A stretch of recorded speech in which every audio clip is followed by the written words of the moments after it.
With summer in full swing, welcome back to the Wera Tools British Kart Championships. Situated not far from Motorsport Valley, Whilton Mill in Northamptonshire is our host for event 4 of the season. For the IAME classes, this is their second double-header meeting of the season, with rounds 3 and 4 taking place this weekend. They're joined by Honda Cadet, who ramp up the stakes in their championship campaign. For them, this is the first double-header of the season. Tillotson T4 also joined for the second time this year for another qualifier meeting for the T4 Nations Cup. Both senior and junior classes are in action this weekend.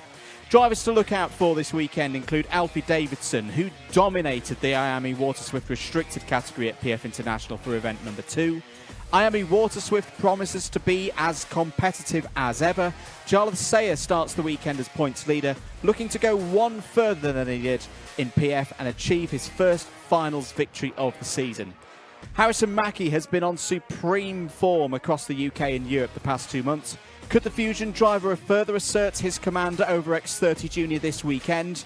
And the regulars in X30 Senior will be focused on accumulating points to complete the first half of their season. Freddie Lloyd is best positioned after the first 2 rounds, showing that Fusion are definitely the team to beat in IAME so far in 2024.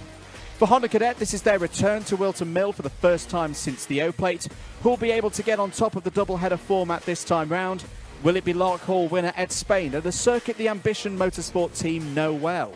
All the action, every lap of every race can be followed across the Motorsport UK and Alpha Live platform of channels. It's time to go racing here in Northamptonshire for event 4 of the Wera Tools British Kart Championships.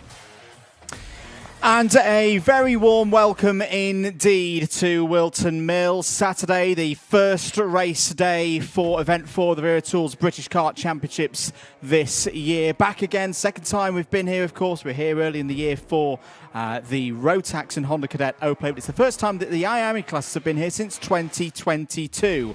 I'm also very, very glad to be joined. He's back, ladies and gentlemen. Anthony Jordan has returned from his many European trips. Welcome back, mate. It's good to have you here. Thank you very much. Yeah, great to be back. I couldn't miss out on a good Whilton Mill round of the British Kart Championships, and with a new track layout as well. And I think first time that these drivers in the IAME category will use that track. Talk us about it. 1,200 metres, 12 turns, still the 26-foot elevation. That big run up to Christmas Corner, of course, in this circuit that was established in the early 90s. But as you say, Anthony, this is the first time for an IAME Wera Tools British Kart Championships event that we run with the new final chicane that we, of course, covered in depth at that Rotax and Honda O-Plate earlier in the year. Here are your track conditions. Mixed, I think, is the best way to describe them right now. We're into double figures, at least, in terms of Celsius out there in the air, but overcast, a little bit of rain this morning as well that has affected the timed qualifying sessions, and a bit of a breeze over the circuit as well. It's classic Whilton Mill. It's exactly what we come to expect knowing this place as we do, Anthony. That kind of forecast goes straight out of the window with this part of the world, doesn't it? Well, I don't think you can say classic Whilton weather. I think you can say classic UK weather in a nutshell, I think. Yes. It's June. We're in borderline summertime here right now. It was a beautiful day yesterday. The sun was shining, a little bit of cloud cover here and there. But then, today the rain just came over, and I was like, what is this? What is this? I'd rather be back in Spain. You would indeed. But it's going to be tricky for them out there. Tyre choice is going to be key. Setup choice as well. These lovely drone shots from earlier on in the weekend show a dry Whilton Mill, but for the moment that eludes us. It's not just ourselves in the commentary box as well. We are joined this weekend once again by Nicole Sutherland, who I think we can go straight down to now in the paddock. Thanks, boys. It's Nicole Sutherland down here in the paddock. I've been chucked out into the rain. They're inside in the nice dry media centre. It's not what I'll be getting today, which looks like it's going to be a bit of an uncertain day. Bit of rain. Obviously, drivers have been really fortunate to have done all dry testing, but now it's going to get tricky. The temperatures drop considerably. Drivers and mechanics are going to be working to adjust the karts, tyre pressures and setup changes to accommodate to the track change. Difficult qualifying for them as well. saw lots of karts going off into the grass. Mechanics had some work to do to get a bit of mud off a few of people. I think some wetsuits were being new wetsuits for the season, and now they've gone a bit brown through what I hope's a bit of mud. So lots of uncertainty, like I said again. See how the day gets on. I'm hoping for a bit of rain personally. I like to see the drivers being given a bit of a challenge. We'll catch up with you a bit later on, but now over to you, DJ and Andrew. Thank you very much, Nicole. There you can see the wind is blowing as well. We've not thrown you out in the rain, Nicole, at all, because as soon as she's done with that report, she's straight back in here. She's getting the kettle on. She's getting a cup of tea. Exactly. So, yeah, exactly. Throwing shade at us just there.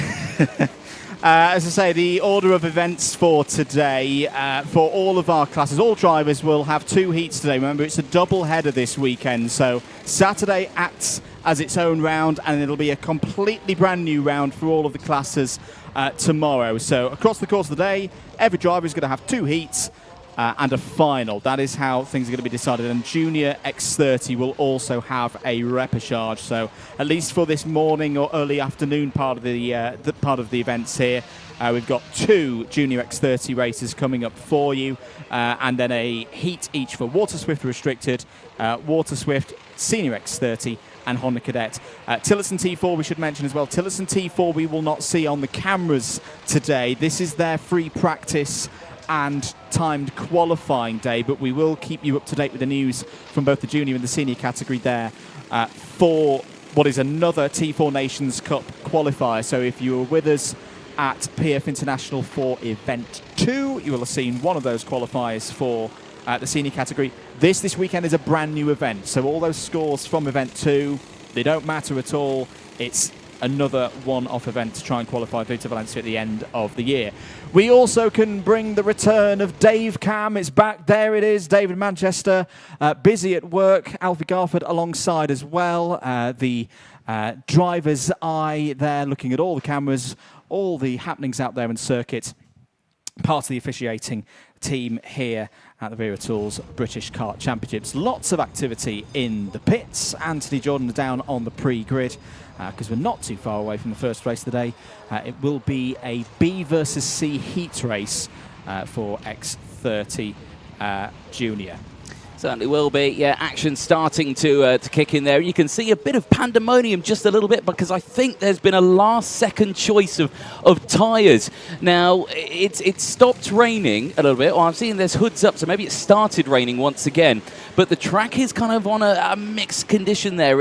It's at a stage where one race could dry out the circuit because there's been the Tillotson practice sessions currently out on circuit at the moment. So they're actually drying the track just that little bit. So it's a fine line of whether or not to go for wets or slicks, and looking out there, well, they look like wets to me, and they are wet. So I think everyone's just made that last-second decision to throw them out. I've got to say, when I was last out there, I did see that everyone had gone for wet. And, of course, there is some rain again starting to come over. There were some dark clouds coming over. So, again, it's just a difficult situation for these drivers to be in. It is indeed, and to say for drivers who've got experience around this circuit, a lot of the drivers in this championship know this place very, very well through previous visits, other categories, kart club meetings here, as well. A very strong Motorsport UK club group here ran a couple of weeks ago for their monthly round. And we're going to take a short break here on the comms and be back after these short messages.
Getting ready then for the first race of event 4 for the Wera Tools British Kart Championships.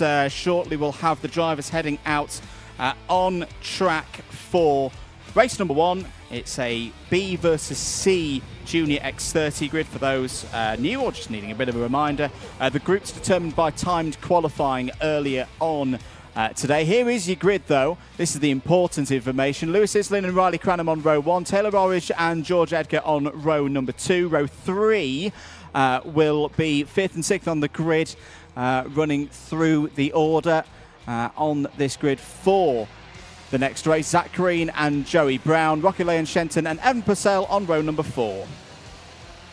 Row number 5 sees Monty Braithwaite and Three Lestrange. That'll be a good one. They round out the top 10. Dean Patel and Samuel Branson go from row number 6. Sky Parker and Ein Kraling from Germany, one of the FIA karters, joining us this weekend. Harry Walsh and Katrina E from Malaysia joins us on row number 8. Jacob Backler and Laith Khan on row 9. Hamish Forrest and Jack McLaughlin. Good to have Jack with us for the first time this year on row 10. Jake Brook and Aston Sharp on row 11. Difficult qualifying for Sharp. Zeph Nirenberger and Alexander De Benedictis on row 12. Ashley Harzer and Mayan Patel due to go on row 13. Apologies, I got my Alfies wrong. There's been a change of Alfie in the Dave Cam area. It's Alfie Briggs on duties this weekend. Good to see Alfie Briggs back. I know he's been doing a lot of LMP3 driving recently. But yes, first race of the weekend. It will be 8 minutes plus 1 lap. All of the heats today will be 8 minutes plus 1 lap. When we get onto those finals later in the day, it'll be 12 minutes plus 1 lap. The drivers take the old circuit on the formation lap. We'll go into the tram lines and be set to go here for the first race of the day in X30 Junior. No, we do. Falsey. We go around again. Yes, indeed. First race of the day. Why can't it be a false start? There you go. They're teasing us here, ladies and gentlemen. Welcome to everyone joining us from around the world, wherever you're watching, of course. Karting UK YouTube channel, or of course the Alpha Live YouTube channel as well. The live chat is there, available to you if you are subscribed and you are, got a membership on YouTube or anything like that. It's completely free to do that as well. Get your comments in. Let us know what you're thinking. Let us know who you're supporting as well. I've got the live comments up in the commentary box on both the Alpha Live chat and, of course, Karting UK. I can already see Maria out there on the Karting UK channel. Good luck to Shane Hilton in Honda Cadet. Honda Cadet a little bit later on. More comments coming in as well. Robster, no, there's no Rotax here this weekend. It's IAME all the way throughout. And Gillian Bennett there saying good luck to Aaron Richardson. Love all the family as well. Richardson out a little bit later on as well. Keep those comments coming in and I will give any shouts-outs that I can throughout the day. As long as it's clean. As long as it's clean.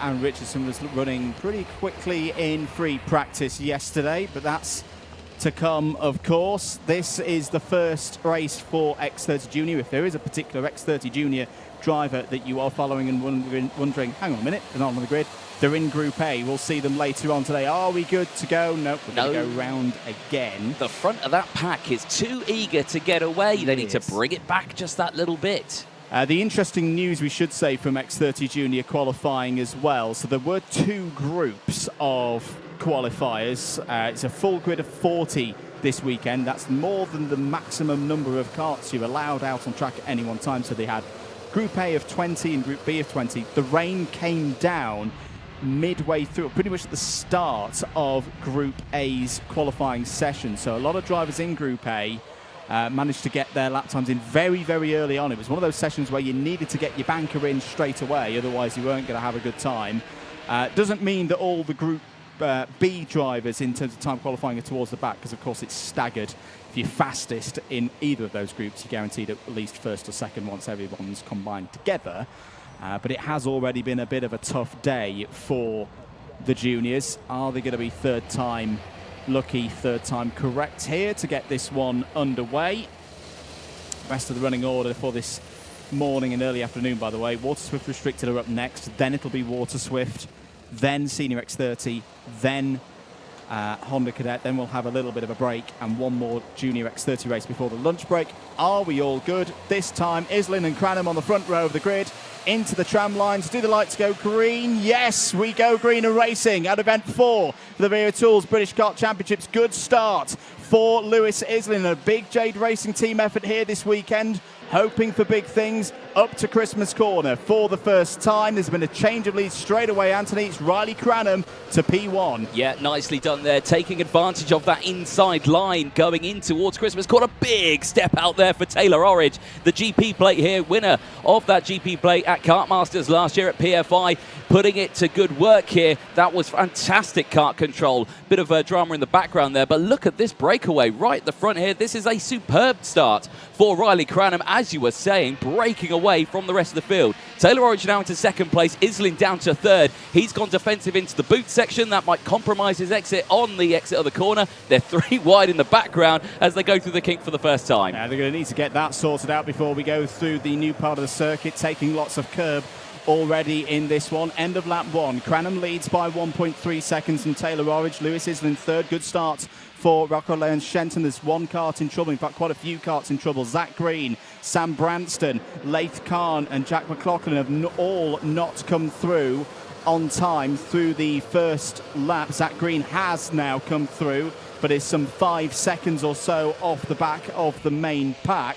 So it's Cranham, who had a decent weekend at PF International of the 2 rounds, third and second in his scores from the first round, and then another third, but a 19th in the round 2 final.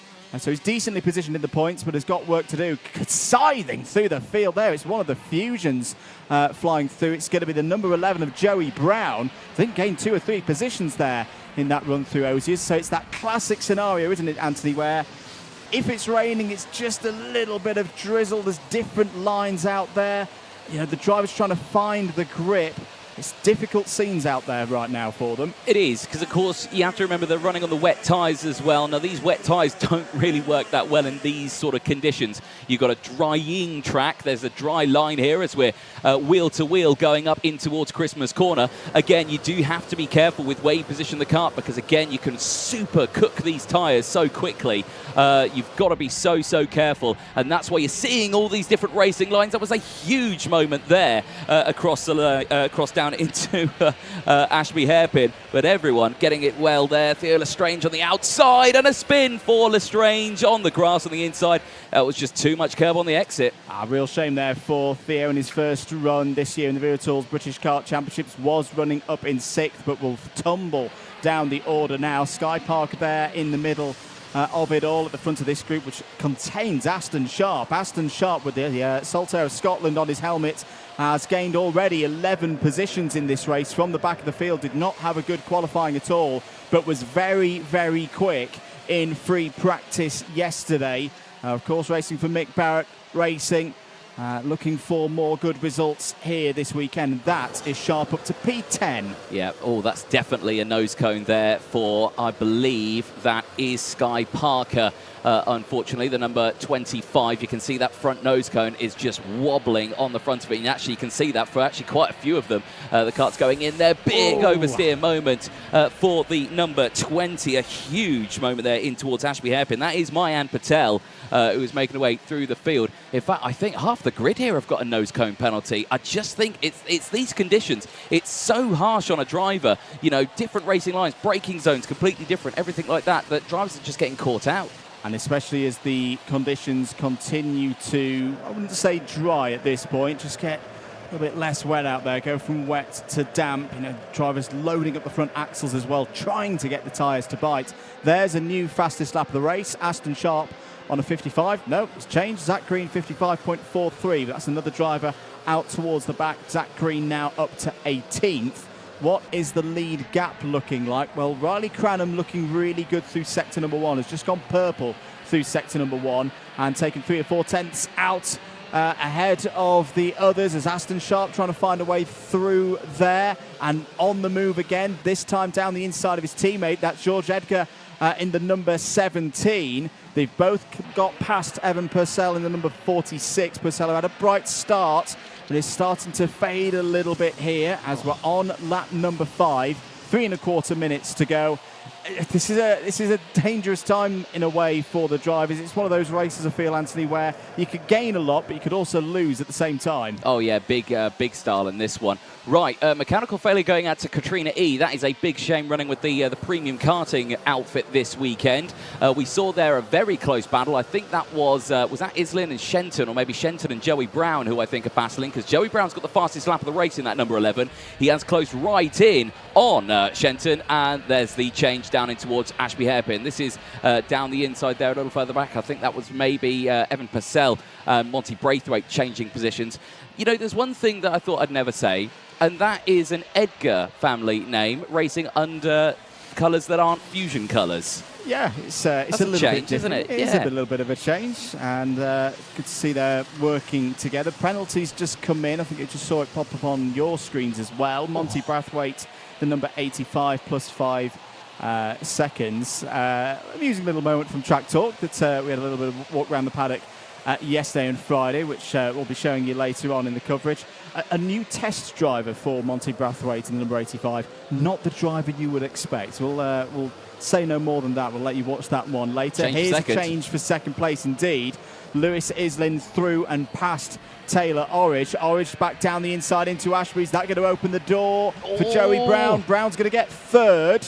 So Islin, good go there, but in the end loses a position in all of that on the net gain and loss, as into the pits and out is Katrina E. That's off the back of the mechanical flag that you spotted correctly earlier, Anthony. Yeah, indeed. Not sure what that was for. Everything on that brief picture that we saw there looked all okay with Wagon, but clearly something spotted by the hard-working marshals out there.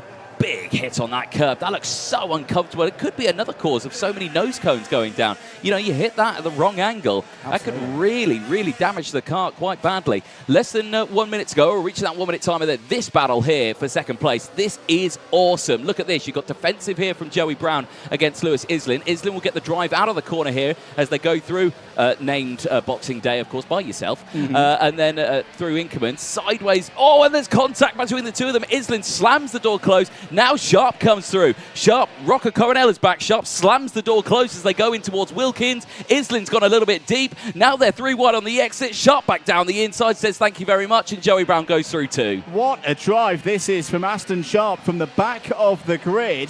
Is now looking at third place. He'll need to do it all again, of course, in his second heat later on today. Joey Brown wrestles down the inside and takes third place back from Aston Sharp.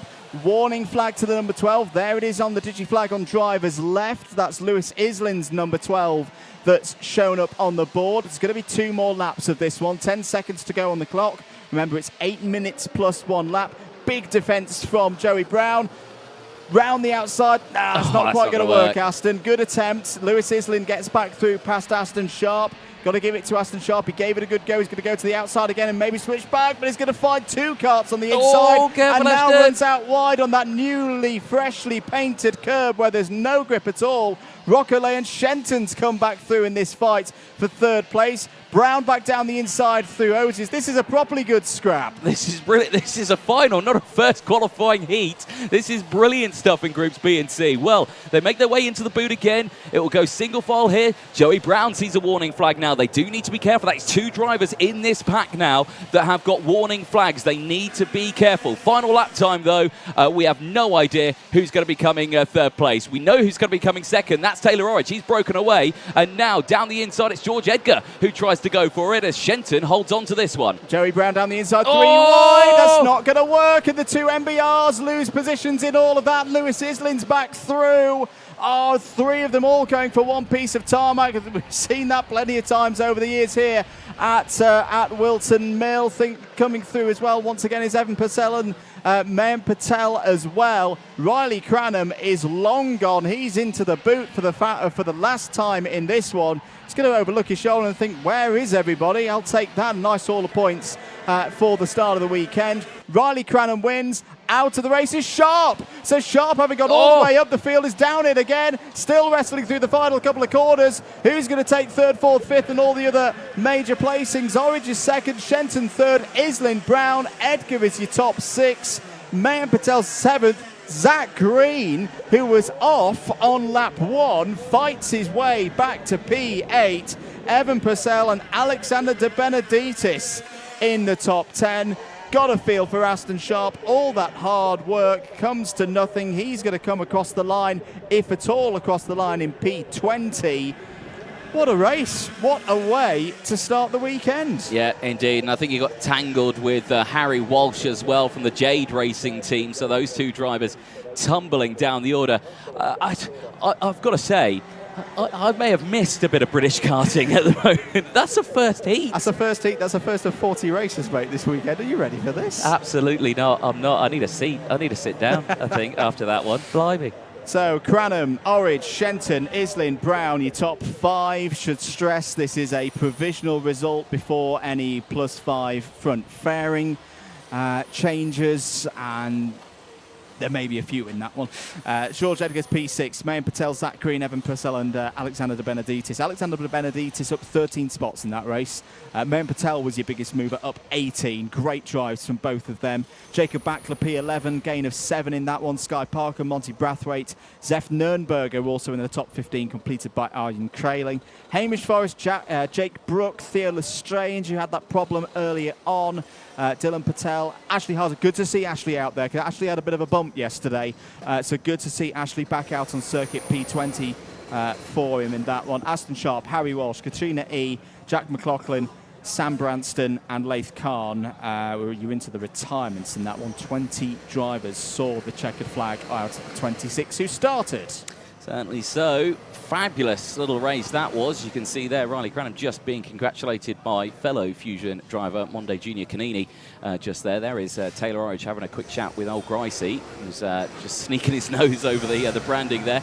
Yeah, a very, very dramatic opening race on that one. Certainly some brilliant racing all the way throughout. Really looking forward to seeing how they go a little bit later. There's another one of the Jade Racing team drivers just pulling in. That's Zephyr Nuremberger just pulling in to the scrutineering bay. Obviously, this race far from over. Scrutineering checks have to come in, of course. So many nose cones, I think, coming their way, because we saw how many looked dropped out circuit. Looks dropped indeed. Will remain to get the confirmation of that in due course. I think Taylor Orridge can be happy with that result. P2, yeah. You know, a decent start to the weekend. Started on that second row of the grid. As I say, there are more races to come, of course, for Junior X30. So Group A of the drivers from timed qualifying, they will go off from 1:05 here local time. They'll be with Group C. So anyone who was on the even side of the grid of that last race, they will have their second heat just after 1 o'clock.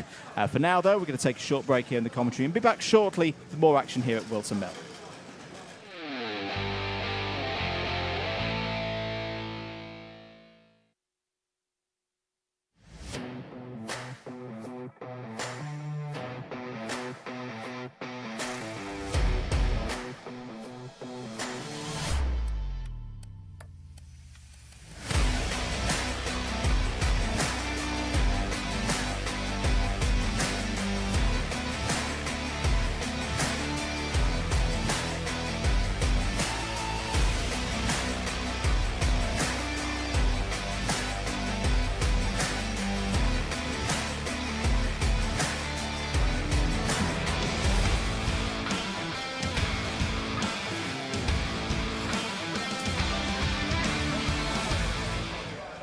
Getting ready then for the next one. It's going to be IAME Water Swift Restricted, their first heat of the weekend. Daniel Ferguson on pole position, ahead of double round winner from PF International Alfie Davidson. Chester Fawkes and James Roots form up the second row of the grid. Henry Algar and Alessandro Salas start on row number 3. Ilyas Sami and Harry Chapman, they start on row number 4.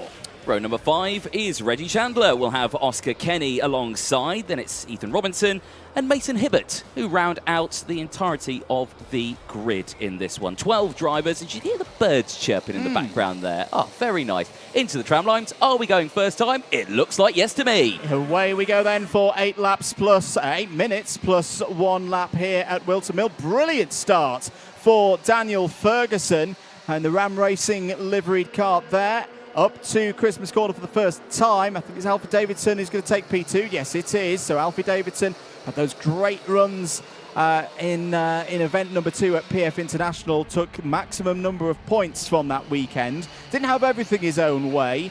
Had lots of close moments at the front of the order with the likes of James Roots and your current race leader in this one, Daniel Ferguson. Let's see how these drivers build into this one. We've already seen a very close quarters race from X30 Junior here in the latter part of the morning. Into the boot for the first time.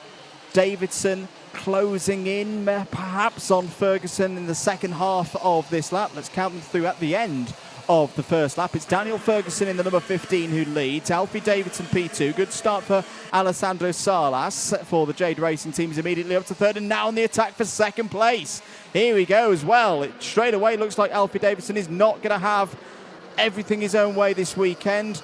No opportunity though once they got up to the top of Christmas Anthony for Salas to get down the inside and take second place, but he's definitely trying. He certainly is. Yeah, really good one here. Down the inside, little change. Are we going to see a change for first place? Yes, we are. Brilliant, brilliant overtake there for Davidson. Now he can start to think about maybe going for another clean sweep here. Like you were talking about, PFI was a superb round for Alfie Davidson. I was unfortunate enough not to be there to witness it, but are we going to witness it here at Whilton Mill as well? Perhaps so, but Alessandro Salas is going to have plenty to say about that because he's gone with the championship leader.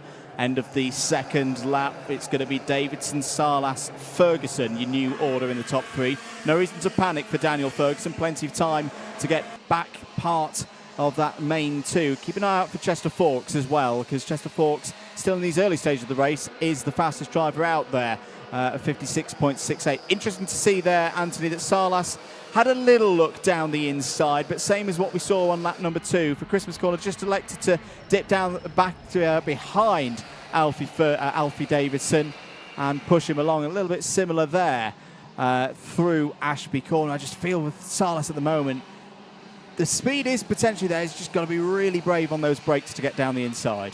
Yeah, certainly so. Well, we'll keep a close eye on all these battles going through. Davidson leading the way, as we were talking about just a moment ago, and he's got messages coming out there as well. Cross-eyed Lion coming in with good luck to Alfie Davidson as well. Keep those supportive comments coming in on the broadcast. I will try my best to read those out if you're watching on Alpha Live or on Karting UK as well. Get those comments in. Be lovely to hear from you. 5 minutes to go on this one. This is the battle a little further back now. You can see there the 15 of Daniel Ferguson just holding off the likes of Chester Forks, and that is off the track. Alfie Davidson in the number 46. Now he's had a problem. He's going. It's not mechanical. Maybe an off at turn 1. Maybe so. He didn't quite catch it there, but it can be very, very tricky in these conditions, these still drying conditions. Through turn 2, you can get a little bit of oversteer. There is a bit of concrete runoff to drivers left that can save you, but Alfie Davidson has now got a bit of work to do. Got to note as well, Mason Hibbert coming through the field, Anthony, started at the back of the grid. Driver who had got a very good haul of points last time out at PF is currently equal second in the championship with Daniel Ferguson. He's gained 6 places so far, has Hibbert, for Oliver Rowland Motorsport. Is up to P6. There is the number 33. And there, I think that was Harry Chapman trying to make a way through for Tim Wilson Motorsport, number 32. Yeah, up into 6th place. The Bambino champion last year, Harry Chapman, up into P6 now, looking to make good moves on this one. Quite a few Bambinos stepping up from last year into this one as well. He had 3rd, Henry Algar, in the Bambino Championship last year in the British Kart Championships. He's out in this one. He's doing a good job as well. He's in this race. He's down a little bit. He's in P10, but he is still doing a good job here. This is still that battle for second. No, this is the battle for second place now, isn't it? Yeah, so Daniel Ferguson up to P2. Now they're going to have the drama of having to deal with Alfie Davidson, who is starting to close back in on them here. But Chester Forks has got that fastest lap of the race. He's looking really quick here and actually looking really racy. I thought he was going for a move there into the entrance of the boot, but keep an eye on that nose cone. To me, it looks a wee bit wobbly. It's got the Whilton wobble. It's got the Whilton wobble. Of course. Oh, I think that's dropped. It's quite potentially has, but we'll see. We'll see afterwards whether the camera phone of doom comes out. But right now for Chester Forks, he can at least take solace that he's if there is something of a +5 second nature coming, and we're just speculating at the moment, ladies and gentlemen, on that one. We're not saying it is for definite. He's getting away from the Chapman, Ilias Sami, Mason Hibbert area, so he'd still be scoring at very good points at this stage of the round. Alfie Davidson starting to come back, though. Well, whatever happened to the number 46 earlier, it wasn't a permanent issue in this race, because he's got some strong race pace at this moment. 2 minutes and 20 seconds to go. Alessandro Salas is your race leader by around 1.5 seconds clear of Daniel Ferguson, Chester Fawkes and Alfie Davidson. There is James Roots. James Roots had a very unfortunate end to things at PF. Could have got some more points, but had I thought, from my memory serves me correctly, a disqualification for being underweight in the second final, the round 2 final at PF. But having another strong run here at the moment there in 5th. Certainly so. We'll keep an eye on all these battles. Davidson really closing in now, working well after that mishap at turn number 1. More comments coming in. Ryan Manchester joining us on the live chat as well, wishing a safe weekend for all the marshals and officials out there on the circuit. Hashtag Orange Army. Yes, indeed, we could not go racing with all those hard-working people out there on the circuit, braving these conditions and braving a move in towards the boot section. Alfie Davidson back up into the top 3. Lovely move there by Alfie Davidson. Gets set on trying to close back into Daniel Ferguson. There's been a change for 6th place on the road. Ilias Sami for Jamie Green Racing has got past the number 32 of Harry Chapman. That was a move a few moments ago.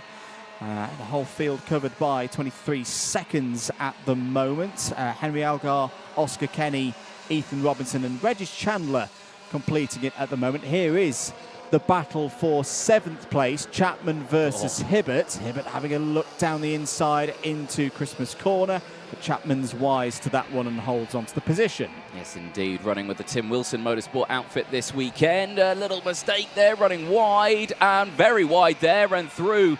Very much nicely invited there goes Mason Hibbert. Henry Algar starting to close in as well, just in the background. And that was, good driving still, gave the racing room into the corner. There did Harry Chapman. Again, he's still in his learning development stages of his racing career. Obviously was Bambino champion, but Bambinos versus, IAME Water Swift Restricted, two very different categories in their own right. The racing craft is different, still lots to learn, and I think there was just a little bit too much room given for the driver to go down the inside. We often talk on the karting pathway about the steps, but there's some steps that are maybe a bit bigger than others. We sometimes talk about the inter to junior step being a big one. I think the other big one is that Bambino to Cadet, in this case the restricted category. It can take drivers understandably a bit of time to learn, but those who've won before quite often eventually do start shining through. Yeah, and there's that, and tyres as well. The Bambinos before, they always had cut slicks, that was it. And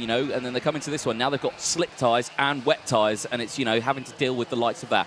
Timer has struck 0, and, well, this man here, Alessandro Salas, what a race he's had. This has been a really good performance from Alessandro Salas, and showing once again why the Jade Racing team are in good spirits to feel at this stage of the weekend. They've already seen a good performance from Lewis Islin in the juniors. Are they about to get another one here in the restricted category? Down the inside, beautiful switchback by Alfie Davidson. That's P2 once again for the championship leader, getting past the driver who shares 2nd place in the points right now, but back comes Ferguson. Has he got enough control though? No, not quite. That's the difficult thing with Ashby Corner. Gravity working against you, running downhill. Just couldn't get the front end of the kart in there. Good effort from Daniel Ferguson, but it emerges with Alfie Davidson in P2. It certainly does. This man here, though, Alessandro Salas, brilliant drive from the 3rd row of the grid. He will be uncontested in his first race.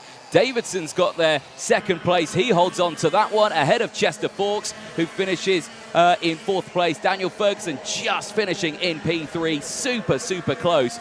But for Alessandro Salas, a great start to the weekend. Really good.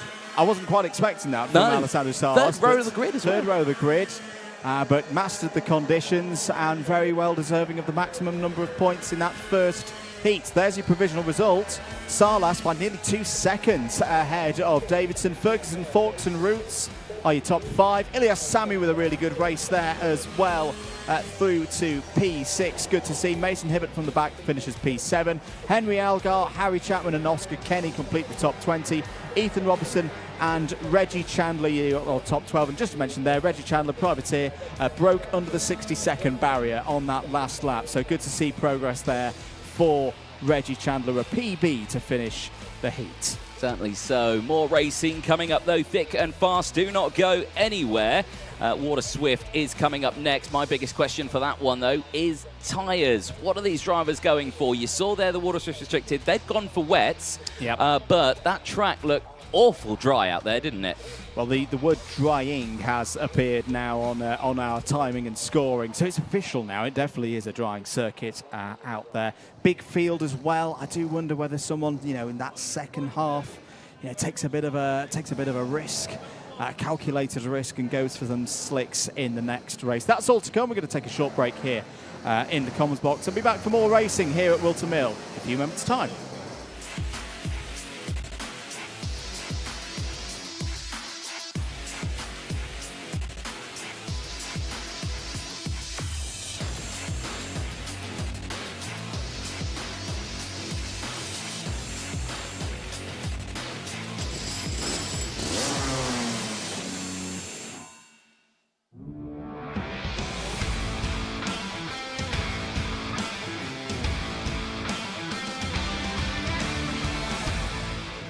Time for more racing here at Whilton Mill. It's the first heat of the weekend for Water Swift, and it starts with Will Green and Jarlath Sayer on the front row, Teddy J. Porter and Austin Gibson on row 2.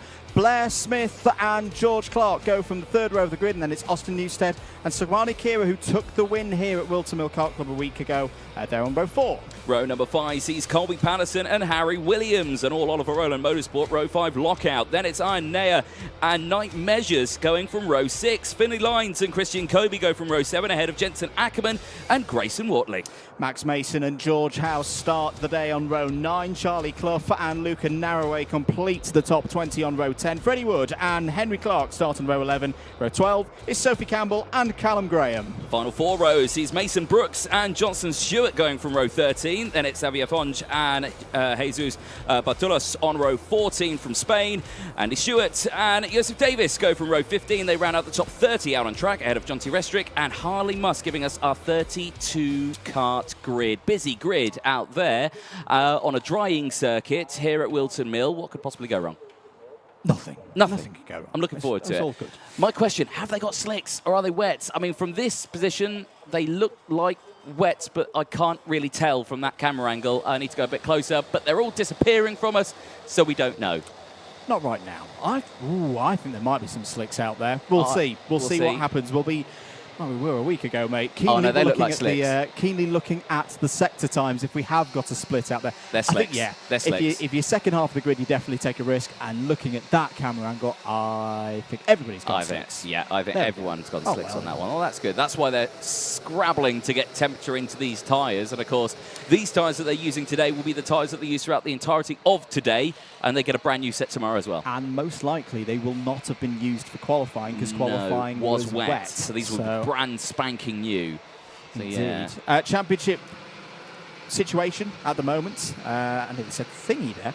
Jarlath Sayer, 237 points, leads by 5 ahead of Will Green. Sukwani Kira, a further 7 back on 225.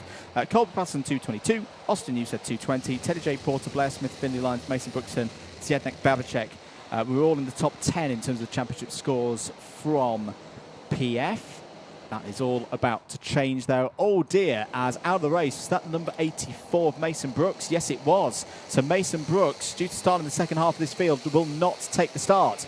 Are we good for race start? Yes, we are. 8 minutes underway for the first race of the weekend in IAME Water Swift, and immediately it's Green into the lead of this one. Whoa, massive slide in the middle of the pack there. That might have been the number 39 of Andy Stewart.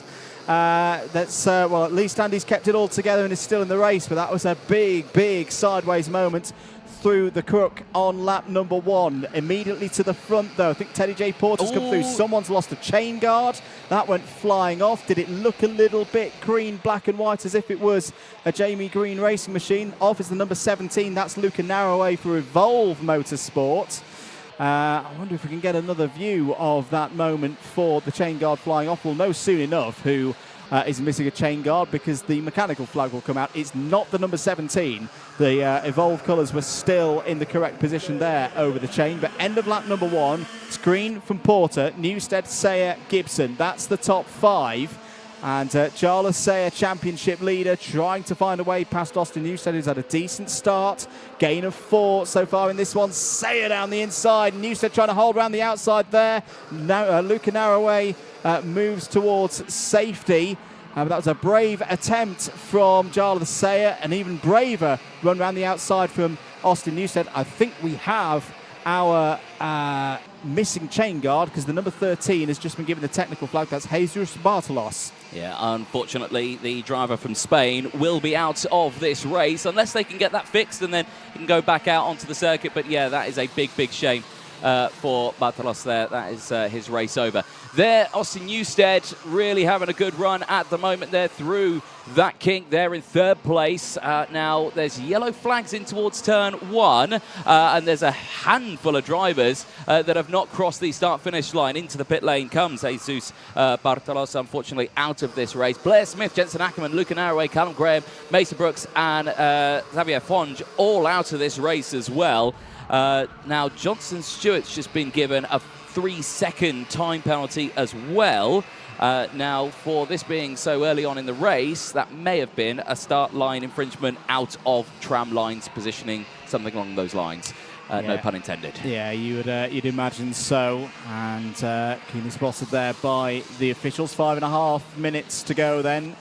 Will Green and Teddy J. Porter having a good start here. They've established a lead of nearly 2 seconds over the rest of the order. Newstead's still there in 3rd place. Who's gained positions in this one? Well, Max Mason is up 7 spots so far in this race. Harley Musk is on the move. 18 places gained for Harley Musk, up to P14, as there's a move from Harry Williams. That was down the inside of Jarlath Sayer. Oh, and out there goes George Clark. That was a very close moment indeed, with Jarlath Sayer trying to hold on to the position. And again, it's one of the risks here at Whilton Mill. Again, the track drops away on driver's right. George Clark just will have maybe had 1 tyre in the dirt there on driver's right, and it was enough to pivot the number 42 round. Yeah, that is a big shame. You never like to see a kart rotate like that, especially at such a fast part of the circuit, but thankfully, OK, gets it restarted, back out on track. Big hit of the curbs there. That looks monumental as they go through there. These karts are so small that curb looks even bigger than it actually is. Side by side here, really close action. This is well further down in the order, just a little bit of Colby Patterson having to fend off with the likes of Max Mason and Sukmani Kira just behind, closing in. Back here with Newstead, who sits in 3rd place. Williams has got past Sayer as well, just in the background, as well as investigation going out to Johnson Stewart, as well as he's already got that 3-second time penalty, so it's not going to be a good race for Johnson Stewart. The number 44 of Harry Williams on our screens in the box is also under investigation. We won't speculate what it was for, because we don't know. But what we do know is that something has happened there with the number 44 that has raised the attention of the officials. 3.5 minutes remaining. Will Green leading Teddy J. Porter by half a second. Finley Lines has just gone quickest of anyone so far in this heat. He's up to P7. And here goes Williams down the inside on Newstead. Lovely move there. That's 3rd place. Yep, nicely timed, well calculated. No drama between the two of them. Just really got that nose down the inside. And good driving there from Newstead as well. Didn't fight it. Thought, OK, you know, there's a huge gap in front of us. We've got a group of karts behind us. There's no point squabbling here, because we're not going to gain anything. All we're going to do is lose something. He will fight back, of course. Don't get me wrong. I suspect Newstead will not want to leave any opportunities unmissed, as Sayer, Gibson and Lines start to close in. Lines down the inside of Gibson and moves up into P6 now, so taking advantage of that fastest lap that he gained early back. Big hit on the curb there for Max Mason. George Housen, Sukmani Kira just behind as well. really keeping a close eye on the entirety of this field. More comments coming in as well. A very happy birthday today to Austin Newstead. Good luck for the week. So Newstead's birthday out there. Well, he's a birthday present. He's currently P4, so there you go. Good run out there. Good luck to Will Green as well, and Charlie Clough. Good luck to Austin Gibson. Jane Carter is coming in with the Austin Gibson cross-side line with Will Green and Charlie Clough. Keep those comments coming in. Battle here, though. Green and through, and then Lines is up there, I think, past Charles Sayer now, up into P5. Yeah, Finley Lines having a really good second half of this race. Knows this circuit well, of course. Won here earlier in the season in the Rotax O-Plate. So we know he's got that race speed. We know he's got that understanding of where the grip is, and on this new layout as well, importantly. There's been plenty of opportunities for drivers to sample that new final sector, whether it be through the club meetings or testing. So I don't think it's going to be as big of an advantage as it perhaps was earlier on in the year, but Finley Lines driving with a lot of confidence right now. Back with your leaders. This is the number 2 of Will Green. Teddy J. Porter there as well in second place. Will Green, his weekend at PF International, up and down, but very much finished on a high. Took the win in round number 2. And had a top score through the heats in round number 1 as well. So Will Green nicely positioned to continue that form through this weekend. This is a good scrap going on through the final sector. It's the number 9 of Sukmani Kira with the wet weather helmet on. That's what confused me for the moment. I was expecting to see the pink and the blue and the white, and obviously that's a different helmet for her right now. She's holding on to this 8th place ahead of George House, Colby Patterson, and everybody else, it would seem, in Northamptonshire in this race. That round the outside, that's Max Mason going for a move. He's made it work, you know. That's a lovely bit of driving from Max Mason, up to 10th place. Yeah, you could see the train on the inside there that all bunched each other up, and he thought, well, they're going so much slower than what I am. Yeah, I can carry the speed around the outside here. They're all going to hug that apex. So, yeah, well calculated there for Max Mason, really reading the road well. Down the inside, changing here. Oh, this is getting a bit feisty here. George House trying to make his way through, and does so. Sukmani Kira down to P10 now, but she fights back down the inside. But again, we'll have to contend with the ORM just squeaking its way through, and everyone just trying to hold on to position here. Brilliant racing, and Colby Patterson getting back past. Yeah, good reading of the race circuit there by Colby Patterson. So now there was going to be a gap on the inside to place his number 24 Kart and take 9th place. Time is up. This isn't quite the final lap yet, though. This is the fight between Knight's Measures and the number 51 of Charlie Clough. This is over 13th place, back a little bit further up the order. Change, was that not for Snow? That's the battle for 3rd place, still between Newstead and Williams. But it is a change, because Newstead's got back ahead of Harry Williams there. Time has now expired. Leader coming round. We'll see the last lap board now. And this has been another relatively unchallenged drive so far from Will Green. Yeah, superb. You know, brilliant drive for him all the way throughout this one. Checks over the shoulder just to see Teddy J. Porter just there behind. But Will Green doing well throughout all of this. You know, 2nd in the championship in this one last year in the British Kart Championships. Currently leading the championships in the IAME Euro Series in the same category. Yep. So, you know, he's a driver that's not only being quick in his home country of the United Kingdom, but as well out in Europe as well, in the likes of Italy, Spain, all of that. So really good showing. But it's only the first heat of the day, and it's only Saturday as well. Tomorrow's another day, so for this man young here, still a long weekend to go. Absolutely, but right now here in Heat 1, it's job done for Will Green, who will take another victory in IAME Water Swift. Takes it comfortably in the end, ahead of Teddy J. Porter, a second back. More good points for Porter, who continues to impress.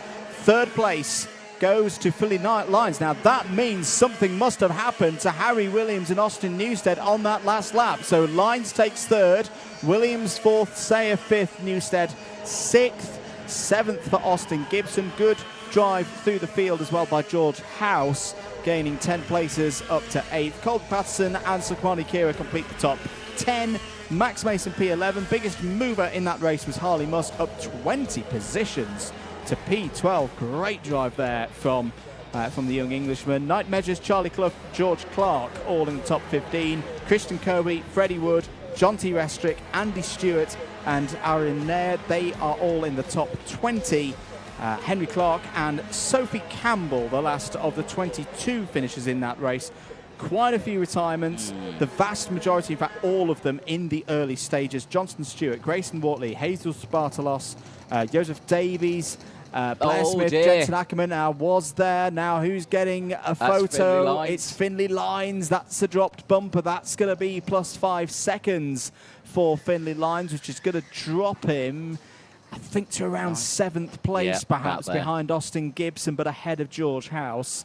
Just to list the other non-finishers: Ackerman, Narroy, Graham, Brooks and Fonge all didn't see the checkered flag in that one. They'll get another go later on today, though. Right now, though, we're going to take another short break and be back with more racing here at Whilton Mill in a few moments' time.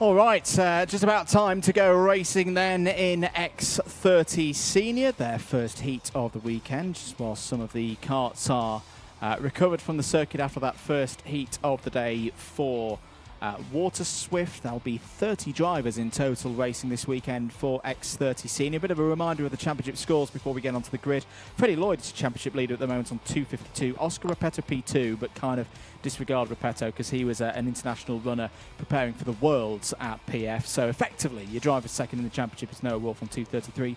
Lewis Bird nicely positioned as well on 230. You've got your finger in the air, Mr. Jordan. Well, it's actually a pen in the air, but there you go. Yeah. Well, I'll forgive you. It's fine. An extension of your finger. An extension of my finger, yes. Now, you called that X30 Senior. Yes. Now, I call it Senior X30.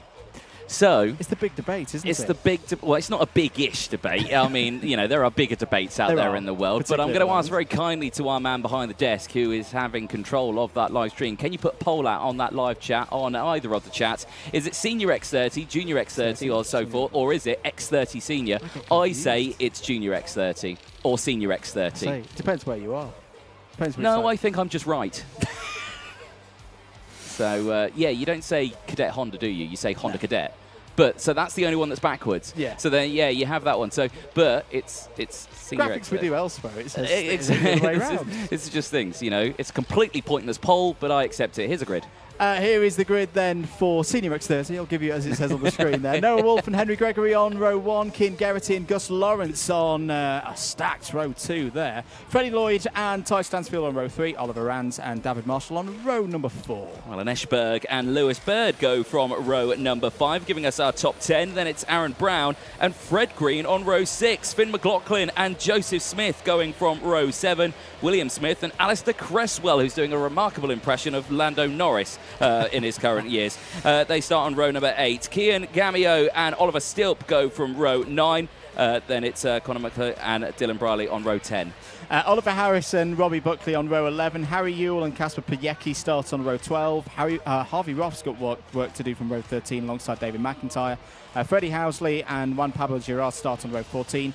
Hayden Eldridge and Archie Tillott complete the top 30. Not a good qualifying there for Tillott. Starts this one from the back. He does. Yeah, sorry, Andrew. I forgot about you do the top 4. Then I do that. I got a bit carried away.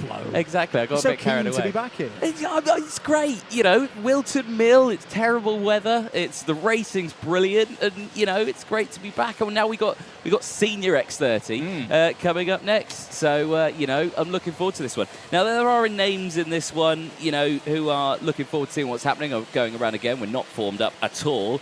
As to Cresswell, of course, we said about him. You know, he's doing his best impression of Lando Norris. Then you got the likes of Gus Lawrence, last year's champion, back again, redeeming himself. Can he do it?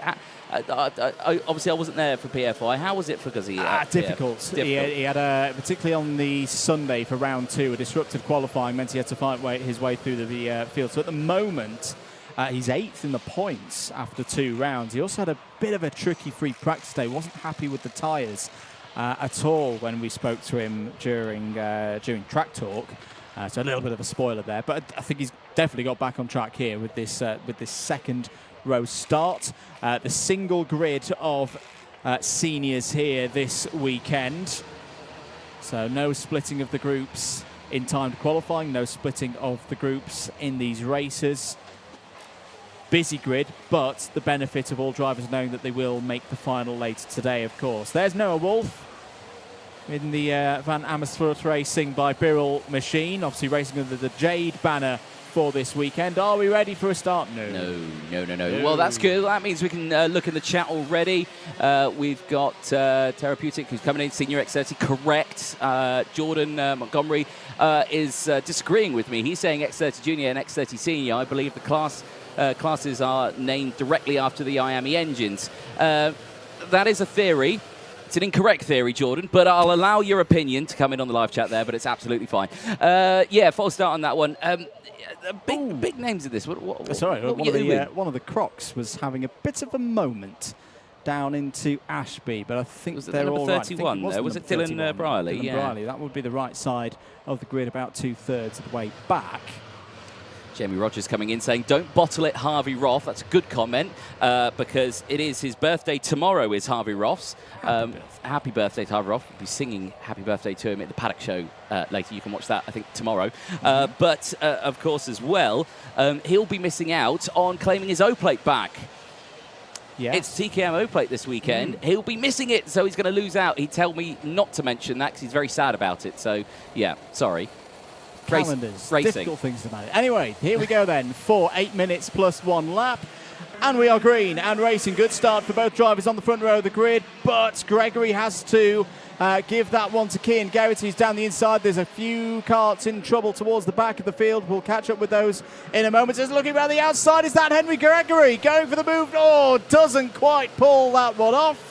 Well, we've already seen some spectacular moves through that part of the circuit in 2024. We nearly saw another one there on lap 1 here for the senior category. But it's Noah Wolf holding at the front. But for how long? Because Cian Garrity's down the inside into Ozies. Gus Lawrence is there as well with the number 1 place in 3rd. Good positioning from Cian Garrity. Is the number 13. It's one of the Crocs. It's Robbie Buckley from the Republic of Ireland who's in trouble there. Had a decent day in free practice yesterday, but this is where it counts into the heat races, and that is not going to be a good result. It certainly won't be there. Noah Wolf running wide. Gus Lawrence down the inside. That was air time there for Noah Wolf out the exit of turn number 2. That was huge moment. But he keeps it in check. I suspect his backside may be a little bit sore after that one. That was a big, heavy moment there out of that one. Down the inside again. He's going to lose several positions in this one on that Van Amersfoort Birrell. And this is something maybe a little bit different to what we've seen before at Whilton. That's a freshly painted curb. It's had a bit of rain on it this morning. I'm well accustomed with that part of the circuit because when I've been driving here, I'm normally running out of talent. It will be even slipperier than normal this weekend, and you saw that in true effect with Noah Wolf, but he did very, very well to hold onto it. End of lap number 2 then. It is Garrity still ahead of Lawrence coming through the field, as well as Finn McLaughlin. Well, Finn McLaughlin showed some his heroics last week in slippery conditions. Now back once again in the UK as out is the number 23 of Juan Pablo Girard for PSR. Warning for Alistair Cresswell. Is it for looking like too much like Lando Norris? We'll find out in due course. But either way, that's not good news for number 18. No, certainly not. He won't be happy with it. But, of course, he'll keep going in this race. He'll just need to be a little bit more careful. Right, Gus Lawrence, fastest lap of the race on that last one. Gap was 0.7 of a second. What is it going to be when they next cross the line here? Is he closing in on Cian Garrity? Now, Garrity's running in, it says on our piece of paper here, as a privateer. It's not a privateer. He's with Garrity Motorsport. It's his own team. It's just not registered yet in the UK, but it is an official team that he is making with his dad, really pushing strong, and they are open for more drivers to come into the team. So, and the fact that he's leading the way certainly shows that they know what they're doing. Down the inside, Freddie Lloyd on Gus Lawrence for 2nd place. That is a sweet move by the championship leader, past the champion, of course, the last 2 years in this category. Mechanical failure, not good news for the number 41 of Darren Marshall. out of this one, started on the 4th row of the grid. There is the number 22 of Ty Stansfield out of this race as well. So Ty Stansfield doesn't go any further. Quite a few drivers who had good qualifyings here this morning, Anthony, having struggles in the races. Yeah, indeed. Ty Stansfield on row 3, and like we were saying, David Marshall on row 4. Freddie Lloyd now with the fastest lap of the race. There in 2nd place, is trying to close in. Now he's got past Gus Lawrence, and Lawrence is under pressure here from Henry Gregory. Gregory could have an opportunity here, of course, on that brand new Vismo kart going through, the Vismo International team. Really bright livery there, running on the Tony Kart chassis, and really having a good show here. 2 drivers running with Vismo this weekend. They've got an extra driver in there as well, off the track and out of this race as well. That is Kian Gamio, unfortunately, who is running in the Vismo awning, but unfortunately out of this race. 4 minutes to go. 4 minutes to go indeed. So halfway through the time for this first heat for XC Senior. Ryan Ekberg has got through past Oliver Rands. That is for 5th place. Harvey Roth's charging through the order. Gained 14 so far in this one. Is up to P11. Hayden Eldridge similarly up 14, is into the top 15. David Marshall has now received the black flag, so I'd imagine that is for not coming in and serving the notice of the technical flag, the meatball flag, as it's sometimes nicknamed. There's Noah Wolf. Noah Wolf's had a peculiar... Oh, it was out is Freddie Housley for a moment. He could rejoin the circuit there, but was facing the wrong way. That looked to be on the run from Ashby to Wilkins. I'm not quite sure what's happening with Noah Wolf, though, at the moment here, Anthony. Started on pole position.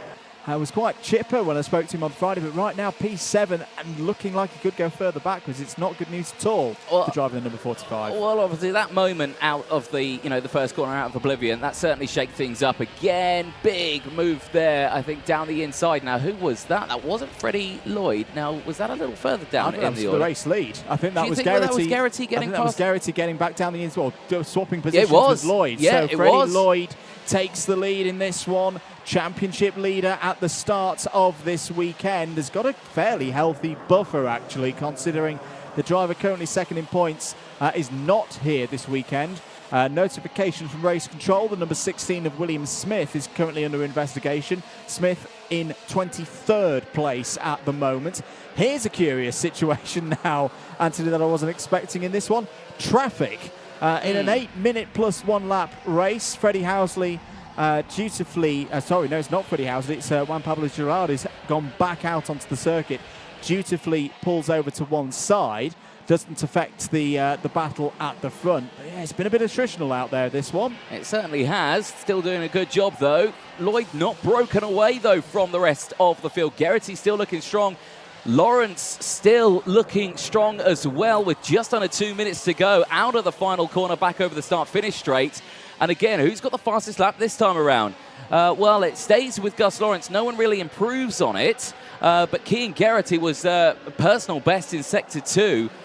Is he going to close in again on Lloyd, or is he going to be under the pressure here from Gus Lawrence? It's a really difficult situation here for Garrity, and it's going to be signed, sealed and done, though. Lawrence is going to make the first move. He will go through. You saw there a brief picture. Unfortunately, out of the race goes the number 23. That will not be well received again for Juan Pablo Girard out of this race. That's without overtake. That's given Lloyd a bit of clean air now.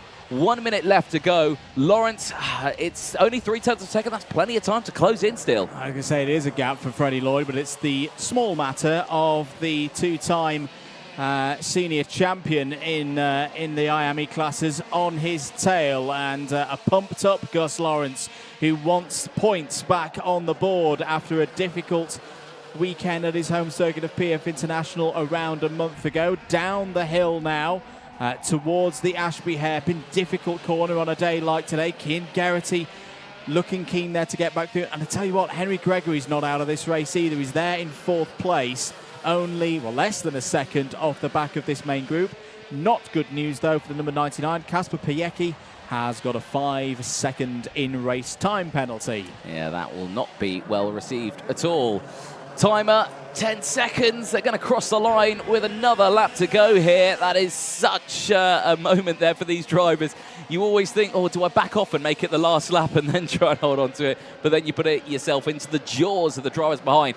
Lawrence has really closed it. Another fastest lap of the race now. I reckon Lawrence is going to go for the lead of this one. Yeah, it's, well, from form we've seen previously, and of course in previous championships, you'd expect that. But again, he has lost some of his margin for error in this title defence already across the 8 rounds that we'll see for Senior X30 this year. Out and towards the boot for the penultimate time. There's Henry Gregory still pushing on.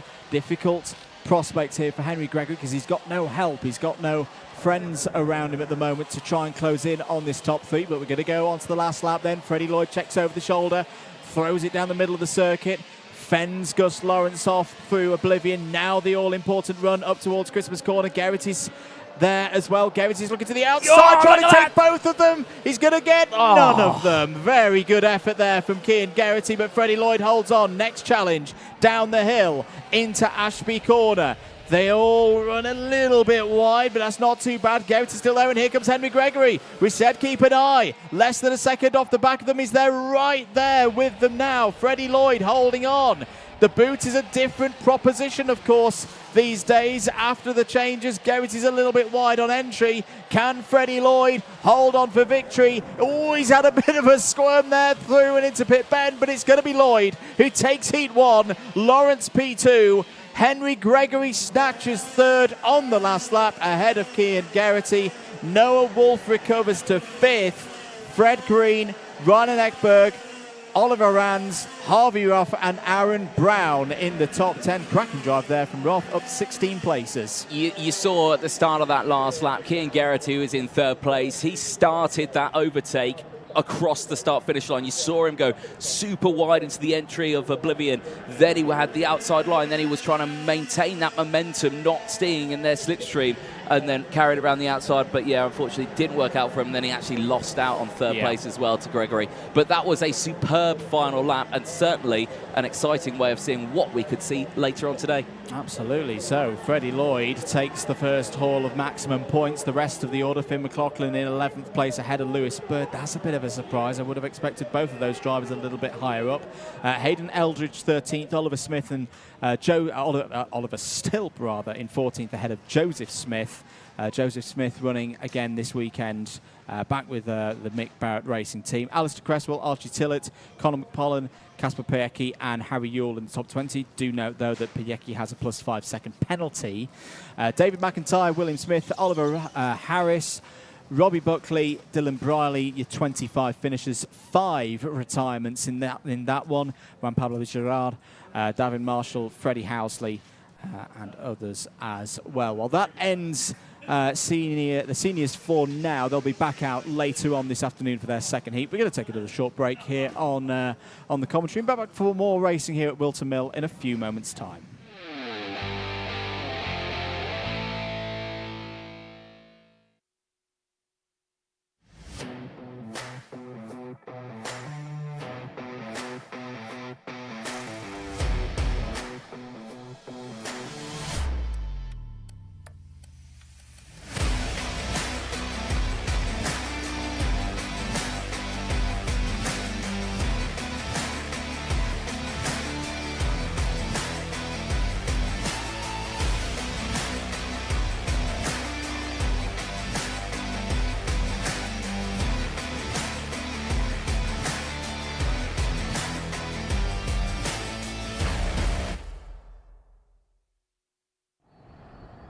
Back with us here at Whilton Mill, a blustery Whilton Mill. Next up out on circuit, it's race 5, heat number 1 for Honda Cadet GX200.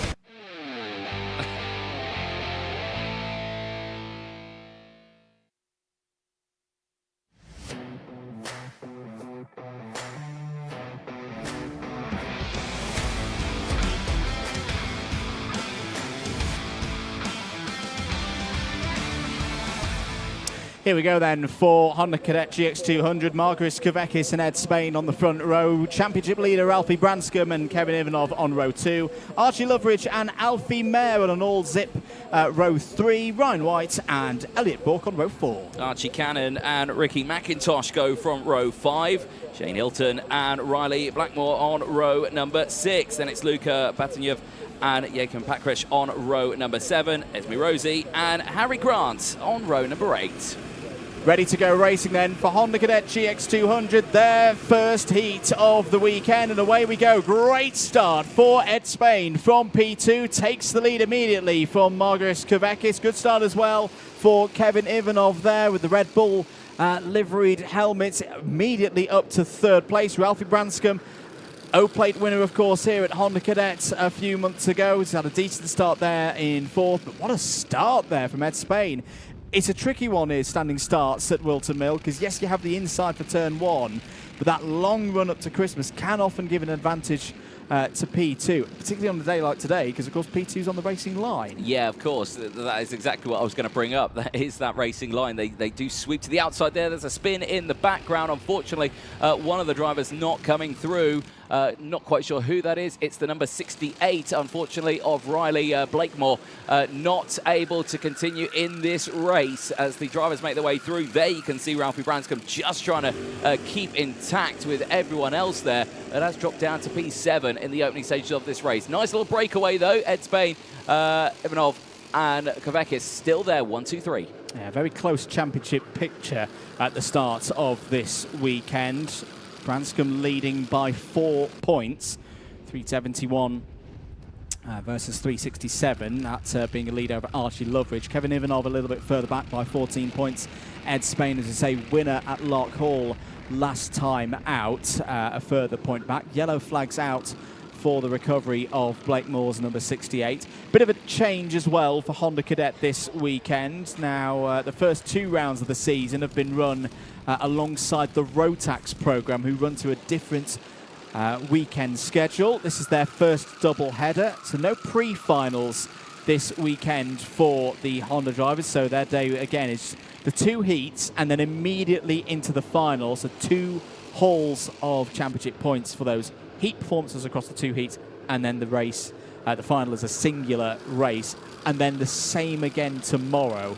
So it's rounds 3 and 4, the same order as the IAME classes. It means there's going to be a lot of changing, I think, in the championship order this weekend. We go through and past the halfway stage of the season for our Honda Cadet drivers, and as we've seen from the first 2 events of the season, on 2 very different circuits as well, of PF International and Lark Hall, it's definitely all to play for. It certainly is, and I always like a double-header weekend because, you know, Saturday can be a tough day for a lot of drivers when you just have qualifying heats, then you go into the finals day on Sunday. But with a double-header, you've got the first chance on Saturday. If it doesn't go your way, you can recover back on Sunday as well. It also really shakes up the championship standings just that little bit as well. It keeps everyone close-knit and everything like that because there's so many point-scoring opportunities. Ed Spain here looking comfortable in the lead, not going defensive, and I think the likes of Kevin Ivanov and Kavekis just behind, I think are just all agreeing with Ed Spain on this one. Just stay where you are. Don't worry, don't go defensive. Let's push each other along. We'll wait till these last laps, but they do have to be careful here because Alfie Mayer, Ryan White, Archie Loveridge, I think they're going just that little bit faster than this 3 in front. I'd agree with that sentiment, and yeah, we've both watched enough races around Whilton Mill over the years, particularly in Honda Cadet, to know, you know, a second is nowhere near the kind of what the term battle buffer you need, especially with 4.5 minutes to go to start fighting. You need to really get it up to around 2, maybe 3 seconds to be comfortably clear, and then take it to the last 2 laps before, if you're in a pack like this of the 3 at the front, before you start switching positions around. Ed Spain, new fastest lap of the race, 53.84. Been really impressed with Ed Spain the last few weeks. You know, you often see with drivers that they have, you know, something clicks, they find an edge that maybe they didn't quite have before, and the Ambition Motorsport team have worked really hard with Ed, and Ed's worked hard with them. The fruition of that labour in Scotland last time out with that final win, which they were absolutely overjoyed with.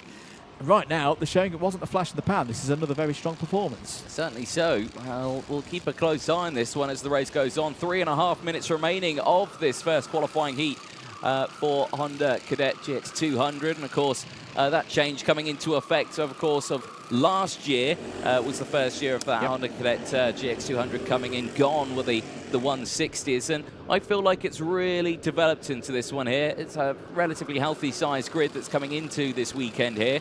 Of course, as more drivers think that, that's actually quite a nice class to be a part of. And, I think there's a lot of drivers here who are eyeing up maybe participating in Honda Cadet in the coming rounds, or maybe even the coming years as well, which is always good to see. I mean, the thing for me with Honda Cadet, it's always a great place for young drivers to learn racecraft. It always has been, and it's the case with these young drivers in the GX200 formula at this moment.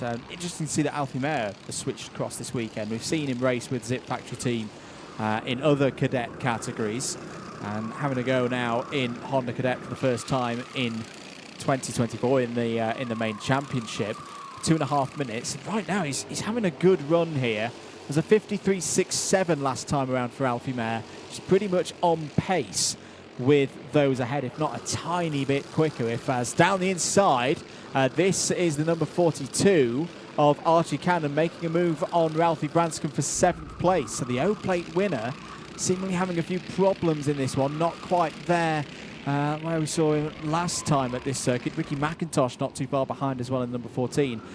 Just to go back to Alfie Mayer though, Archie Loveridge is half a second back, but a 10th quicker on that last lap, is the fastest driver out on circuit. I just wonder, Mayer and Loveridge, if they can get together, have they got the pace to close in on this pack of 3, especially now you're starting to see Margus Kavekis and Kevin Ivanov starting to get a little bit antsy there behind Ed Spain in the number 72. Well, with a minute and a half to go, I'm expecting these 3 to maybe start to deliver something a little bit. Are they going to start going defensive into the corner? As of yet, we're seeing nothing. As soon as one of them goes for the move, you got to think Alfie Mayer, Archie, they're going to be right there in it, especially with the fact that they're going faster than these drivers just ahead of them. But it's just that fraction faster. It's just eking out a little lead here and there, but if they're not closing it at a quick enough rate, it will only be when these drivers start going for it that we will really get a fight on our hands. And Ed Spain there running a little wide out of the Wilkins corner there, keeping it in check, but is he bringing these drivers into the drivers behind? Is he slowing them down just that little bit more at the front here? Potentially. I mean, that gap between 3rd and 4th, well, from the 1st to 4th we'll go with 1.16 seconds, and there's going to be 2 more laps of this one. 40 seconds on the clock as Ed Spain starts lap number 9. Alfie Mayer is less than a second behind the race leader now, is chipping away bit by bit, sector by sector. Archie Loveridge is still there as well in 5th. Again, it's Whilton Mill, it's Honda Cadet. I wouldn't count Ryan White out of this one yet at 2.4 seconds back. No break of the arrangement at the front though at this moment. Spain, Ivanov and Kavekis still holding their 1, 2, 3. Well, you have to remember as well that this is a first qualifying heat. There may be no change. They might actually stay the same throughout. I would hope that isn't the case. The time has struck 0. We're going to go on to the last lap, but if we are going to see anything, it's going to come on this next lap they're about to start here. It's Ed Spain who leads the way from Kevin Ivanov. Then it's Kavekis still there in 3rd place with Mayer and Loveridge closing in.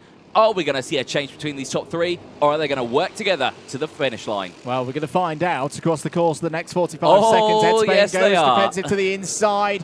Marcus looking to the outside. Oh, very close there between Ivanov and Spain. Kavekis is on the inside now for the Inkermans Kink and has got 2nd place. Alfie Mayer's looking down the inside for 3rd. This is all good news for Ed Spain because they're all fighting over 2nd place, and Ed Spain's away by a couple of kart lengths. Ivanov to the inside of Kavekis now. Is that going to open the door for Alfie Mayer to go for 3rd? Yes, it is, but he finds his teammate in his way. Just about makes his way through. Archie Loveridge now looking for position gains in the latter stages of this one. Big Ed send. Spain is gone. He's going to take the race win. That run for 4th place is not quite going to work for Loveridge. Ed Spain wins in Honda Cadet GX200 again, takes the first heat ahead of Kevin Ivanov, Alfie Mayer. Archie Loveridge did get 4th place ahead of Margus Kavekis. properly entertaining finish there. Anthony, classic Honda Cadet racing. Classic Honda Cadet all the way to the end, and Ed Spain certainly delighted with that one. Then ahead of Kevin Ivanov, Alfie Mayer, Archie Loveridge, Madagis Kavekis ahead of Ryan White, Cannon ahead of Branscombe, McIntosh ahead of Elliott Book, the top 10. Superb driving, leaving it to the last lap on that one, like we usually see in the Honda Cadets or in the Cadet categories in itself. But that final later on, I am looking forward to it, because usually the finals, they tend to be a battle on every lap. Absolutely, and as I say, we've got that second heat as well. Honda Cadet will be out next. Next time we'll see Honda Cadets at 2:45 local time here in the UK. If you're watching from around the world, I just can't remember what time of day it is on this lovely Saturday afternoon. I can tell you it's 12:45. Some of the people at home might not know it's 12:45. It's 12:45 local time here. If you're watching in Europe, it's 1:35, because my laptop is still set. It's still set to Europe time. There we go then. So drivers heading on in, going through scrutineering, going through the relative checks. Alfie Mayer can be happy with that third place. 15 finishers. So Spain, Ivanov, Mayer, Loveridge, Kavekis, that's the top 5. White, Cannon. The screen's just changed in front of me, so do give us a minute to pull that one back. There it is. Ralphie Branscombe P8, Ricky McIntosh in P9, Elliott Book P10, Luca Batuev in P11.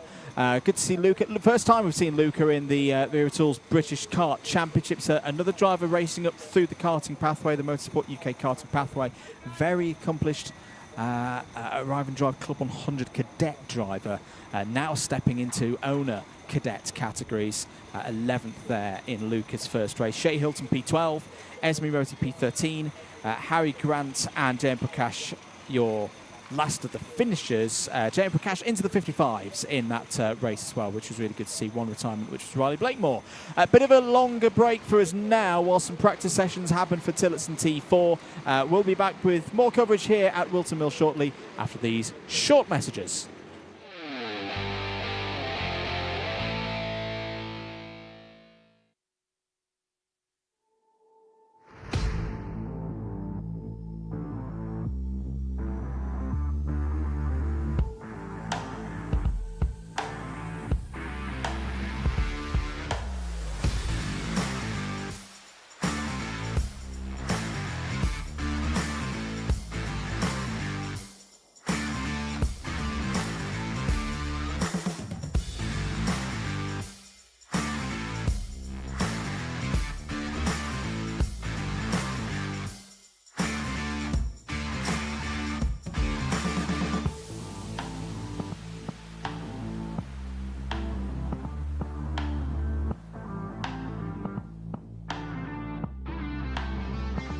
Oh, you're on time, thanks. There you go, just made it, there we go.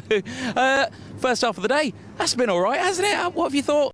It's been all right for some drivers. I think some of the seniors would not think it was that great. How many retirements was that? 10?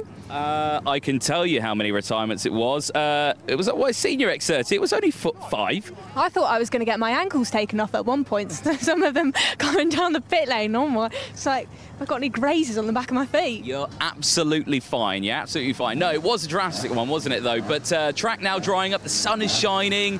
It's now becoming actually quite a nice day here. You can actually see some of the seniors just disappearing off. There was Gus Lawrence. He had a really good run in that one. P2 for him. And yeah, I think he's going to have a good weekend.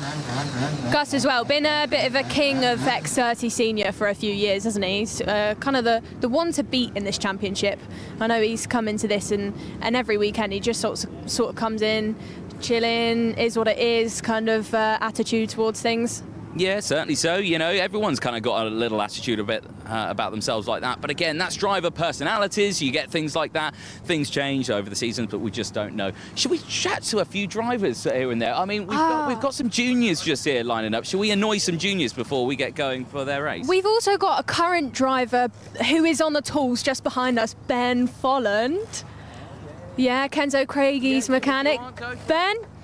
How's your weekend been so far? I know your dad Mick was quite keen for me to interview at some point. How's Kenzo been getting on? Yeah, not too bad. P2 in quali, fastest in every time session yesterday.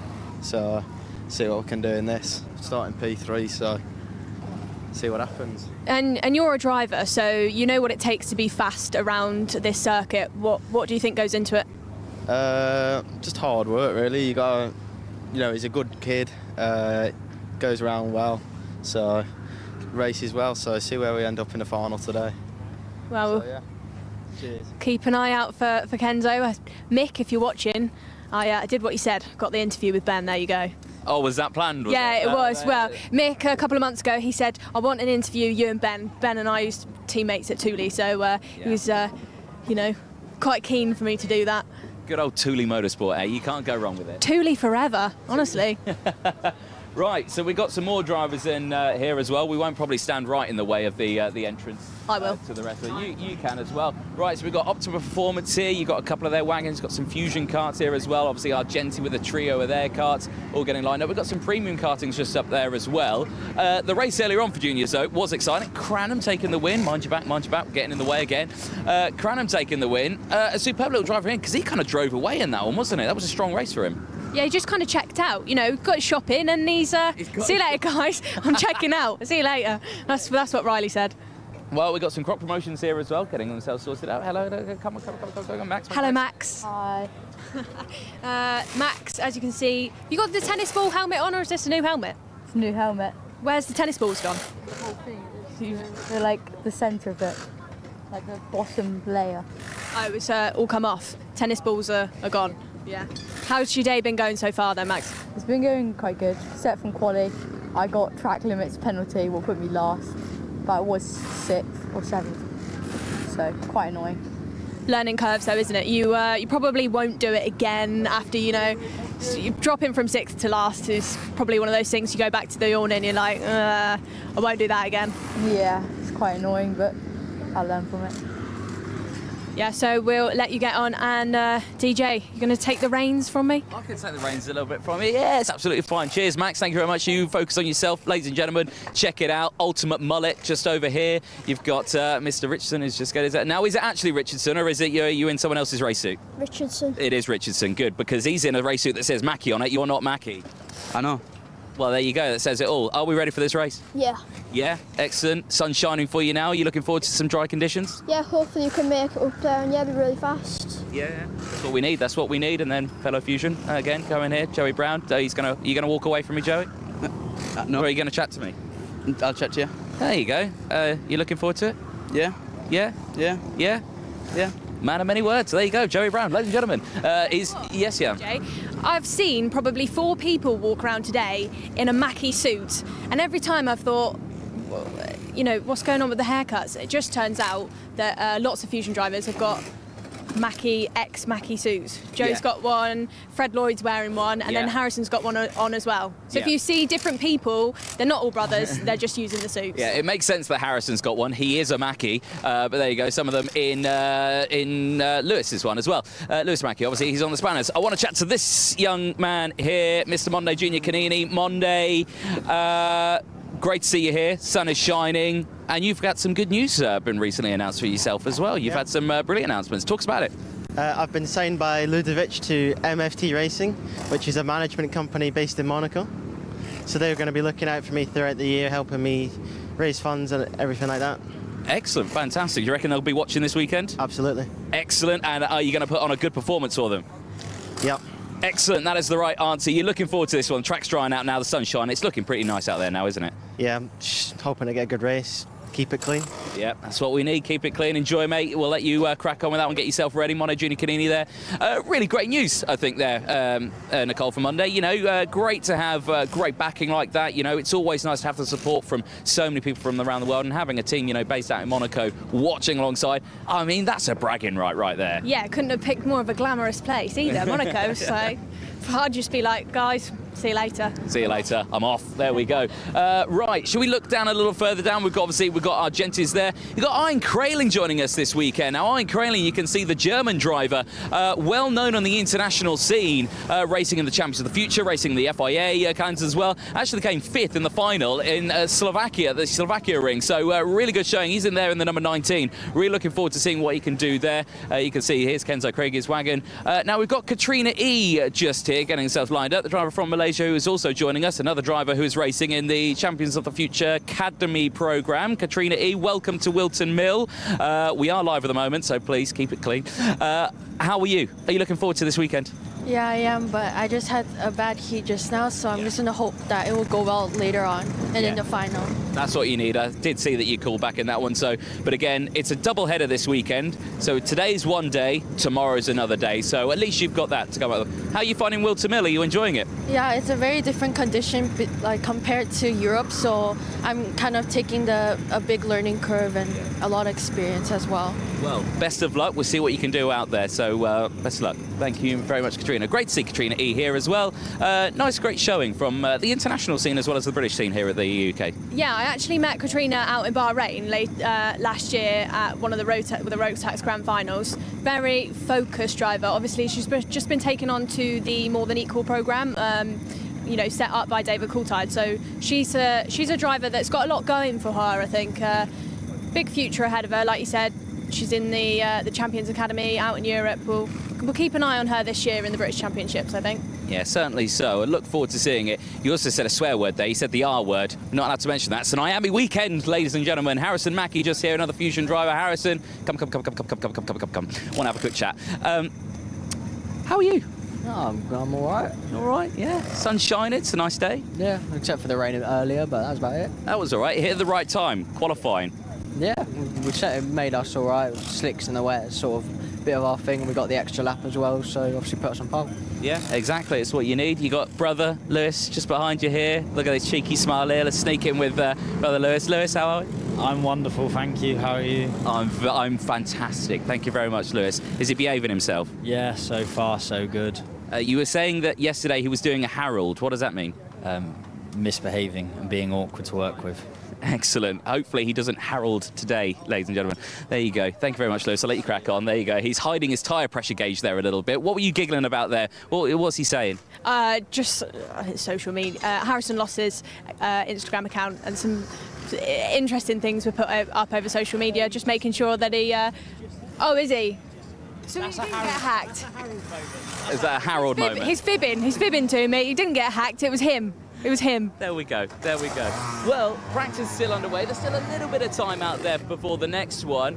We've spoken to a fair few drivers in here. There's some drivers out there. I mean, you got a big group of Argentis out there. Do you want to go and have a chat with them? They're like absolutely. a block of Argentis. It's like a little pack of them. Just interrupt them, spoil the fun, spoil the gossip. There's always going to be some little what's going on? Yeah. Let's find out what's going on. Who we got here? So we got the likes of, we've got Ian Crailing, we've got Kenzo Craigie, we've got Thomas Wynne Spearing, we've got Harrison Whitcomb, we've got Mr. Forrest here, we've got Richardson, and then we've got Morgan Moore. Right, who do we go with first? Harrison, we're going to pick on you. Go. How's it going? How's your day? How's your day been? What have you been up to? Well, not very good in quali. I mean, we've been top 3 all weekend until quali. Rained and I fell off the track and got myself a nose cone. So down in 11th. But if it wasn't for that, if it was just over 1 lap, I'd be second. But because it's 3-lap average, down in 11th place. So make my way back through and I hopefully make a nice race for everybody. You said a bit of a phrase at Larkle when you had a not so great qualifying, damage limitation, but then we also saw you turn it around. So is it the same case? You're not overly bothered? You reckon you can just get back up there again? It's definitely not a damage limitation because I drove from 11th to 1st in the X30 at PFI. I can do it again now. So hopefully we'll have another good race and be up there for the final. Great to hear from you. Some of your teammates have just run off there because they didn't want to speak to us. We do want to speak to somebody who's joining us this weekend. Kenzo and Aryan, come over. We'll speak to the both of you. What's been going on, boys? How's the start of your weekend been going? Was okay. The weekend is a bit difficult. Yeah, it's been good. P1 in all the practices, P2 in quali, first heat, see how it goes. And Aryan, have you found coming over to the UK, what do you think of the track? It's a bit difficult to compare to Europe, but I managed to compare to the other guys that are fast. So a bit of a quick turnaround for the both of you. Slovakia last weekend and then back over to the UK for this week. What have you been doing in between the two to get yourself ready for this weekend? School. Kenzo, what do you do in between the races? Sleep, school, go on the sim, repeat. Sleep, school, go on the sim and repeat. That's what That's what Kenzo's got to say. What is that? Sleep, school, go on the sim and repeat. That's all he does. So no actual karting? Oh, in between the karting. Yeah, let's say that wasn't on the list there, Kenzo. You need to make sure that karting's actually on your list. Well, the fact that he's here about to do some means that it is on his list. There we go. Drivers are starting to make their way onto the pre-grid now. It's intense time. You've got a sea of mechanics there all lining themselves up watching. There's the lovely Motorsport UK tent all adorned with its new logos, everything like that. And a little bit of the practice now. Tillotson, T4, they're here this weekend. It's a one-off weekend for Tillotson. Winner in both categories on this one, get a ticket to the European event, to the main event. Everyone's the Nations Cup. Everyone wants to be a part of that one. They're practicing at the moment. And, you know, I'm a bit of a fan of the Tillotsons on this one because, one, they sound good. They're not actually, they're going pretty rapid out there as well. And looking at the practice, I reckon their racing's going to be pretty mega. What do you think? Haven't you had a go in one? Did I have with a go in with one? James from Alpha? I did have a go in one, yes, and it was actually here. I'm glad you remembered that. I completely forgot that I had a go in one of these. Yeah, I remembered. They are mega. They are really good. You've been to Mr. Worldwide recently, and you've forgotten what's going on. Don't blow smoke up the trumpet. There we go. Right, drivers are making their way onto now. I love this part of a race weekend. It's a tense time. You know, they've had their first qualifying heat. They're going into their, they're going into second one. There are some drivers who have not been out on track yet. There are some drivers who have been out. There's a little bit of a shake-up on that one, but this is going to be a really tense time, and I think everyone's just getting themselves sorted out. Again, I'm loving Joey Brown there and his mullet. He's his own mechanic as well. He's pushing his art onto the grid as well. He's going to have longer hair than I do soon. I think so. I think he's going to need. I think we should braid his hair while he's asleep. I think put some braids in it. I think we can get away with that one. But everything getting ready. You know, this is a really good moment here. Looking forward to this, and the fact that the sun is shining now. I think these drivers are really going to look forward to this first race. I'm looking forward to it as well because I was freezing earlier on in the rain. You and Andrew have got it in there nice and toasty. He was chucking it down out here. Don't give us that. You immediately came into the commentary box straight away. You got the tea on. You were sitting down. You're getting warm. Don't give us that. Oh, I was cold and all that. Granted, you were out in the rain. We'll give you that. You braved the rain, but then you came into the commentary box, so at least you got warm. I mean, did you come in the commentary box? I don't know. No. I was out, I was braving it in the cold, all shivering. No. Fraser and I, sir. I disagree. I say you came back into the commentary box there. We just didn't notice. There we go. Fraser's giggling as well, which means he definitely came into the commentary. Did you come into the commentary box, Fraser?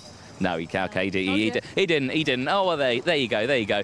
Well, this race nearly getting underway. There's 2 minutes left of that practice. Ooh, do we go to an ad break or do we keep talking? What do we want to do? You like to talk, so... I do like to talk, and we're going to keep talking. There we go. Shall I take this one then? We've already spoken to these guys just here. We've spoken to many more. There is some other drivers that we could potentially talk to here, but I just want to jump in and see who we could potentially talk to. There is quite a few lining up. Actually, let's talk to one of the officials here. Let's talk to our grid man, the Orange Army. We could not go racing without the Orange Army. I know you're working, sir, but can I have a quick chat? Who do we have here? Neil, part of the Orange Army, part of the organisation team here. How's it going from your point of view? I think we're doing good this weekend. I think you're doing good as well. Yeah, indeed. There has been lots of comments coming in saying, big up the Orange Army. And again, we couldn't go racing without you guys, so thank you very much. And we were the same. We Excellent. need you guys as well. Well, there we go. Oh, well, we don't need us. We're pretty useless. No, we need everyone. We need everyone. We need everyone. We need mechanics, drivers, us, there you go, camera crew. They're all important. Here's another man who's going to escape. No, he is going to chat to us. Mr. Dan Ashton, here we go. How are you? Very well, thank you. How's the weekend going? Very well. Have you been busy? Back out. Sun's back out as well. It's good to see you back. Excellent. Yeah, no, thank you very much. There we go. Ladies and gentlemen, bring the camera down, please. The shoes, they're actually adorned. They're marshalling shoes here. Orange. This is fantastic. Usually they're like pink or purple or something like that. I've missed you so much. No, you haven't. Thank you very much. Don't lie. There we go. Great to see him there. Well, Nicole, is it nearly lunchtime? I think it is. Yeah, but I'm looking forward to this race. I love it. Yeah. I'm looking forward to it as well. Forget the lunch. You just want a chicken wrap. I want to watch this race. How did you know I like the chicken wrap here? You're a predictable guy. Predictable guy with a chicken wrap. Well, just because of that, can I have something else? There you go. The cafe up here, absolutely fantastic here at Whilton Mill. I had dinner here last night and it was superb. Have you had dinner here? No, but if you're going to get anything, millionaire shortbread all the way. That's a good choice. I like that. Already some other people enjoying the snack box down there as well. Media here as well, getting all the photos of everything. It's nice to see. It's just a nice atmosphere here at Whilton Mill, isn't it? The British Kart Championships, IAME, back here. It's the first time that the IAMEs have gone round for the British Kart Championships around this new layout. And that really is, I think, you know, a superb addition. It brings in a new tactical part of the circuit that these drivers have got to deal with. Big curbs out there that these drivers will be smacking. You'll watch that on the broadcast, on the live stream for this next race. You'll see these drivers absolutely clouting that curb. What do you think of it? I think it's mega. It adds definitely something different to the racing, and I think adds something for the drivers. You know, these drivers got to hold themselves so rigid in the car, make sure that they're not throwing the car off when they're bouncing over the curbs. So we'll definitely see some of that in some of the shots coming up shortly. But before we do that, I think we've got a short ad break from one of our championship partners, and then we'll go back over to Andrew in the box.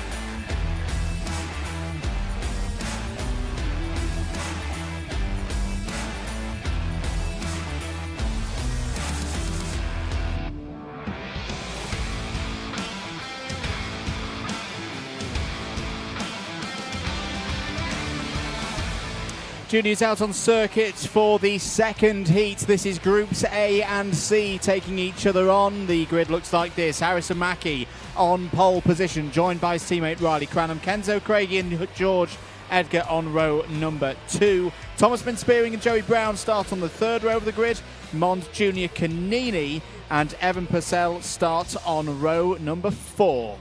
Row number 5 sees Aaron Richardson and Theo Lestrange. Harrison Whitcomb, who you just saw there on your screens in the background, drama for him. He has stopped on circuit. We'll have Samuel Branson alongside. Archie Owen and Ian Crayley go from row 7 with Alex Dodds and Katrina E on row 8. Morgan Moore and Jacob Backler start on row 9. Cameron Edmonds and Hamish Forrest on row 10. Charlie Myers and Jake Brook on row 11. Josh Parker and Zeph Nurnberger start on row number 12. Running out the rest of the field, Max Ewell, Ashley Hazer on row 13. It's a 27 kart field completed by Ethan Woodward. Are we set to go? The answer is no. Flashing yellow light means we go around for at least one more formation lap. We do indeed. Well, that gives Harrison Whitcomb maybe a chance to get back into position. Now, judging how I can't see his kart on track at turn 1, which is where it broke down, I would say he's possibly got going again. Oh, no, there he is. He's been pushed off the circuit. You can see there a sea of mechanics there wanting to help out. And unfortunately, well, the engine is started. I could see a puff of smoke, but he's getting out. I think he's out of this race. Harrison Whitcomb's Whilton Mill woes in the 2024 Wera Tools British Kart Championships continue. He had a tough time with the Rotax O-plate here at the start of the season, and his first race of the weekend does not even get going, does not even get on to lap number 1. Here we go then. Drivers into the tram lines for 8 minutes plus 1 lap. Lights out, and we are racing once again here at Whilton Mill. Good start for Harrison Mackie, immediately takes the lead. Kenzo Craigie's up to P2 as there's a spin in the middle of the pack. And I think the number 11 there, Joey Brown's involved in all of that. It's a breakaway of 5 of Fusions and Argentis all in there, but a number of high grid runners are going to be out in this one. The number 62, Aaron Richardson, is out. Aaron Richardson, who's had a brilliant day yesterday in free practice, gets to the races, has problems, change for the lead. Craigie to the front of the order, past Harrison Mackie, into Ozias, into the boot now. As another one of the Fusions is coming in. That might be the number 21 of, the number 18 rather, of Riley Cranham through to complete lap number 1. Monda Junior Canini has come through as well. So it's Craigie, Canini, Mackie, Cranham, Spearing, Moore, Kraling, Edmonds, E and Myers, your top 10. Yep, superb move. Change for the lead here. Monday Junior Canini down the inside of Kenzo Craigie. Moves up into P1. A superb opening couple of laps for the driver in that number 9 Kart, making his way through the field with number 9 seed from last year, 9th in the championship in this category. Certainly looking very strong here. Craigie there in second place, having to deal with the likes of Mackie, who has got settled into P3 as Riley Cranham is starting to close in, but it's Spearing who's up now into P4. Cranham's gone down to P6 with Morgan Moore getting up into P5. Yeah, Morgan Moore for Premium Karting is another driver who's looked really good so far this weekend. As out is the number 33. That's Ashley Harzer. The Jamaican is out of this one, and that's not good news at all. It's been a difficult weekend for Ashley Harzer. Remember, these drivers, for some of them, this will be their second and final heat. If they've had a bad first one, they need a good result here. They need to get in that top 28 to avoid the perils of the repechage. Well, there'll be 12 drivers competing for 6 final spots of 29th through 34th on the grid for the final later on today.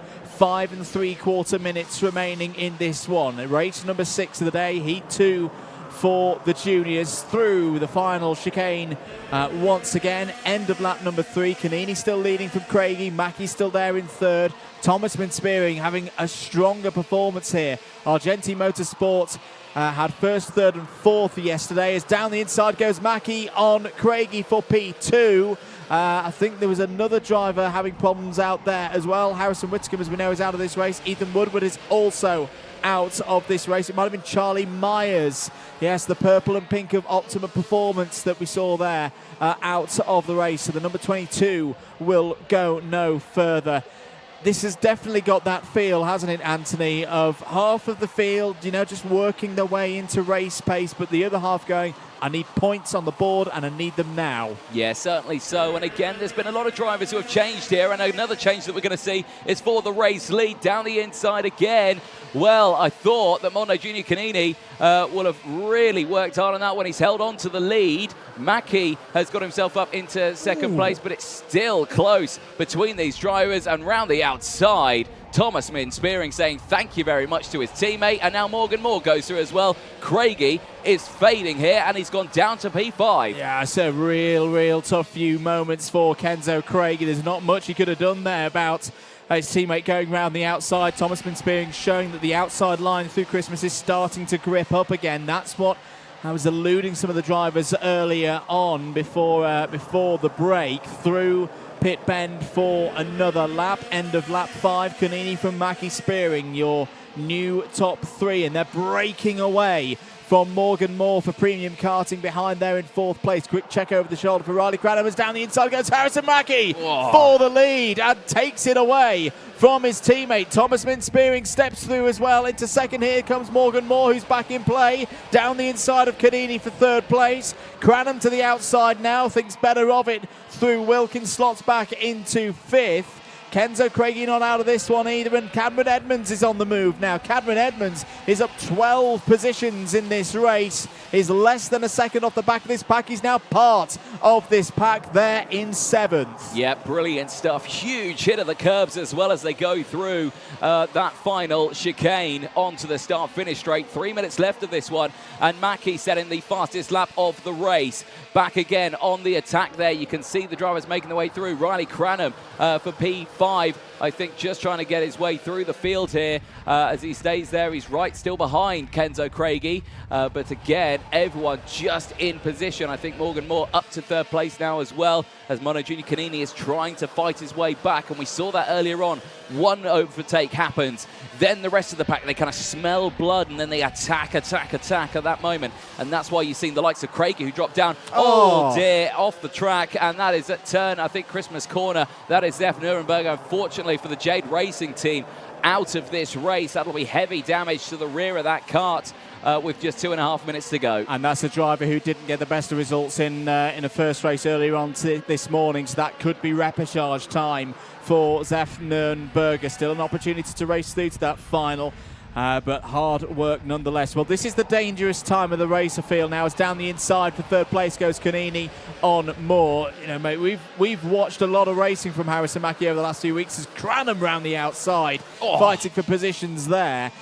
This is the point of the race where typically in these heats we've seen Harrison Mackie start to hit the big sectors and push away from the pack. Morgan Moore down the inside once again on Riley Cranham, having a really good scrap here over this 5th place with Cameron Edmonds there in the number 57 as well.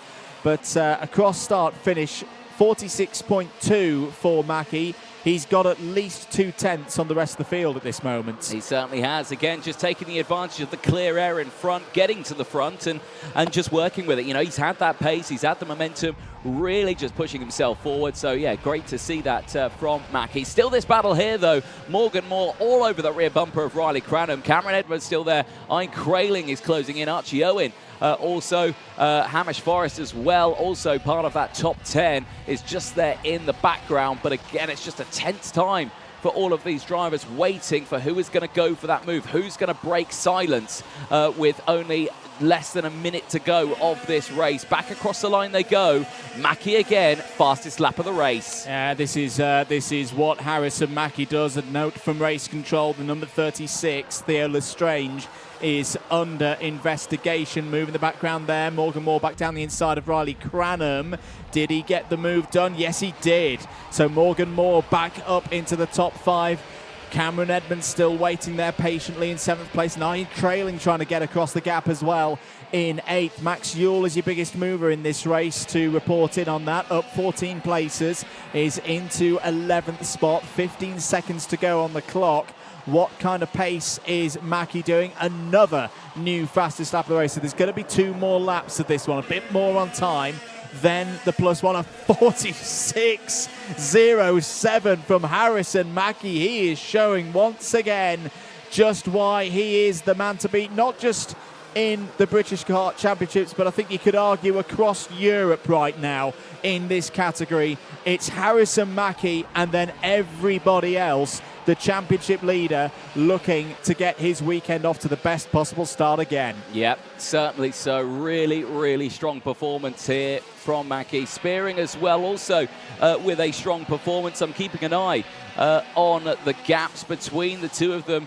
Is less than a second there. Great close-up of Riley Cranham trying to battle away here with Morgan Moore. Final lap board comes out then for the field, and Harrison Mackie leads it now by over a second. He is breaking away from Spearing, continuously setting those fastest laps. And there he is going through Christmas Corner. And the other thing that I love to see when we watch Harrison race, he just looks such at ease. He looks so calm at the wheel in this run of form that he's had, that, you know, for me really goes back to when we were in Italy for the second round of the IAME Euro Series. He took that form into the first couple of rounds back here in the Wera Tools British Kart Championships at PF International.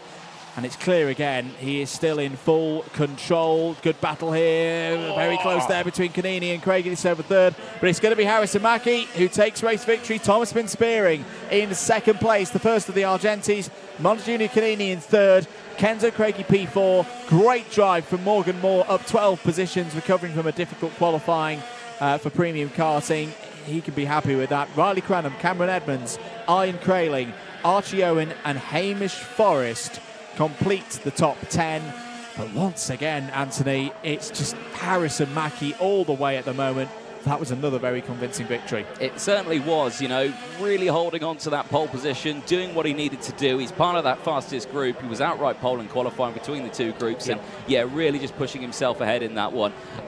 Good showing. You know, got to give it to Morgan Moore, 12 places gained. Cameron Edmonds, 12 places. Hamish Forrest as well, 10 places gained. Max Ewell, 14 places gained. Superb drive with the drivers who finished with inside that top 11.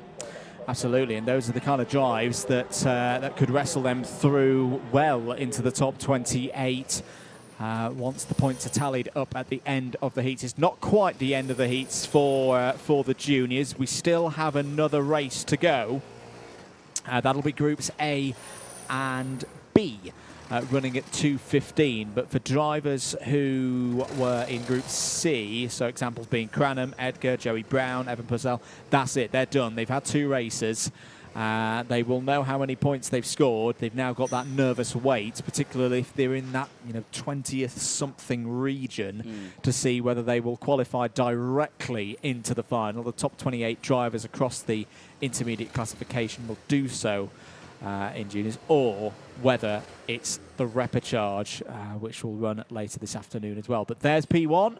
Harrison Mackie, once again, had to work for it in the first third of that race, Anthony, but very, very efficient with his work once again. Once he got into the lead, he just seemed to gallop away from the field. Yeah, exactly that. He did not pull, like his brother says, a Harold in that race. It was a Harrison Mackie all the way. Well, there we go. That's the last race before the formal lunch break. We'll be back shortly after these short messages.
Hello everybody, welcome to Whilton Mill, welcome to Track Talk for event 4 of the Wera Tools British Kart Championships. We're going to take the next 20 minutes or so to go around the paddock a little bit, kind of preview the weekend, see how people are getting on, what the form book has been leading into today. We're of course recording this on Friday whilst free practice is ongoing out on circuit. As I say, we haven't got long, so let's crack on into it. Not quite got enough time to go down into the bottom area, but just to tell you some of the news from there. Optima performance looking pretty good with Alex Dodds this weekend. From my notes, he was 5th in FP3. Margaris Kavekis, who we've just seen go into the pre-grid for one of the Honda Cadet practices, is looking pretty good as well. Was 3rd earlier on. Optima performance, as I say. Sorry, Alex Dodds in MDL, of course. MDL a little bit further down in there. Optima performance as well. Look out for Cameron Edmonds this weekend. Is looking pretty quick. JGR we'll get on to later. I think the first group that we're probably going to head into is going to be Fusion Motorsport. Biggest team here this weekend. Had a stellar time at PF International, about a month ago, for the first events for the IAME classes. Pretty much clean sweep the whole lot. Are they going to have as much of things their own way this weekend? I'm not sure. We'll get on to why later, but they are still looking pretty strong. We'll start with Restricted. Not all the karts are in at the moment. Restricted, Alfie Davidson, double win last time out, is looking pretty quick. I think this is Alfie Davidson's kart here. Yes, it is. So this, I think, is still very much the machine to beat in IAME Water Swift Restricted. Was fastest in FP3 and FP4 earlier on today. We're filming this still with FP5 yet to run. It's just running really well at the moment, is Alfie Davidson, looking pretty strong along the way. Another driver that I'm very, very keen to see how they get on this weekend is Sukhmani Kira. Sukhmani has taken a huge, huge step forward so far in 2024.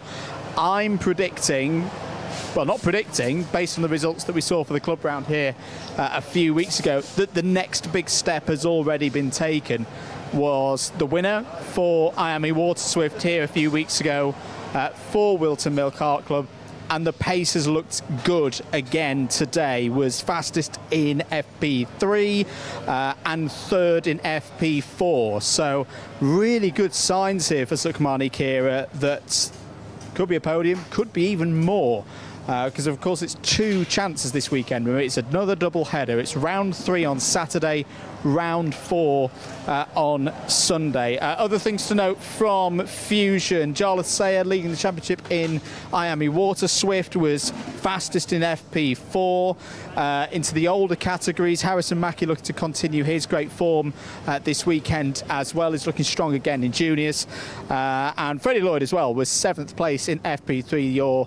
One of the top runners in seniors. As I say, we've not got a lot of time, so we'll crack on through to BMR. Good number of runners in Water Swift again. Austin Newstead looking pretty good this morning. 2 top 10s in the practice sessions. George House looking for another strong weekend also. Let's see who we can find in here. Hayden Eldridge looking quick also. How's today gone? We've had a very tricky first couple of sessions, and then this last session's gone really well for us. So. What's made the difference then? What have you been playing with on the kart in terms of setup? Just the engines and stuff like that. So is that like a complete swap out of units, or is it changing certain aspects, certain little bits here and there? What have you been up to? Just little bits, just changing some little things, so then we can just try to push to that last couple temps. And looking forward as well, you know, racing wise, this is the first time that we've seen IAME in a British kart champ sense on the new circuit. You enjoying it? Is it a bit of a challenge out there? It's a big challenge going past that chicane. It's a very tricky corner to get right, but when you get it right, it feels really nice. Good stuff. And do you have to change anything in terms of gearing for that from previous visits here? Yeah, you have to change like lots of stuff so then it suits the corner to make it go fast around it. Good stuff. Well done, Henry Clark there, by the way. Looking was, as I say, 20th earlier in FP3 and is looking like getting on a fair bit later on in the weekend. We're marching towards Mick Barrett Racing. Let's see if I can grab Joseph Smith if he's all right. Joseph, quick word, how's the track driving this weekend? It's all right. It's quite slippy at the moment, but hopefully it gets a bit faster tomorrow. So we've had a little bit of precipitation in the air the last couple of sessions. Is that the main reason why it's slippery, or is it a tyre thing, do you think? I think it was drizzling maybe 20 minutes ago, and I think that's why it's a bit slippy now, but it was fine before. Good to be back in the MBR awning as well? Yeah, it's great. It's really good company, really good people, and Dan and Mick are doing everything they can to fix any issues with the kart, but it's great. Good stuff. I'll let you get on because I know you need to get to debrief. But yeah, on Mick Barrett. Look out for Aston Sharp this weekend. Aston looking really, really strong.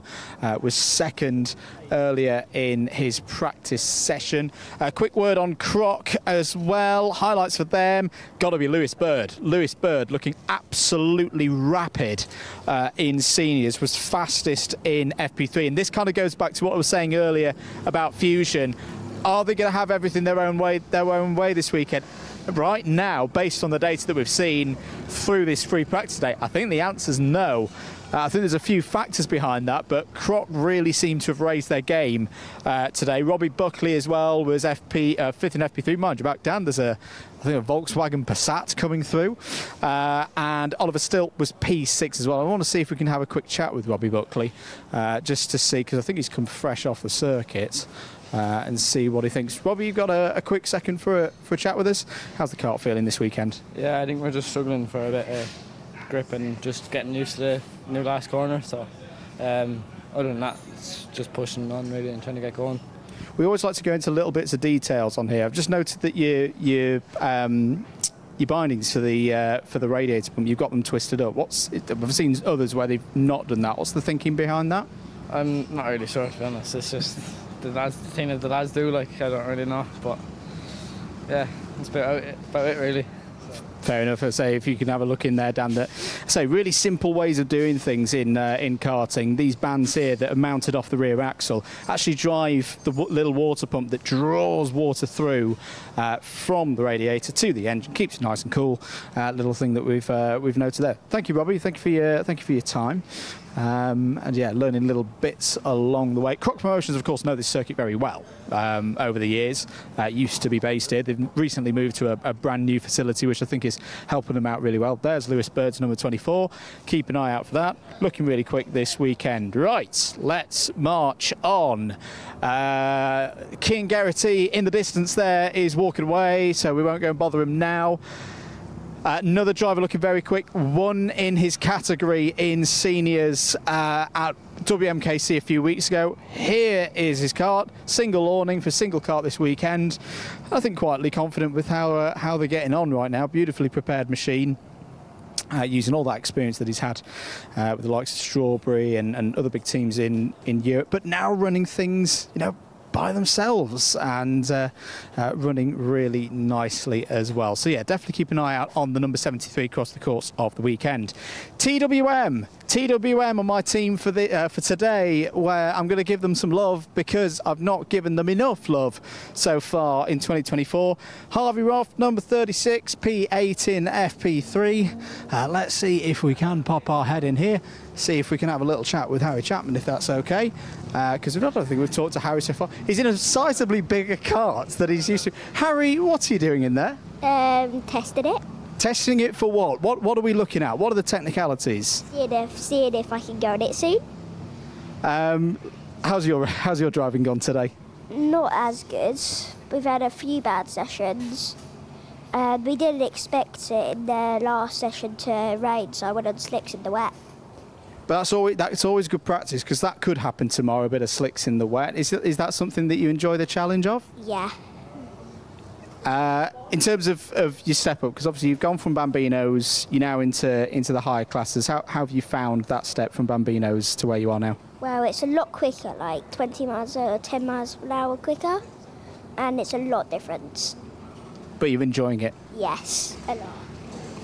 Good stuff. Well, Harry, we will leave you to your all-important testing of a junior kart. Great to see there, and good to have a chat with TWM. Right, marching on. Ralphie Branscombe's awning is there, but the kart is not. Winner from the O-Plate. The last time Honda Cadet were here, because we should mention, of course, Honda Cadet are here. Really interested to see the dynamic of a double weekend for them, because, of course, this is the third event in the main championship that we've seen from them, but they've run with Rotax for the first two events. So, slight. I mean, in terms of the scoring in the championship, not too much difference. It's still going to be battling for hauls of 65 points. But how are they going to play it out knowing they've got a full round on Saturday and another one then on Sunday? We'll wait and see on this one. Jade Racing Team, really good to see a good number of drivers with them this weekend. Just a couple of the highlights from today. Alessandro Salas looking quick in FP3. Noah Wolf, third in the championship at the moment, but effectively second, because Oscar Repetto, one of the international runners who was with us at PF International, is not here this weekend. Noah, second in FP3. I didn't check how your FP4 went, mate. How did it go, all right? Fastest, so... That'll do. That'll do. This circuit, it's changed a little bit, of course, since the last time IAME's raced around here. What do you think of it? What are the challenges now? For me, it's mastering how to take it, because it's a big difference taking the curb, getting it right every lap. It's hard to get it right every lap. That's why the best will come first, of course. But yeah, I've been struggling to get it right every lap, but keep improving, and we'll see how we do. How are you finding the management of the season as well? Obviously, we were both in Slovakia last weekend. Very different machinery to what we've got here. Do you find it, fairly easy to switch back and forth between the two? Very easy, actually. I don't really notice the difference, because I was born and raised under the IAME Cadet and Honda. Keep switching classes, so I very much know how to switch quite quickly, and it'll take me the outlap, and then I'm there. Good stuff. Well, we've got to march on, but good to see you, Noah, and yeah, pushing on really well, and hoping for a better weekend. Had a bit of a tough time out in Slovakia. in a different category, but myself and Anthony Jordan are keeping a good eye on him. Hoping for better things. The Stewart camp, Andy and Johnson Stewart, good to have them again from Northern Ireland. How's today gone?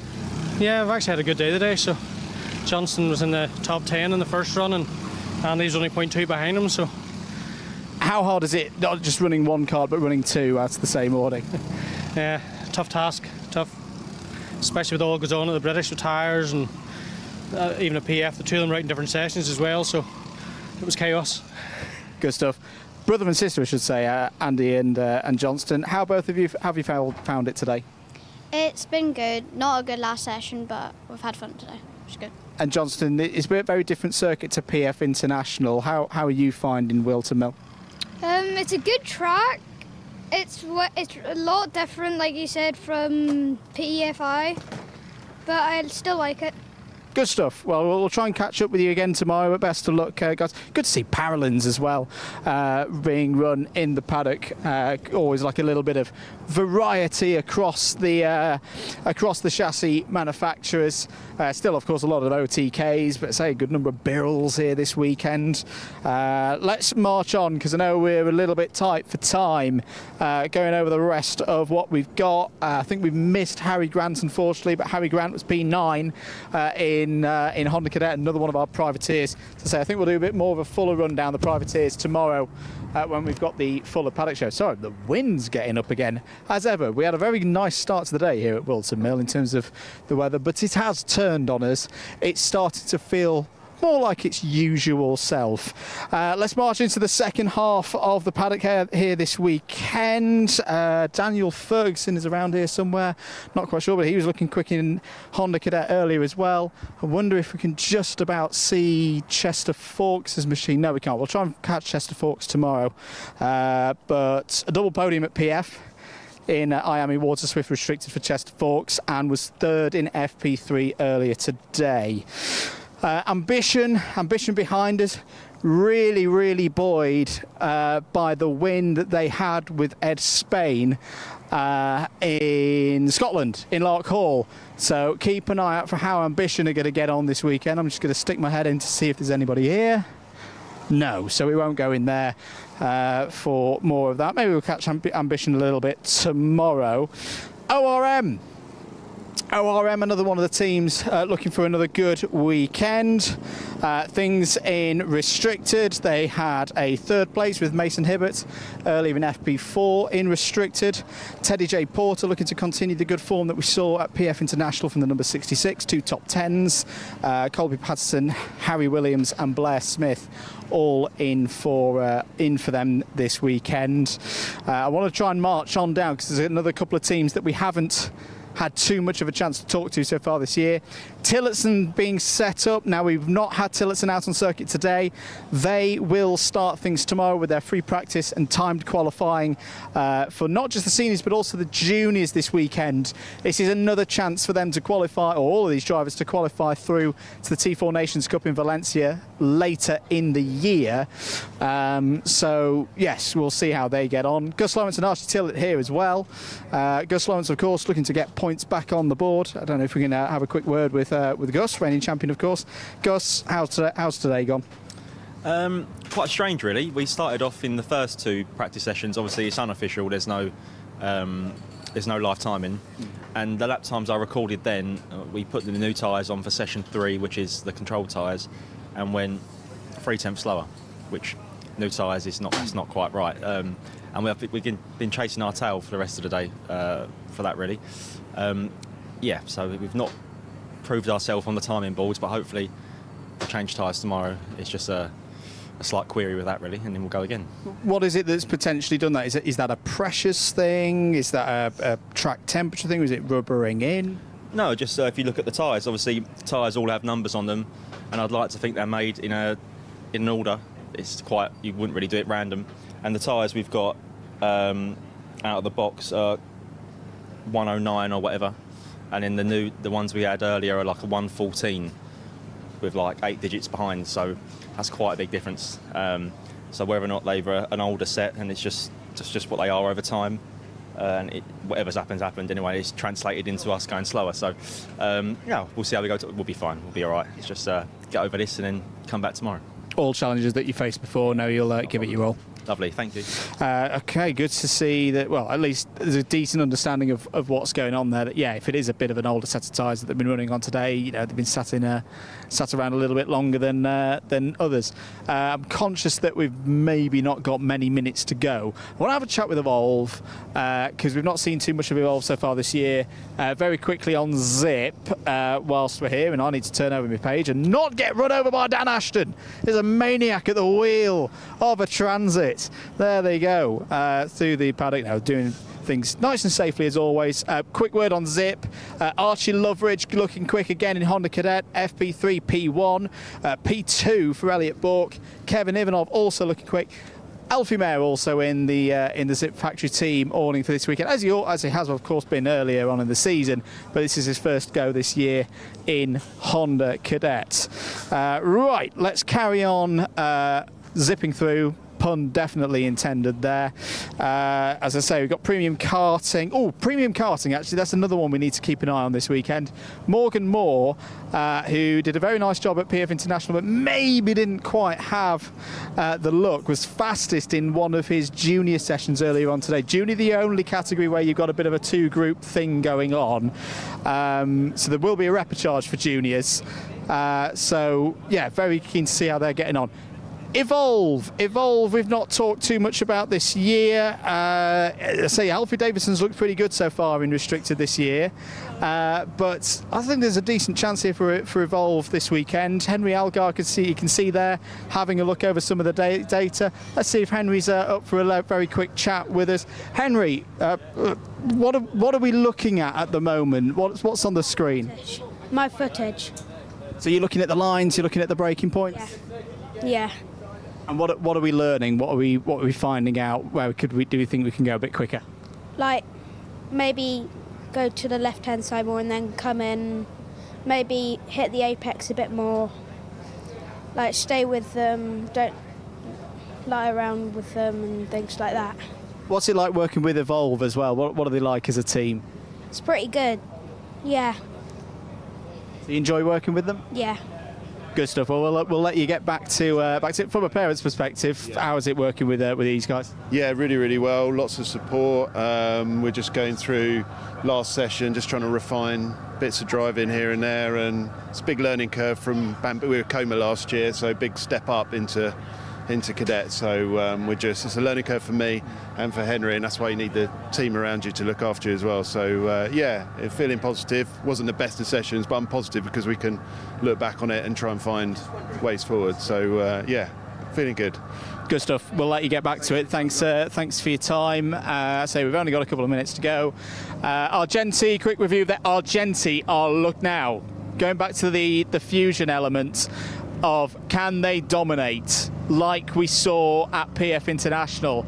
I think Argenti Motorsport have got a very straight answer to that. The answer is, if it's juniors, no. First, third and fourth in a number of practice sessions today for Argenti. Kenzo Craigie, the fastest of them. Harrison Whitcomb and Thomas Spearing also looking quick as well. Look who's back in the paddock. Oh, let him back in. My goodness me. Before we end with Vismo, Jamie Green Racing, a quick review of their day. Will Green still looking very good. Sammy Ilias. Sammy, we'll walk with you. Good day? Yeah. Very good day. Do you like this circuit? Yeah. What do you like about it? I don't know how. Christmas corner? Yeah. Everybody loves Christmas corner. We'll let you get on. Vismo, as I say, they had a bit of a difficult start today as we finish things. We've done a bit of an interview with Henry Gregory, but they've struck back really well through the course of the afternoon. FP4, Henry was 6th, and Aaron Brown looking quick as well. And look who's back. I say, look who's back. Don't hide. Come on. What's it like, mate, to be back in it? We've done a full interview with him already today. All right, fair enough. What's it like being back? You know what? The weather is a lot worse here in the UK. That's the first thing that I've noticed. I enjoy the Europe scene a little bit more in terms of sunshine. But no, you know what? Great to be back. Loving it. Loads of old faces, loads of friends that I've made over the years, and just going around chatting away and enjoying it. So it's good to be back. Good stuff. As I say, Henry, good comeback from a difficult. What happened with FP3? I didn't go out actually. Took a little bit of a break, but practice 4 was very good. P6, as you just said, and the last practice was P4, a couple temps off, so not that bad. So just slowly getting better and better. So it's looking good for tomorrow, really. Very, very good. Right, I think that's going to wrap things up, and I've ended it very, very tactically here. I'm going to sit down. I'm going to have a little bit of watch of whatever Formula 1 is on the screen. That was Track Talk, and yeah, enjoy the rest of the coverage here this weekend at Whilton Mill.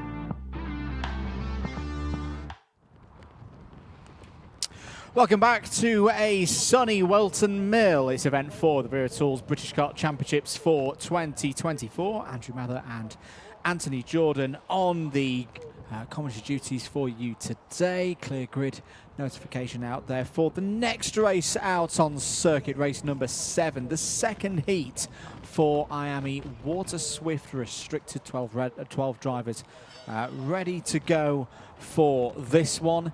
And we saw a good race from these drivers earlier on today. What are we about to see in the next one? 8 minutes plus 1 lap are next.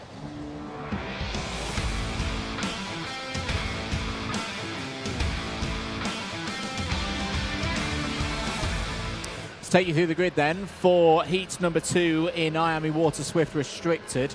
Daniel Ferguson on pole position, Alfie Davidson on the front row. Chester Fawkes and James Root start on row number 2. Henry Algar and Alessandro Salas on row 3. On row 4 it's Elias Sammy and Harry Chapman. Reggie Chandler and Oscar Kenny go from row 5, and it's Ethan Robinson and Mason Hibbert who round out the next couple of rows. Race results, if you weren't with us earlier, this is a confirmed one for the first heat. It was Salas from Davidson, Ferguson, Roots, Fawkes. Someone has lost a chain guard already. It's a TWM, which would leave us with one runner. I reckon that's going to be Harry Chapman's chain guard that has gone there. Fawkes did receive a 5-second penalty for a dropped front fairing. Sammy, Hibbert, Algar, Chapman, Kenny, Robertson and Chandler were your runners in the order at the end of race 1. Let's find out how race 2 is going to go. Green light and racing for 8 minutes plus 1 lap. Good start for Daniel Ferguson, but gets a little bit of oversteer kicking through the crook there. That could be an opportunity for Chester Fawkes. It's more than an opportunity for Chester Fawkes. Fawkes takes the lead. Davidson down the inside takes second place in the early stages of this one. But Chester Fawkes already with a good amount of points on the board from that first race, Anthony, but once again looking to build across the course this weekend. He's been on the podium twice so far this season in the finals. This is a very good way to start his second heat and hopefully get a good grid slot for the final later today. Yeah, exactly that, because it all falls down to just these 2 races. Davidson, though, back to the inside. Nicely done. He'll take that one. There's a spin in the background, unfortunately, for Mason Hibbert. He's out of this one. He's right at the back of the grid. He'll have to work super hard to try and close back in. Now, was there a change for second place? There was indeed, but more action going down here. Now, it's not gone well at all.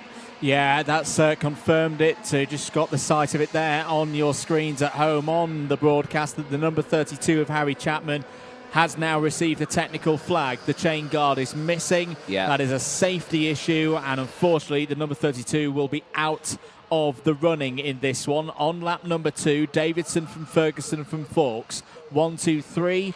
Need to work together at this stage, I feel, Anthony, because we've already seen the race pace of Alessandro Salas in the number 28 is very, very strong today. They do not want to invite the race winner from the first race back into this equation. No, they certainly don't. Well, we'll keep a close eye on it again. We're starting to see that similar story than what we saw earlier on. You know, drivers working together now, trying to break away from the rest of that main pack.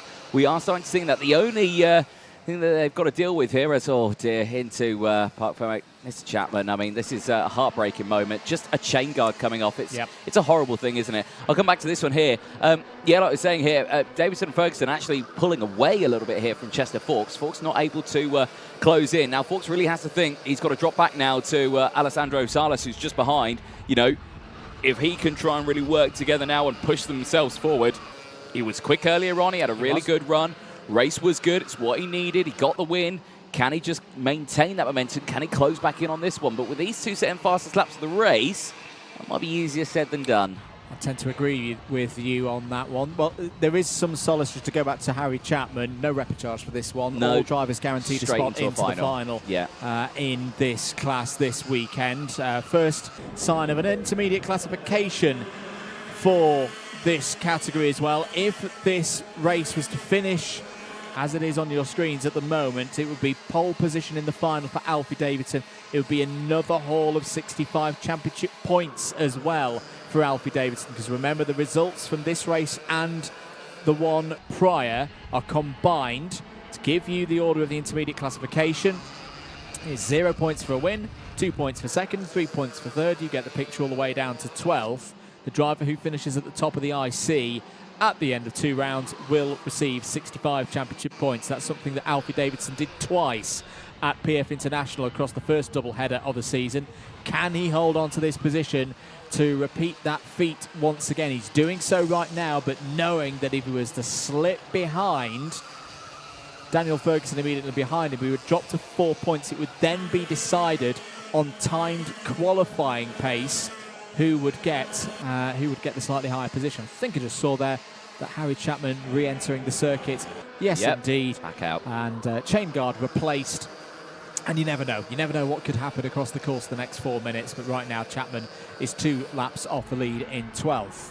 Certainly so. Well, good to see that he's got I think the commitment to go back out there on track. You know, some drivers just say, no, there's no point. But, you know, Chapman there really showing that he's got some great character out there as a driver and giving it a good go out on circuit. Back here, though, with the racing. This is the battle here for P4 and P5. James Roots down the inside. Says thank you very much to Alessandro Salas there and makes his way through. Another position gained and up into that top 4 on circuit. Trying to close in on the likes of Chester Fawkes up ahead. And Chester Fawkes at the moment is just, well, without trying to sound horrible, he's just there. Yeah. He's there in third place. He's not gaining. He's not losing, but he's not losing out to these two behind because they're not keep catching up to him. So it's just that chop and change. But now with this change, with James Roots ahead, that might change now. We could see a gap close in. Yeah, it'll be intriguing to see over the next lap whether Roots can get some pace going. It's remarkable how a swap around between drivers can suddenly result in a lot more pace across a duo. Right now, the pace is still in the advantage of Fawkes, actually. Has just gone green through sectors 1 and 2. Actually, I wonder whether he's starting to pull in on the 2 leaders. No, it's still the status quo. Davidson leads from Ferguson, just under a second behind is Fawkes, and then it's Roots and Salas needing to do a bit of work here across the course of the next 2.5 minutes. But here's a change for the lead. Ferguson takes it away from Alfie Davidson. Didn't look like Alfie Davidson fought that one too much, Anthony. We have seen him in this position before. We saw him be quite happy to be behind James Roots at PF International in these heats. What do we reckon he's going to do across the course of the next 2 minutes? Well, the reason why that overtake has come into... Well, actually, I think he's retaliating there through Osiers. Is there another change of the lead? Now, you were saying he was happy to stay behind. No, he has stayed behind. He's not gone for it, but it looked like he did try and get his nose down the inside. Now, yeah, like you were saying there, now, was that a mistake from Davidson in towards turn 1 that forced, Ferguson to go for that move? Because I don't think, we were so early. There was still over 2 minutes left of the race. Yeah. That's a really early call to go for the move. So maybe it was kind of forced in a way because there was a mistake. Now, you can see Davidson still behind. He's not re-attacked, but he has closed back in now Is he going to push along? Because they've got to be careful. If they keep fighting, Forks will close in. James Roots, Salas, they'll all close in. Algar, Kenny, they're all still there. They're all not dropped off too much. So again, if they do need to be careful here to see what they can do. But at the moment, still no change. He has stayed behind. Looks like Davidson is happy to stay there in P2 at the moment. Yeah, but this is a battle that is changing things in terms of the intermediate classification. With this kind of result, Ferguson would take pole position for the final, virtue of a first and a third.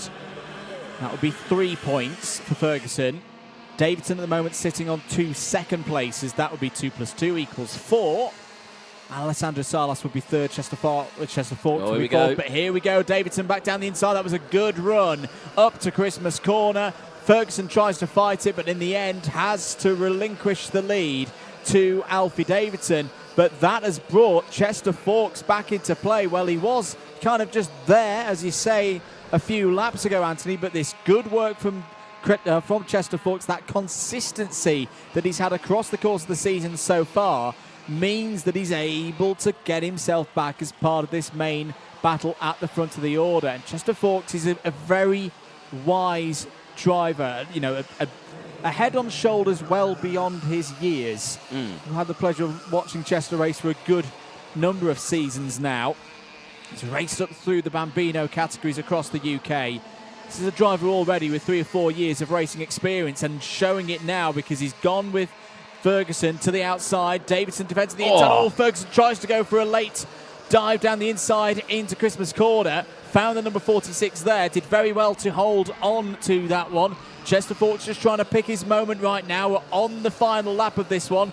This is going to be the decider. There's a yellow out through Wilkins and Ozier's. Green flag now. Davidson looking in a very good position to take another haul of 65 championship points. Yeah, indeed, and it just confirmed it is Sammy Ilias there who has broken down at the side of the track. But yeah, like you were saying, Davidson timed that one perfectly. Great defensive line up into Christmas corner, read the road perfectly. He'll see the checkered flag. 2 out of 2 for Davidson. Ferguson will take second place. Forks, impressive P3 with the fastest lap of the race as well. James Roots taking 4th place ahead of Alessandro Salas. Henry Algar ahead of Oscar Kenny in 7th place. But Ethan Robinson getting ahead of Reggie Chandler at the end of that one, who dropped to P9. Mason Hibbert in P10. Well, Alfie Davidson's perfect run of championship scores, at least right now provisionally, continues. That will be an extension of his championship lead over Daniel Ferguson. Daniel Ferguson will be alongside Davidson on the front row for the final later on today for round 3 of the championship. Alessandro Salas will have the inside of row number 2. Solid result there for Salas, 5th place. Puts the number 28 in 3rd place in the intermediate classification. Chester Forks will be 4th. Beats out James Roots as well in that one. So right now this is your provisional grid for the final. Davidson and Ferguson, Salas and Forks, Roots and Algar, Sammy and Kenny. That is your top 8. But for Alfie Davidson, the questions keep being asked. Can anyone beat this young man in Water Swift Restricted in 2024? And so far, the answer has been no. He keeps his run of perfect scoring going. It certainly does. Still a long way to go, though, and they've still got their final to come today, and then they'll repeat it all again tomorrow. Will indeed. Drivers going into post-race technical inspection and scrutineering. With the commissaires and the scrutineers in there making sure everything was above board in that race. I think reasons to be pleased, though, for Daniel Ferguson. Yes, it wasn't the win, but he's definitely showing himself as the nearest challenger this weekend. And we often say it with a final. Longer race, of course. Yeah. You know, he got the lead, he got ahead. It wasn't one of those races where a race leader galloped away from the rest of the field. And definitely stuff to be positive there and build upon once we get to the final. Yeah, certainly so. Like you say, put it on pole in qualifying, so really showing some good pace there. There's Chester Forks. Again, great result for him. Started the race 3rd, finishes it in 3rd as well. So a nice controlled race there not gaining or losing any positions. Well, good to see there for the Water Swift Restricted. It'll be race 8, Water Swift Heat 2 coming up next, so make sure you stay tuned for that one. Great running, though, and again, like you were saying, for Mr. Davidson, who is primed and ready to get his car on the trolley. He's on his own at the moment. His mechanic with trolley is not there. Oh, no, there he is. He's there now. There we go. He was a very eager beaver to get that one. You can see mechanic there, Ollie Walker, spannering for Alfie Davidson, which is good to see, part of the Fusion team there. There's Ollie going past the screen. But yeah, no, great to see. Sun shining again in the background there. I think I think the spirits are starting to lift up a little bit here in all the classes. Yeah, it's getting back to the kind of conditions that we had yesterday. A little bit blustery. I keep looking out to our right and over the circuit and seeing to the fields. The crops being billowed by the wind here in Northamptonshire. As you say, more racing to come through the course of the afternoon. We'll also keep you updated with how timed qualifying goes for the Tillotson T4 classes. They race tomorrow. With 2 heats and a final as they look to qualify for the T4 Nations Cup across those 2 categories. There's James Roots at the number 21, P4 as well. I think we've got a new poll going as well. No, actually, it was the old poll. So I'm sorry to say this, Andrew, that out of 166 votes, 81% of them agreed with me. It's Senior X30. Oh, okay. Yeah. They all disagree with the IAME World Finals then? Hey? They all disagree with IAME World Finals then? Well, yeah. Well, I also disagree with them. Say that too loud because they pay me. But yeah, yes, indeed. But yeah, no, there we go. So called it right. There we go then. We could debate class names until we're blue in the face. But today we'll leave it there. A democracy in action in the at the moment. There's Reggie Chandler as well. Good to see Reggie Chandler getting on as well. More from, of course, the Water Swift Restricted category later on today. Next up, though, it's Water Swift. Race 8, Heat 2 is next.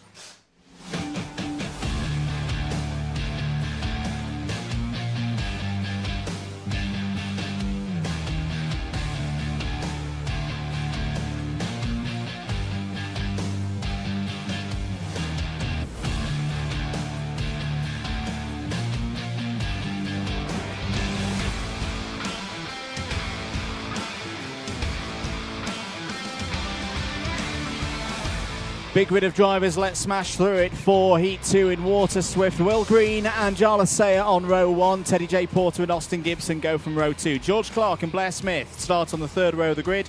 Austin Newstead and Sukhmani Kira, they go from row 4. Colby Patterson and Harry Williams go from row 5. Aaron Nair and Nike Measures on row 6. And it's Finley Lines from Christian Kobe. Vincent Ackerman on row 10. Freddie Wood and Henry Clark on row 11. Sophie Campbell and Callum Graham, they start on row 12. And it's Mason Brooks ahead of Johnson Stewart, ahead of Xavier Fonge from Jesus Baturas. Then it's Andy Stewart, Joseph Davis on the 30th spot on the grid on row 15. Jonty Restrick and Harley Musk ran out the field on row 16.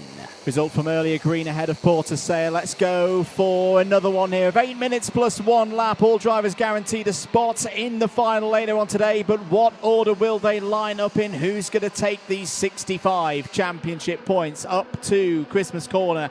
For the first time, it's the 2 front row sitters who got away best out, got very close, involving one of the BMRs and a Fusion. I think it was Austin Newstead who's had another good start. The rest of the field streaming down into Ashby Corner. I think there's one kart, it's Austin Gibson. Austin Gibson is not tracking around the circuit. I think I saw number 52 Fusion Motorsport car at the side of the road there. So Austin Gibson, who is meant to start on the 2nd row of this grid, has not taken the start, is already out of this one. 7 minutes and 15 seconds to go. Let's count them through at the end of the first lap. A lot has happened. Who's gained, who's lost? Well, Green, Porter, Newstead, Sayer, Smith will all be happy with their starts. George House has had a flyer, up 7 spots to 11th. Who's lost out in there? Grayson Wortley, unfortunately, down 5 spots to 21st. And to confirm, 31 runners remain. Austin Gibson, the winner in the IAME Water Swift Restricted category, the champion last year, having a tough season so far, will have to work his way from further down the order in the final later on this afternoon. Yep, certainly will do here. Keeping an eye on this battle. This is third place downwards. Newstead ahead of Sayer, Smith and Patterson as they go through. No lunges just yet. We've been seeing that Blair Smith has been making the moves now, has got in to fourth place. So really good run there. Then you've got the next group just behind. Sukmani Kira, George Clark, Christian Kobe all in tow. But Will Green and Teddy J. Porter breaking away from the rest of the pack here.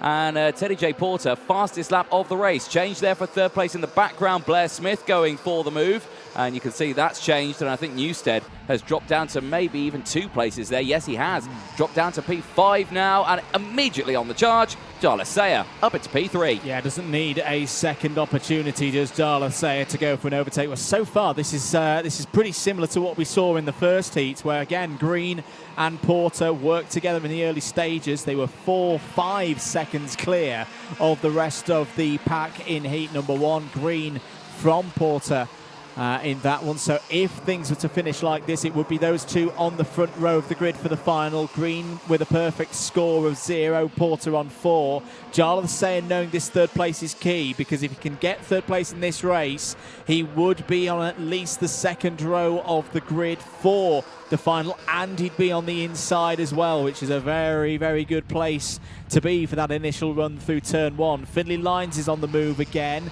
It's just done the fastest lap of the race of 50.81, was the fastest driver in the first heat as well. Lyons has just gained a single spot at the moment, up to 12th, but we saw again in heat 1 just how good his racecraft is, and Anthony, at coming through these fields. Yep, certainly so. Keep a close eye on all of these groups at the moment. Fastest lap now, like you were saying, Finley Line, so really pushing strong. 4.5 minutes to go, and across the line, still no change between these top two. They stay the same, working together. Teddy J. Porter again, fastest lap of the race, is using that slipstream to his advantage. It's helping Will Green out as well. And he's not going for that move. You could see there that he had the opportunity to send it down the inside there, just again choosing to just stay behind. Blair Smith still behind Darla Sayer. No change between those drivers yet. Newstead not able to retaliate of what happened earlier on. Looks like Patterson's just dropping off the back a little bit there from the 3 in front. Will fall into the clutches of Harry Williams, who's got up into 7th now, ahead of George Clark. Sukmani Kira down to 9th place now. George House still just within that top 10 in P10. Indeed, unfortunate news for Aryan Naya. Naya has fallen down to 23rd place. I think a problem on the 2 laps ago, as out dear. Is the number 77. That's quite a lot of damage to the front of George House's BMR. Yeah.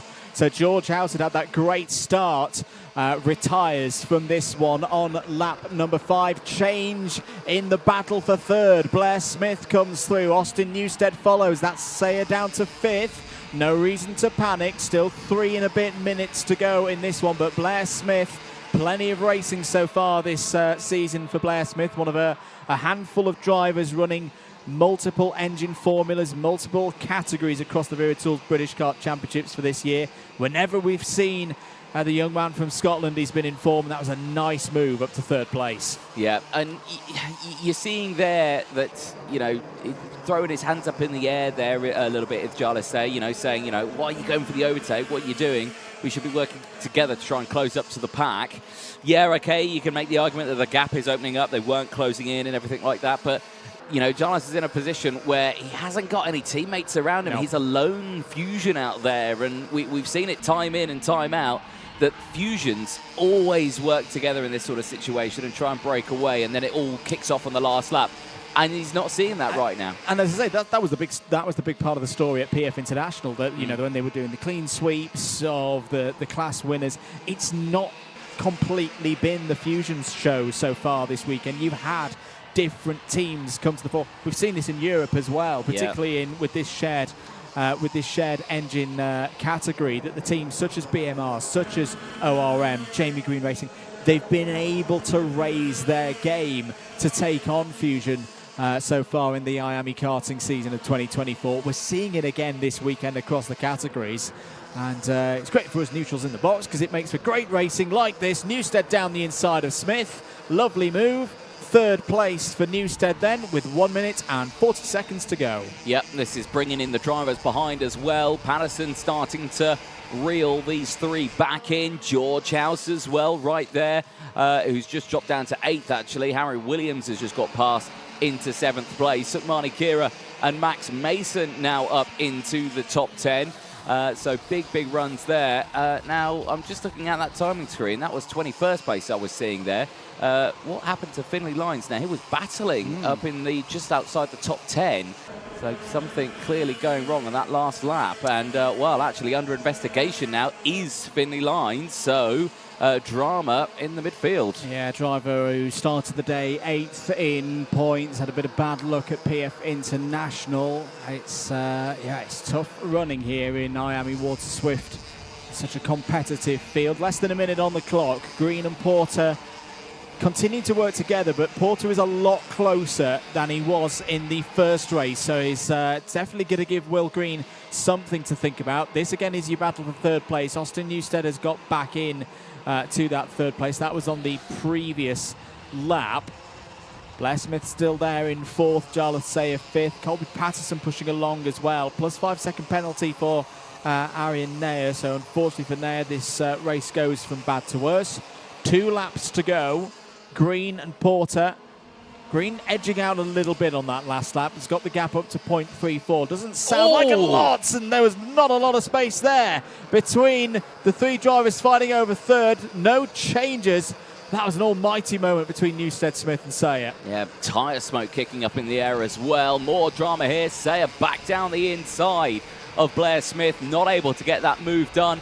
Now they really do have to worry about the drivers behind closing in. This down the inside. Blair Smith going for it on Newstead. Gets it done. Moves through. Sayer can't do anything. Now Williams has closed in. Sayer will have to be careful against the number 44 of Harry Williams, who immediately tries to attack there into the boot, but not able to make anything work just yet. Now look at that. It's gone from a group of 3 to a group of about 6 karts now out on the start-finish straight. We're going to the final lap. Will Green leads ahead of Teddy J. Porter. And then this battle here for third place.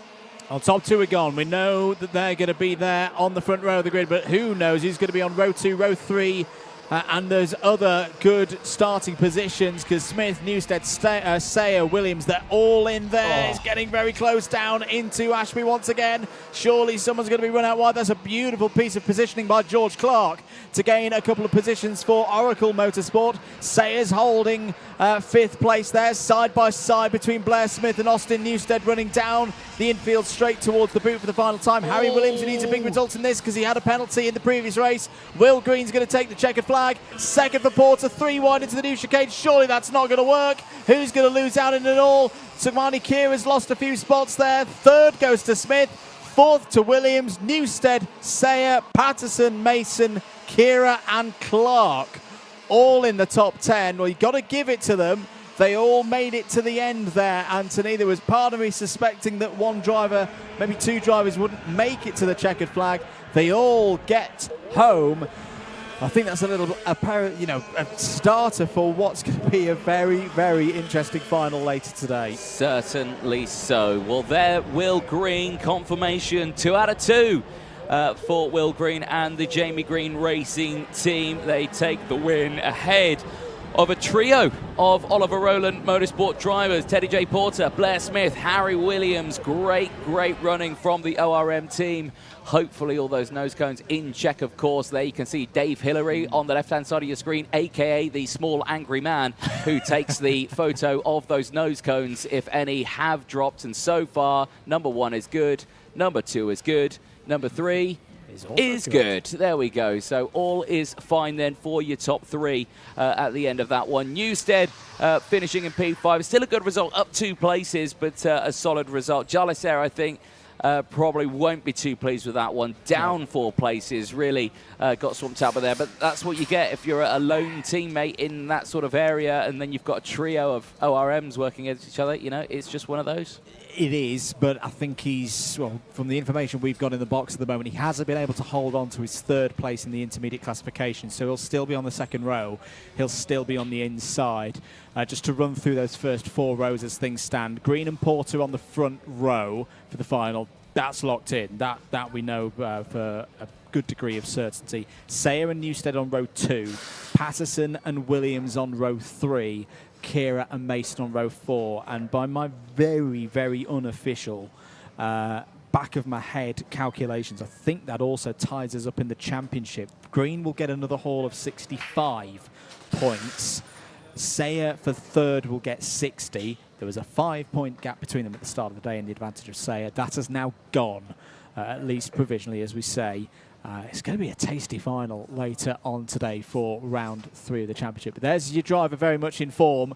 Will Green, P1 again. And, well, we saw him drive from 16th on the grid in the final at PF International round 2. He will not need to do that this time, but he's still going to have a lot of work to do when we do get to that final later on today. We're going to take another short break here on the commentary. Next up, it's the Juniors Race 9 after these short messages.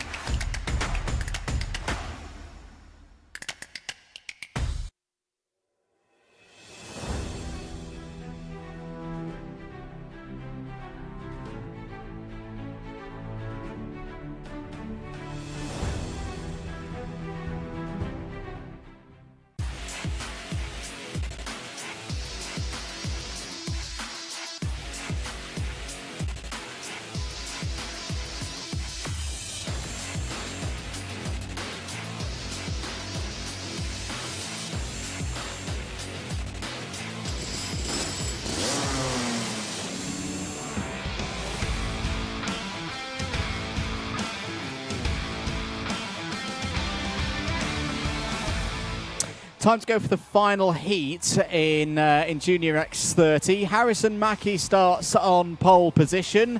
Lewis Islin alongside on the front row. Kenzo Craigie and Taylor Orridge will start on row 2.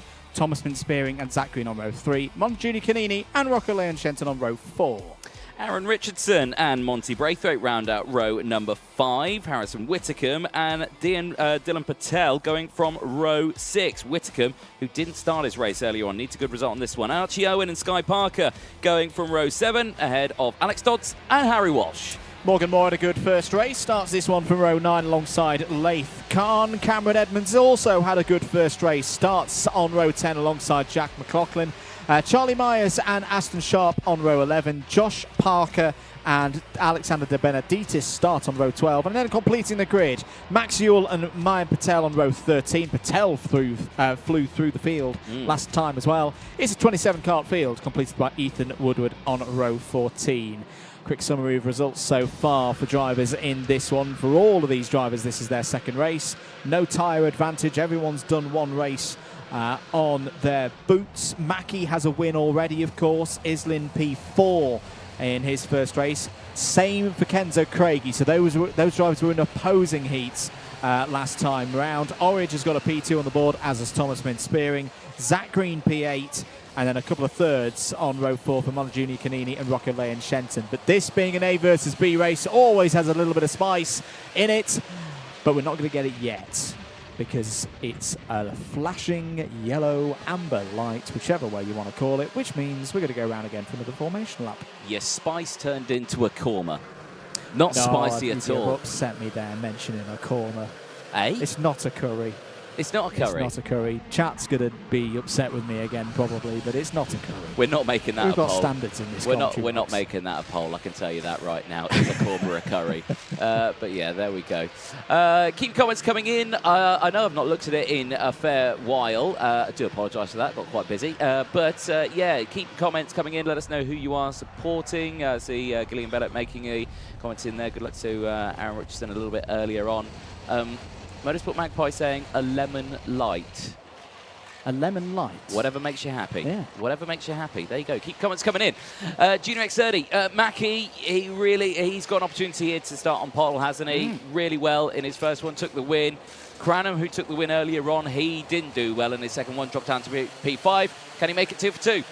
Lights out, 8 minutes plus 1 lap are underway. Good start for Mackie, good start for Craigie. He gets a wild slide through the exit of Oblivion, though. They are all through. They are all running apart from Ethan Woodward. The OMS Racing number 83 does not seem to have taken the start. Are they all going to get through Christmas? The answer is yes. But it's Harrison Mackie who's already got a lead. Down the inside, Taylor Orridge going for third place. Had a second place in his first one, so another decent result in this could result in a front row start for the Kart Masters winner of last year. Onto the back straight, going past Dan Ashton there with his eyes on the whole field. Harrison Whitcomb in the midst of it as well. Needs a good race, does Harrison Whitcomb. He needs to get himself up that intermediate classification. Remember, it's the top 28 of 40 drivers in total here in Junior X30 who will proceed straight into the final. For the other 12 in that intermediate classification, it'll be the repechage later on this afternoon. Down the inside, the number 75 of Thomas Mintz-Spearing had a great race earlier on this afternoon, Anthony. That's another good move up to fourth place. Yeah, it certainly was. Big changes all the way in that mid-pack there. You could see Mono Junior Canini, Thomas Mintz-Spearing, Shenton coming through as well. All big moves. Now that's not gone well for a handful of drivers. Now, who was involved there?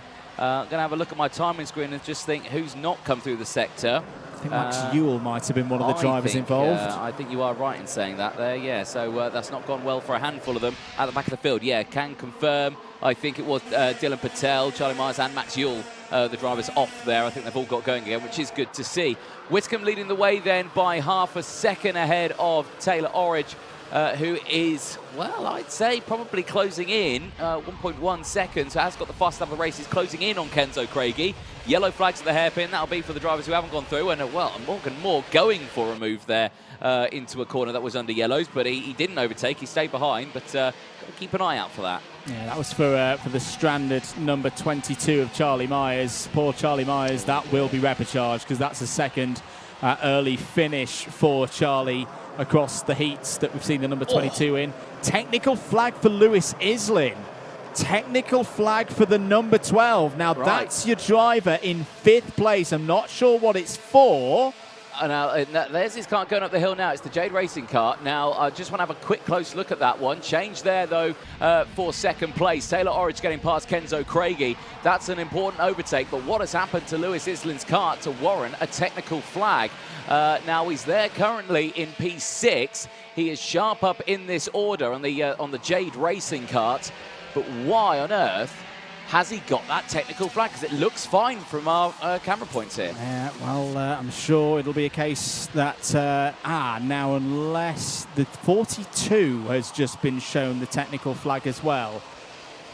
Okay, so, now there's a front bumper off an Optima Performance. Yeah, and I reckon it's going to be Charlie the number 22. Myers. Yeah. Well, so there is 12. Islin's in. Islin's come in, but why has he come in? Well, there we go. So the 42 has now received one as well and has come in. Dylan Patel. And there, that's quite clear what the problem is there. That's the PSR missing its front fairing. So that one is clear. And either way, the result is that Islin now goes down to 24th place as Whitcomb coming through. His exhaust. I think Whitcomb's exhaust is poked up in the air. Now, he may have a problem. Look at the back of Whitcomb's kart when we get a shot of it. But I think it's become slightly dislodged. Absolutely right. Yeah, I just saw that out the corner of my eye. Check it now when they exit out of this one here. You can see, it's poked up. Yep. So it's as its current state, the spring's gone.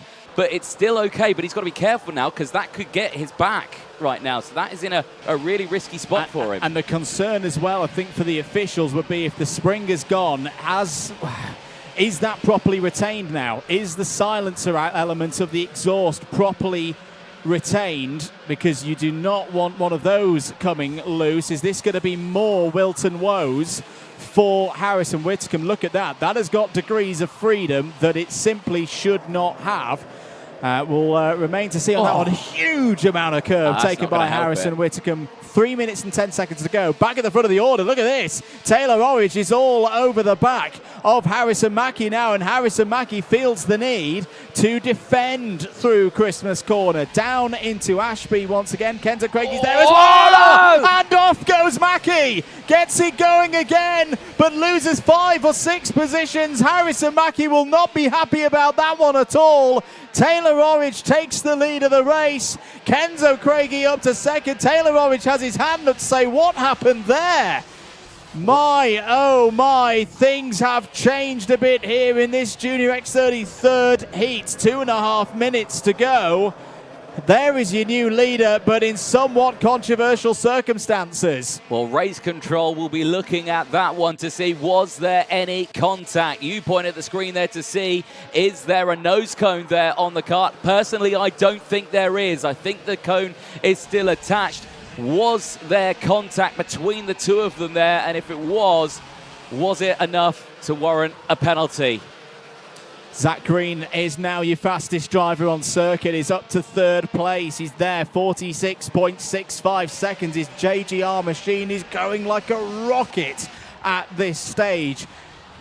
As things stand then, intermediate classification, Orridge would be on pole for the final, would take 65 championship points to boot as well. Riley Cranham would be P2, third would be Craigie, fourth would be Spearing, fifth would be Mackie. But something in my soul right now tells me that that's going to change across the course of the next 90 seconds plus 1 lap. Zach Green has closed up to the back of Kenzo Craigie right now. Is just waiting for his moment, Anthony Jordan, to pounce. This is looking very, very good for the number 8. It certainly is, and again we have seen these battles again, and there is the pounce straight down the inside through Ogiers on Craigie. Craigie didn't fight that, but that's a risky corner to go for the overtake because you can lose so much speed on the exit there. It's actually a really important corner, is Ogiers, because you've got that long straight down the infield into the entry of the boot. He's lost a bit of time. There is still just under a minute to go, but Zach Green is looking in a really good spot here. It's only 3/10 is the gap. He'll get the toe, he'll get the slipstream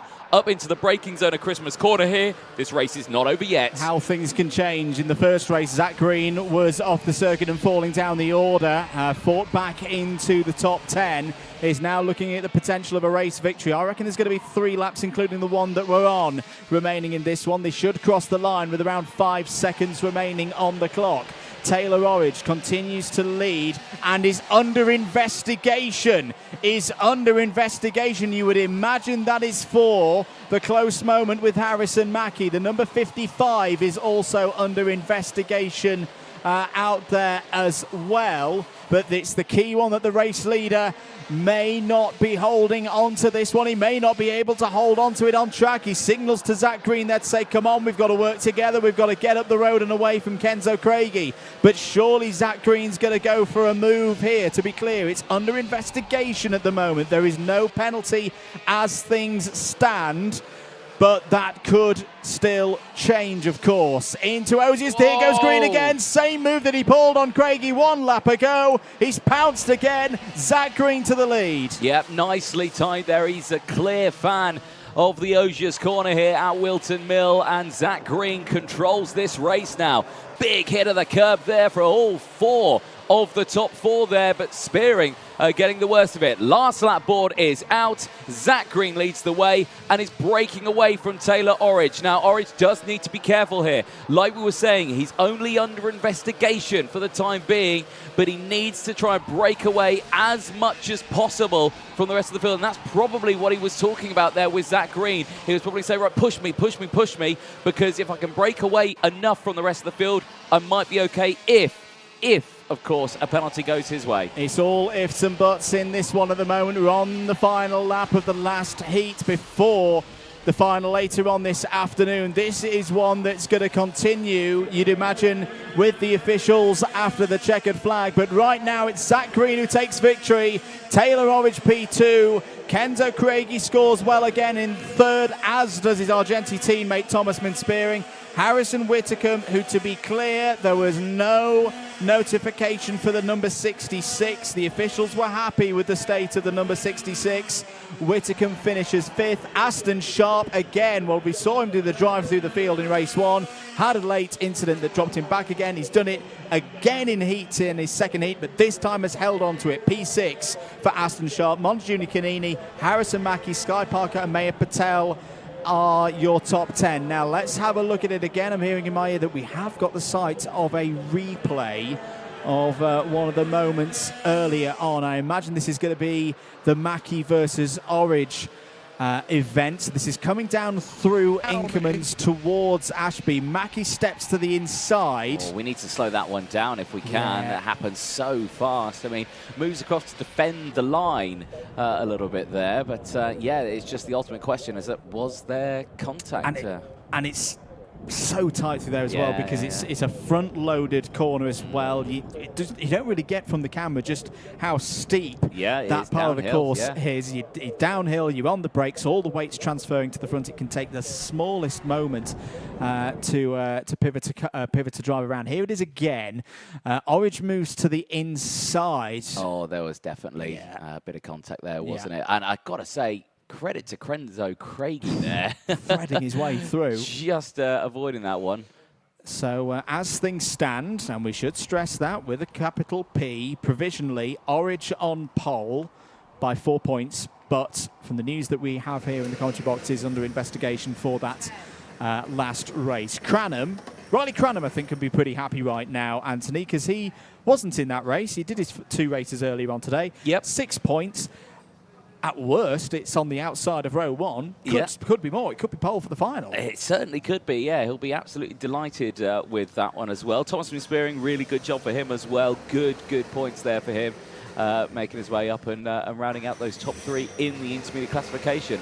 Well, there is Taylor Orridge just having a chat with his team, and I can imagine there is just probably talking about what you reckon is going to happen. For balance, because we should give some balance. I think the question will be the move from Mackie. Yeah. Is that deemed to be a mitigation for Taylor Orridge? Because they're both hard on the brakes. I don't think we can say from the angle we've got here in the box, but that's the whole point with all the cameras and the CCTV and what the officials will be looking at. They have a lot more angles than we do here on the broadcast. As you say, Spearing and Craig are due to be on the second row of the grid. Mackie slips to row 3, will be alongside Zach Green as things stand. Kanini and Patel. What a set of races from May and Patel. Terrible qualifying. Started both races from the back. He's looking at starting on row 4 for the final later today. Yeah, superb drive there. So that is a solid way to make sure you are not in the repechage. And well, there's some words being said here. Well, that's Lewis Islip in the number 12. Now, he went back out on track, I think. Now, I think he's shaking his head going, why was I called in? And I tend to agree on that one. Well, I didn't really see the kart, so I don't know. Was there a bumper loose? Was there a chain guard loose? Was there anything loose? We're not too sure. But, yeah, certainly a very tense time. Will remain to see. More races coming up. We'll be back shortly with more action here at Whilton Mill. Seniors up next.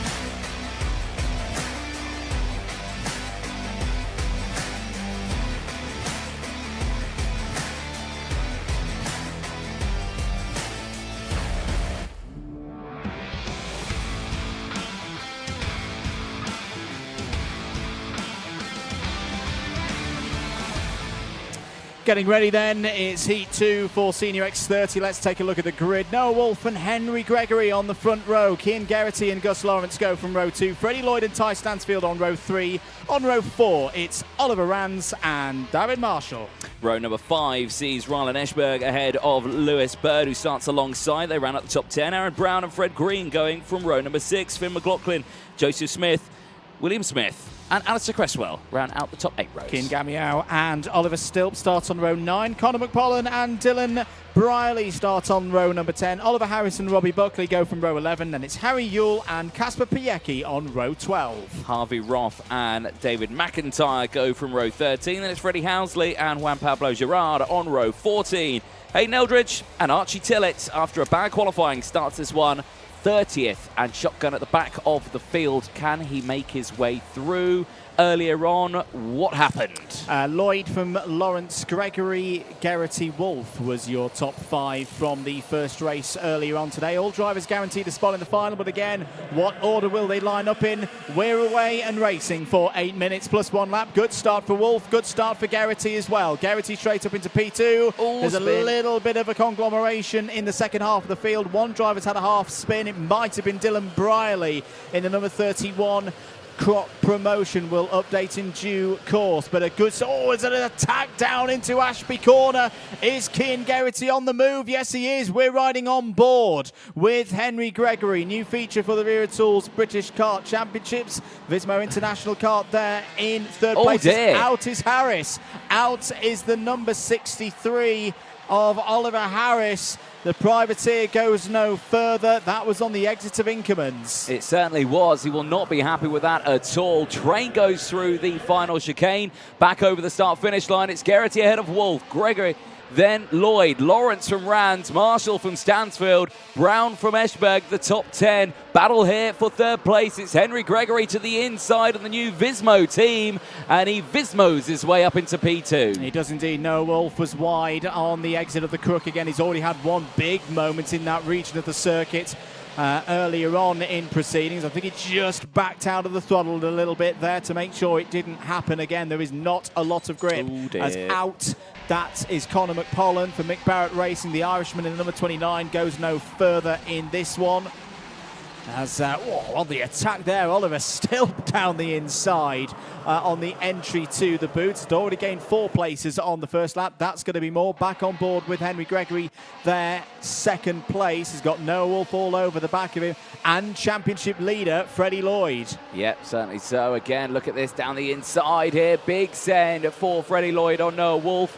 And Wolf drops back just that little bit. Now is under the clutches of Gus Lawrence, who finished second earlier on in his first race. Wants to match that or maybe even better it. But Geraghty breaking away. And, well, Wolf on the attack there is going to put himself into harm's way here. And Gus Lawrence will send it straight down the inside, wasting no time. Lovely stuff there from Gus Lawrence, knowing that the key today is points.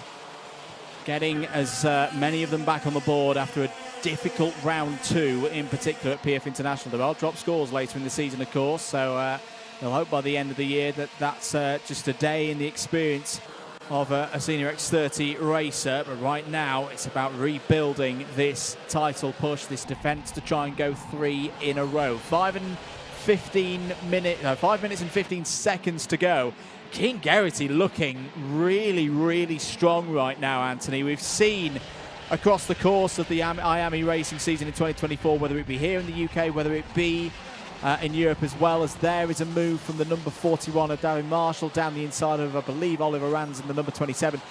We've seen these flashes of brilliant performances. Always a very good base level from Cian Geraghty, but just occasionally has a race like this where you think, where has this come from?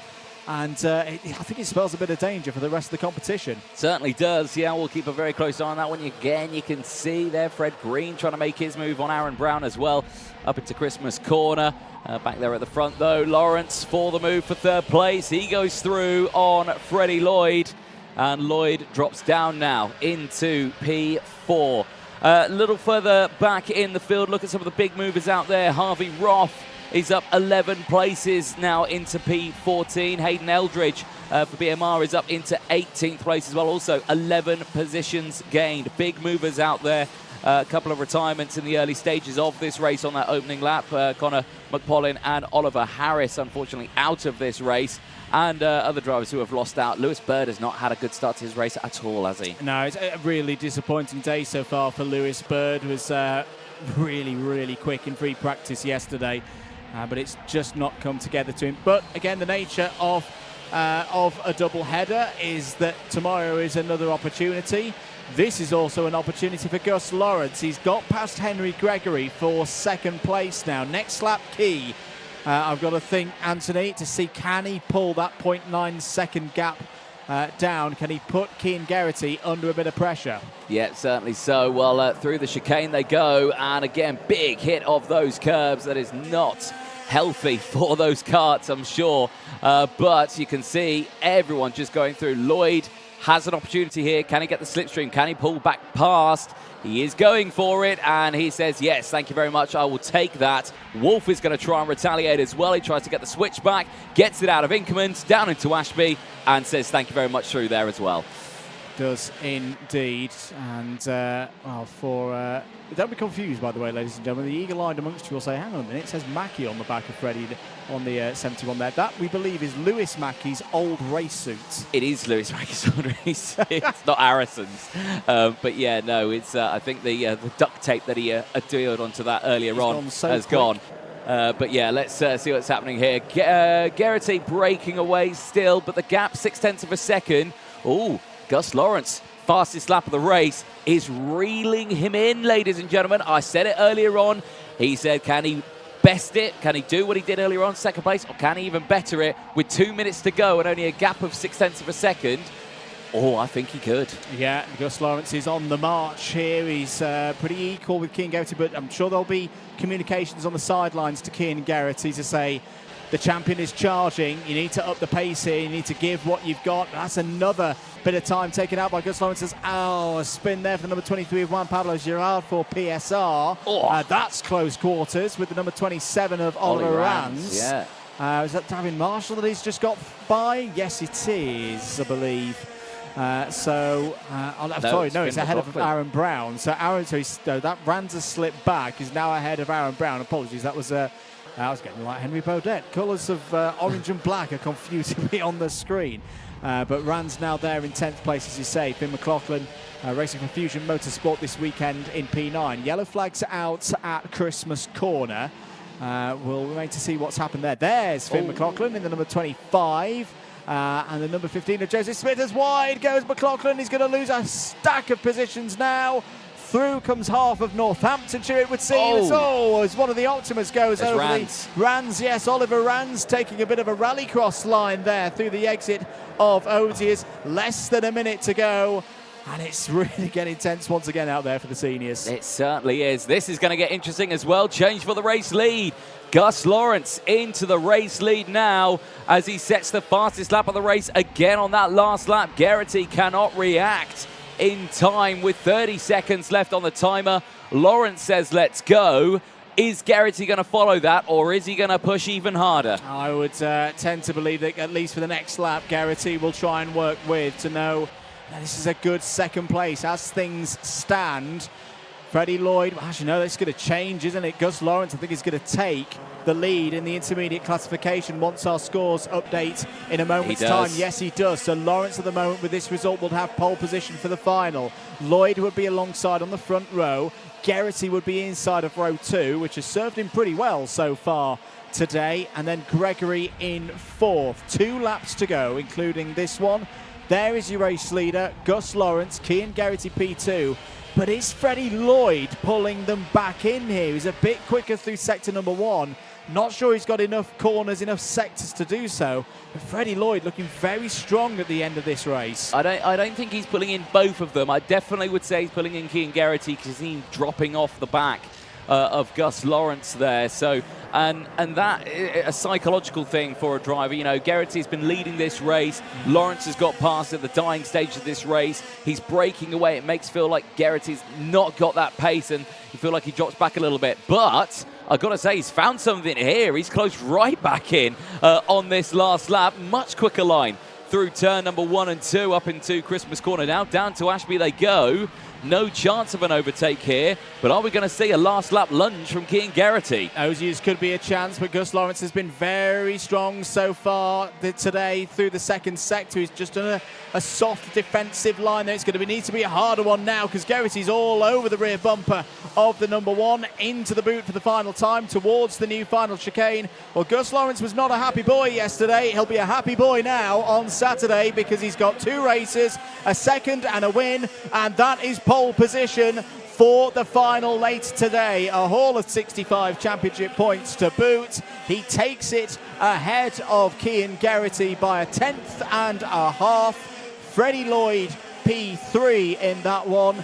He will share the front row of the grid in the final with the champion for the last 2 years in this category. 4th for Noah Wolf. Solid day so far for Noah Wolf, ahead of Henry Gregory P5, Fred Green, Ty Stansfield, Aaron Brown, Harvey Roth and Joseph Smith is the top 10 in that one. Certainly so. A busy old race then. Still taking 11th place ahead of Hayden Eldridge. Alistair Cresswell taking 13th ahead of Rylan Eschberg in 14th place. Rands dropped down to 15th place at the end of that one. He was battling away with all those drivers right there, wasn't he? And it was certainly a sharp old race, but still some good moves from a lot of people. Archie Tillett gaining 10 places in that one. The third of the biggest movers out there. Hayden Eldridge gaining 17 places ahead of Harvey Roth, 16 places. And the 4 retirements, Juan Pablo Gerard, Dylan Briley, Connor McPollin and Oliver Harris, unfortunately, all retirements from that race. There is Dave Hillary on the left-hand side, and through goes Cian Geraghty. All is well at the front there for the rest of the field as well. Great performance from the drivers, but again, racing far from over. They've got to go to the scrutineering bay now. They have. They've got to go through the motions, through the checks. Trevor down there, Chris Derrick as well, officiating over things this weekend. Scores on the doors, intermediate classification. As things stand, as we say, Gus Lawrence will be your pole sitter for the final. Lloyd alongside on the front row. Geraghty and Gregory, the second row of the grid. Wolf and Green, Fred Green on row number 3. Aaron Brown and Harvey Roth on row 4. Gotta say, got to give it to Vismo International. You know, we've been talking to him a little bit so far this weekend. One of our longer interviews was with Henry Gregory, which you'll be able to see on the Karting UK YouTube channel if you've not subscribed already to the Karting UK YouTube channel. They've, new team. 2 drivers in the top 8 from that one. Note as well that, of course, we've got the Wera Excellence Award. We'll have a bit more of that in a short while because we're going to take a short break here on the commentary and be back with Honda Cadets. They're up next.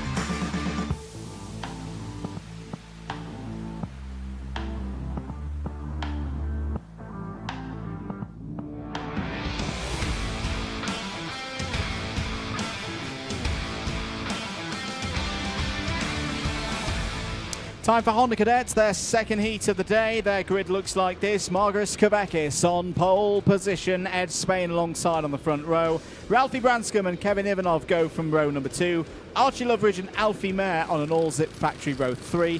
And Ryan White starts on row 4 alongside Elliot Bourke. Archie Cannon and Ricky McIntosh go from row 5. Then it's Shane Hilton and Riley Blakemore on row 6.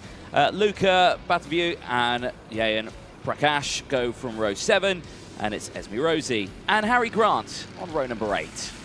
Race results from earlier: Ed Spain from Kevin Ivanov, Alfie Mayer, Archie Loveridge and Margaret Kavekis. Note as well, for those of you who follow on the social media, and if you don't, do go over to Instagram for this one. The Vera Excellence Award will be open after the event this weekend. This is an award recognising great teamwork, exceptional collaboration. It can be awarded to a driver, a mechanic, a team effort. Nominations for it open post-event via the British Kart Championships Instagram. That's at British Kart Championships. It'll be on their stories where you can put your nominations in. If you think there's a team, driver, mechanic, etc., who's been particularly exceptional with their efforts behind the scenes this weekend, do let the team know and get your nominations in for that. Certainly so. Well, comments coming in thick and fast. Karting Boy says, good luck to Ed Spain in this one. Win it for me, lad. Let's see if we can. Eyes on those lights. 8 minutes plus 1 lap for the final time in heat formation for Honda Cadet today. And we're away and racing. Can Ed Spain get another good start like he did in the first race? Yes, he can. Ed Spain takes the early lead then from Margaret Kavekis. Kevin Ivanov has had a good start as well. All 16 runners heading up to Christmas Corner for the first time. Spain doesn't need to defend there. Ivanov's trying to find a way through past Kavekis for second place, but Kavekis holds on to that one nicely down towards Ashby for the first time. All looking clean, all just about looking good. There's a bit of a moment there for Shea Hilton in the number 88. They're all running, they're all proceeding towards sector number 3. Rumble in the jungle, that is Honda Cadets as they make their way out of Osiers down in towards the boot for the first time here. 3 wide as drivers scrabble to find a piece of track that's clear into the braking zone of the first sector of the boot into the last chicane. A bit of side-by-side motion there. Again, all of them avoiding the curbs on the exit there. Some hands up, but crucially everyone getting through. It's Spain leading from Kavekis, then it's Ivanov from Mayer, Cannon, White, Blakemore, Branscombe from Loveridge, Batavu up into the top 10 now as we watch this battle here for the race lead. Spain leads the way ahead of Kavekis and Ivanov, but again, they're just closing in and seeing who is potentially, are they going to work together or are they going to start fighting? Indeed, loving the work from Riley Blakemore on that first lap. Riley really unlucky in the first race was the single retirement, so whilst all drivers are guaranteed a spot in the final later on this afternoon in Honda Cadet, you still want to start that final as far up the grid as possible. As Kavekis has a little bit of a look for the lead, that was a hesitation, and that is the invitation that Ivanov needs to slip through into second place. So, end of the second lap, as out of the race is one of the zips. That's Esme Rosie in the number 46 is out of this one. Meanwhile, back at the front of the order, Kevin Ivanov. He's had some great race pace at times so far this season. There's the number 42, Archie Cannon's on the move as well, trying to get down the inside of Alfie Mayer there in the background. I think Cannon's made it through. I think it just about saw the flash of green of the helmet of the number 42 head. No, he's lost it again. Alfie Mayer back into 4th place. Yeah, stays there, trying to utilise that fastest lap of the race. He had the pace, just couldn't get the overtake done there, and he stays there, like you say, in P number 5. Mayer, White and Blakemore still closing in. Still no change here for the top 3. And again, we saw this earlier on. You saw the 3 here at the front just work together, try and open up as much of a gap as they can, as we like to call it, the battle buffer from the rest of the field behind. Now, Alfie Mayer's just received a warning flag there, so they do need to be careful as that battle still rages on. Spain with the fastest lap of the race is still breaking away. But yeah, we'll see that this sort of train happen throughout the entirety, and again on those last couple of laps, that's where we'll start to see it again, and we saw how much it closed in and how many of them closed in as well. We ended up with like an 8-kart battle for first place at the end of the race. We did indeed. Right now, in terms of intermediate classification, if the results was to be as shown 1-16 on the screen, you have the most boring last 4.5 minutes of a Honda Cadet race happen ever, which is not going to happen. It would be Ed Spain on top in the intermediate classification with 2 wins, 0 points. Kevin Ivanov alongside on that front row with 2 seconds, 4 points.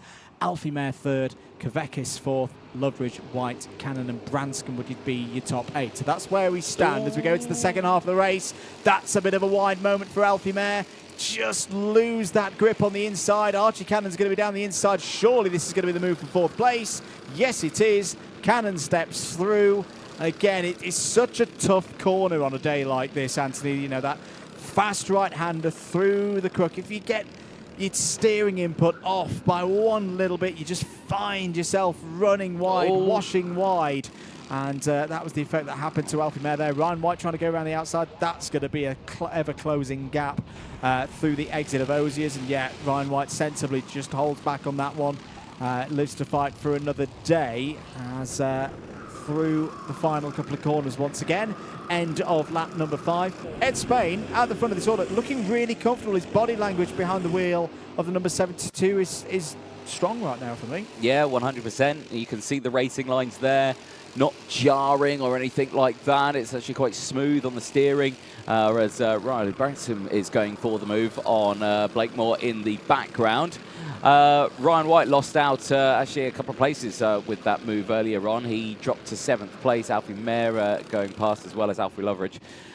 Yeah, like I was saying there with Ed Spain, really strong performance. You can see him there going in. Little oversteer moment there, just trying to correct it. But again, just showing in that he's got the speed through the corner. He's got the speed into the entry, and he's able to carry it through. And all of them, and the two behind also doing a great job as well. They're kind of matching that pace. You can see there, Spain not hitting the curb, choosing to stay off it. Ivanov choosing to hit it, but not losing the time. Yeah, it's interesting, different approaches here in Honda Cadet. I think when we get to the older classes, the juniors and the seniors in particular, it's very much one line through that part of the circuit. But right now, Ed Spain's making it work. 53.75 seconds, a new fastest lap of the race. They've got a nearly 2.5 second gap over the rest now. That gap back to Archie Cannon. That's the kind of region I think you need around this circuit to be able to fight for the last 2 laps and not immediately get caught by Cannon, Loveridge, Mayer and the others behind. But here goes Ivanov. Ivanov wants the lead with 2 minutes to go. I don't think Ed Spain was expecting that one. Kevin Ivanov saw an opportunity, and you've got to give it to Kevin Ivanov. He stepped on through, had a fantastic round at PF International to start the season, did Kevin Ivanov. That was, again, a very decisive manoeuvre. It certainly was, and very early on into this race as well. Like you were saying, just under 2 minutes to go on that timer, and we've already got that change for the lead. Now, Spain's going to have to really think about this now if he wants to say there. He's still good because he out-qualified Ivanov, of course, putting it higher up on the order, but it wasn't outright pole. Now, if Kavekis could make some moves here, might help him out a little bit, but Spain still looking in a good spot here. He may know that he only needs to lose the 1 spot, and he's still on pole position later on, but I suspect that he wants a perfect weekend, so I feel like we're going to get a fight on our hands here, and now Spain is taking to that curb. He's seeing the line that Ivanov is taking and is choosing to take that same line. It's not brought everyone else in at the moment, and Kavekis hasn't utilised this at all. Actually dropped back a little bit from the 2 up ahead, and needs to be careful he doesn't lose complete touch with them. Indeed. At least he's in the zone that if there's a fight between Spain and Ivanov between now and the last lap, he'll be right there. And in fact, he's closed in very nicely on that run down to Ashby Corner. Well, they say no pain, no gain. The pain's for the chassis at the moment as they take that big curb. A little bit wide for Ivanov on the approach to Osiers, but no opportunity for Spain to get down the inside. Very late apex, of course. There is an opportunity now. Spain has a little look at it. Well held by Kevin Ivanov. He just gave enough space for Spain to commit to the corner, but not be able to get through. Pinched him down onto the apex. On to the last lap then. Kevin Ivanov leads this one. So close to taking the O-Plate title the last time we saw Honda Cadet racing here at Whilton Mill. Who's going to take pole position for the final? Kavekis is looking to the outside. If he's got enough alongside, he can take 2nd place. Really nice move from Marguris Kavekis there, and now he's going for the lead. Yeah, that is absolutely textbook. Round the outside, just kept it there, kept the momentum in, but now Ed Spain's going to retaliate. He's going to go around the outside of Wilkins. Can he maintain that around the outside of Osiers. The gap will close on the exit, and it does close. It stays there, and now Kevin Ivanov has the advantage, has the gap. He's looking for a checkered flag. Into the boot for the final time then. Kevin Ivanov is the driver to beat, it would seem, once again in Honda Cadet GX200. He's put the woes of Larkhall behind him and taken another victory here at Whilton Mill. P1, pole position for the number 50 in the final. Margus Kavekis, P2. Ed Spain, P3 in that one, ahead of Archie Loveridge and Archie Cannon. Ryan White, Alfie Mayer, Elliot Bork, Luka Batuev and Riley Blakemore, your top 10. For Batuev, that's the most positions gained for any driver in that field, tied with Archie Cannon for a piece, but great drive there from a driver on his first weekend in the Wera Tools British Kart Championships. Ralphie Branscombe, definitely some work to do for Ralphie Branscombe before the final and ahead of tomorrow's second part of the double header. P11 is not where the O-plate holder would have expected to be, particularly around a circuit where he took the win in that O-plate meeting earlier on in the year. Ricky McIntosh, P12, ahead of Harry Grant, who gained 3 places across that one. Shea Hilton, J.M. Prakash, they complete the top 15 runners. Esme Rosie, the single retiree in that race. But there is your winner in Heat 2 for Honda Cadet and your pole sitter for the final. Kevin Ivanov ahead of Ed Spain. That'll be row 1. Margus Kavekis and Archie Loveridge will be on row 2. Alfie Mayer and Ryan White on row 3. Archie Cannon and Elliot Bork row 4. For all of the results, all of the stats and facts, you can head across to the Motorsport Timing UK website.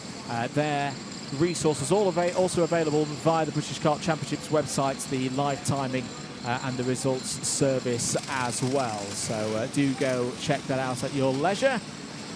The drivers heading in to scrutineering, or we're already in scrutineering.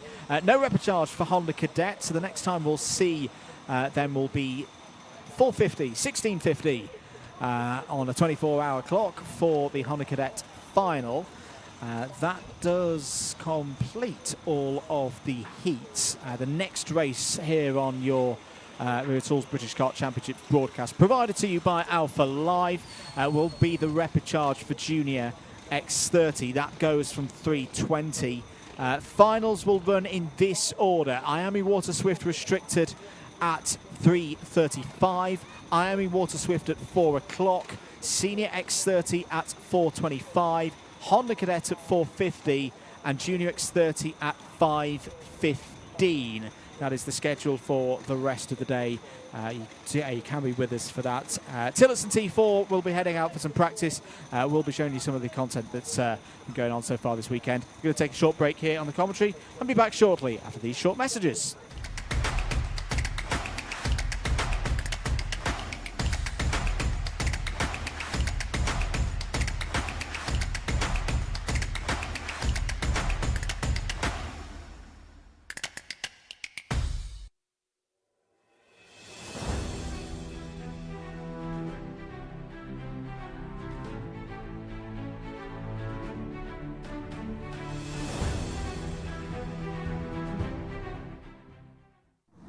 Down in the paddock then, DJ, thanks for joining us. You've come out of your office for 20 minutes. Yep. How's it been? It's been lovely. The sun is shining. I thought, I'll come outside now. It's a bit nicer out here. But second half after the lunch break, really good. Some great races there. We've got an idea who's going to be starting where. Tense races though, and I want to talk a little bit about that final. You know, Taylor Orridge, you had Harrison Mackie. What did you think of that? I wouldn't, watching that, I wouldn't say it was like more of a percentage to either. I would say it was a bit 50-50. I would say that was very unlucky. And from where I was stood as well, you almost stood there questioning, has Harrison outbraked himself or have they actually clashed? Because you couldn't really tell. It was one of those funny ones. So that's going to be slightly out of position for Harrison Mackie compared to where he would have wanted to be. And as well, Lewis Islin was called in. I don't know the exact circumstances around it, but I don't think he will be impressed with that, and I don't think he'll be starting where we would see him typically. Yeah, I think shame on that one, but definitely I think we'll go and have a chat with some drivers, and we'll see if we can actually chat to some of them who are involved in those things and see what they think of that one. But let's go for a walk. Hopefully the camera can follow us. Do you want me to take that one? I can take the microphone from it. I can't multi. You can't I can't even speak anymore. You can't even speak. There you go. That was Dave Hillary. That was the small angry man behind us. Here's the Fusion outfit, and I know that Mr. Mackey will be in there. You can see wagons there. You can see Finn McLaughlin's cart getting all sorted out. There is Lewis Mackey's number 21. Harrison Mackey, not Lewis Mackey. Lewis Mackey is his brother, his older brother. Lewis will probably say it's his. Yeah, exactly, if the racing's good. I want to just poke my nose in a little bit if he's in here. Well, Lewis is there. Harrison isn't here. I think we'll leave them to it. Might be a bit fresh off that one. Hello, who are you? I'm Tag. Are you well? Yep. Look, are you enjoying the racing? Yep, yes. Excellent, well done. There's a small racing fan there ready to get going. I have to remember, we have to be careful. This isn't a paddock show. We're live on this one, so we do have to be careful. It's just probably should remind a few people. Here's some of the Honda Cadets who have yet to come out from here. I think we can dip in here a little bit, maybe have a chat, a word with one or two just ahead of this one. That driver just sneezed, so we'll say bless him. Right, let's pop up here because, of course, Ed Spain had a good run earlier on, but he's not found himself in a good position right now. Let's see if we can jump over to him. Here is Mr. Ed Spain. Ed, third place in that one. I expect not the full result you would have wanted, but you're still in a good spot. You had the win earlier on. Are you feeling ready for that final? Yeah, hopefully we can go and win the final. Yeah, that's what we need, isn't it? How's the track feeling for you out there? Everything going your way? Apart from that, I'd say it's going my way, yeah. Yeah, excellent. Right, anything you want to change on the car before the final, or is it still all okay? I would say maybe tweak a bit of the setup, but other than that, it was perfect. Yeah. Awesome. All right, well, congratulations. Well done. We'll see what you can do later on as well. Here is Ivanov's kart just here. You can see him primed and ready there. Let's have a quick chat. Kevin, let's jump in. Great race for you there. That's what you needed, isn't it? And looking forward to that final? Yeah, very. Yeah. Talk us about how the weekend's gone so far. Are you feeling happy with everything? Are you feeling confident for that final later on? Yeah, there's been a lot of ups and downs, but we've got here eventually. Hopefully it goes well for the final. Yeah, exactly. Still a long way to go in the championship, of course. And are you enjoying the season so far as well? Yeah, I've had a little bit of issues at Lark Hall with overheating my back end, which made me really slow, but I'm happy with this weekend. Well, congratulations, well done. We'll see what we can do in that final later on. Of course, we'll keep an eye over all of that. Do you want to have a chat with a couple of Hondas? You're a fan of Honda Cadet, aren't you? Yeah, absolutely. It's where I first started, so I do love watching a bit of Hondas, definitely. So, here is a few. Who have we got? What's your name?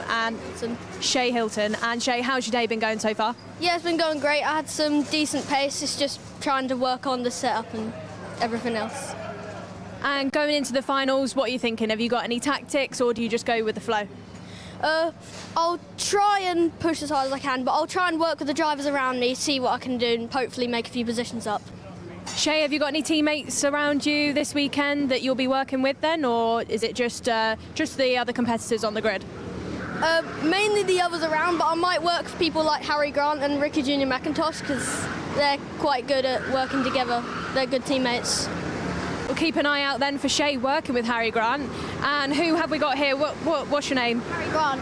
Harry Grant. So, Shay, Harry was just saying that you're maybe going to work together in the final. Is that what you're thinking as well? Because we just set identical lap time, so we thought that 2 engines are better than one, so if we just push forward, then we can catch up to the rest of the quick pack. Yeah, so you'll be fighting through the pack then. Like you said, 2 engines better than one. So who have you got giving you your guidance this weekend? Are you running with a team or are you a privateer? I'm just running as a privateer with my parents. And is it your dad on the tools? Yeah. Great. Yeah, we'd like to see the privateer drivers coming into this championship and proving, they can give a good fight to the larger teams. So we'll keep an eye for you and Shay having a good battle then and fighting your way through the pack. Do you know where you're starting for the final? Probably like 14th-ish. So in the mix then. We'll catch up with you a little bit later then. Best of luck to you and Shay. Thanks, boys. So, Anthony, we'll head back out. We've just been locked in. We've been locked in. Yeah. Yeah. Sorry. Great. Can we leave? Sir, no, it's all right. You're doing your job absolutely fine. There you go. Thank you very much. Right, let's escape. Should we head up? Let's head up, yeah. I've got to say, fantastic beard there, sir. Excellent stuff. That's a fantastic. I wish I could grow a beard like that. There we go. But you're just a little bit patchy. I was a bit patchy. Yeah, thanks for that. That's right. Excellent. Right, should we go a bit further out? This is the other end of the Fusion tent. They've got quite a substantial awning. It's Mr. Alfie Davidson just here. Alfie, how's your day been? Come, chat. It's been quite good. Started off with a second. It was wet to start off, but we've consistently got second and first, so we're starting on the pole. Who are you giggling at then? Who was that? Joel Offsayer. So we've been quite consistent with the second and the first, so I think we have a good chance of winning again and leading the championship like we are. Obviously, we referred to PF as being a bit of the Alfie Davidson show, didn't we? You had some really good results. What have you done in between PF and now to keep being as fast as you are? Well, we've just been had to. We've been not really doing a lot. We've been thinking what we need to do for the weekend and trying to win. So yeah. We'll catch up with you a bit later on then, Alfie. We'll keep heading up the rest of the paddock. Fusion Motorsport awning ends there, but it does take up a fair few grid spaces, doesn't it? It does take up a fair few. I'll take this one. A tent that I want to pop into, BMR, the BMR restart team. The restart team, yes indeed. Want to have a quick jump in here because fair few drivers doing quite well in the Water Swift class in this one. Main one being Austin Newstead, but I wonder if there is any drivers in here that we can chat to. And it's someone's birthday, of course, isn't it? And I think it is because it is. Is it a Newstead birthday this weekend? It is. Where is he? We need to embarrass him because live on air, ladies and gentlemen, it is live, so please no swearing anyone in here. We need to sing happy birthday to him. We've got the signage up here, of course, as well. The A has gone a bit haywire on the happy birthday sign just behind you. There we go. So here he is. Here's the birthday boy. Right, come on here. Miss Newstead. Nicole, you've got to get on here as well. Just stand right there. Everyone, right. Are we ready? We'll all sing happy birthday at the same time. Everyone has to sing. It's live on air. Are we ready? 1, 2, 3. 1, 2, 3. Happy birthday to you. Happy birthday to you. Happy birthday, dear Austin. Happy birthday to you. Whee! Big cheers. Woo! Right, Austin, what do you have to say about that? Thank you. There it is. Perfect. Austin, let's talk about the racing. It's not been a bad day. It's been pretty good. How have you found it? Yeah, we had a bit of a struggle in qualifying, coming 7th. But my start's been really good. The first one, after the first corner, I managed to get up into 4th. But then in that heat 2, I managed to get up into 3rd. Yep. You got finals coming up later on today. You feeling ready for it? You feeling confident for it?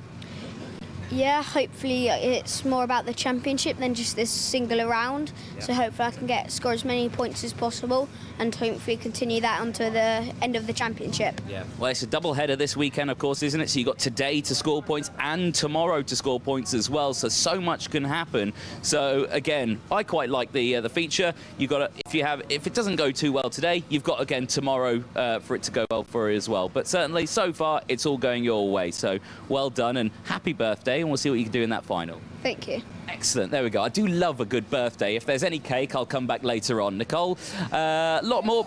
Yeah. Do you know what the trick is? You go to a restaurant, you've always got to tell somebody it's your birthday, and then you get free dessert.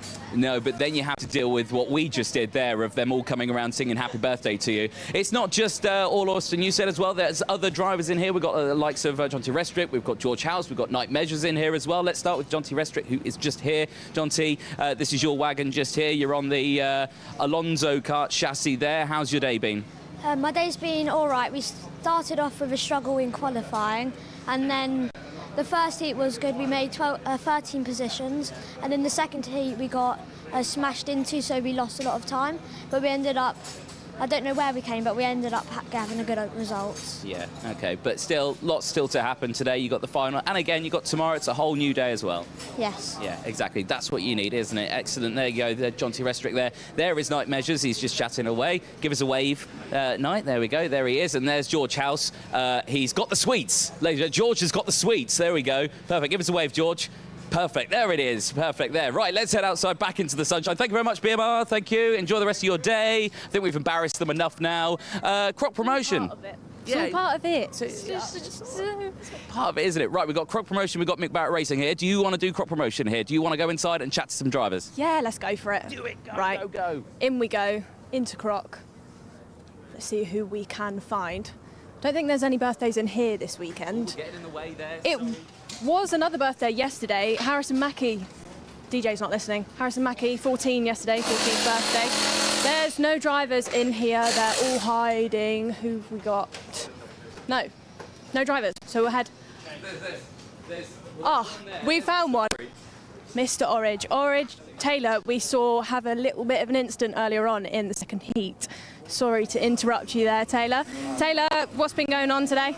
It's been alright. We qualified second in group and then second in the first heat, and then we got second on track in that one. We saw, there was a little bit of an incident go on. You were under investigation with Harrison Mackey. Any tough love there afterwards, or are you boys all right? Well, we just went to a steward's office and we got a penalty, but it is what it is, really. You can't really say anything about it because obviously he's going to say that I was in the wrong and I will say he's in the wrong. It's just how it goes. But they made a decision, and obviously we're just going to take it from there, and we're just going to go out in the final, see what I can do. Yeah, and anybody that races as well knows 50-50 instance. They are what they are. You can never. It's karting. It's always going to happen, isn't it? You just got to do your best to carry on. So plan going into the final, or are you just going to take it as it comes? We're just obviously going to try pick our way through, get towards the front, and then obviously everyone's sort of similar in pace. There's nobody that's really down the road or anything, so it's going to come down to who can race the best. So we're going to obviously going to put all of our eggs in one basket and try to go for the win, you know what I mean? I'm going to go for a bit of all or nothing, I'm not going to lie. Have you been on the kart sim this weekend? There was a big crowd yesterday. Are you on the leaderboard or? Yeah, I think I'm third, but I've never been on a sim before, so. You're giving it. Well, I've never been on a sim, so I'm not leading, but I'm third. Yeah, it was good fun.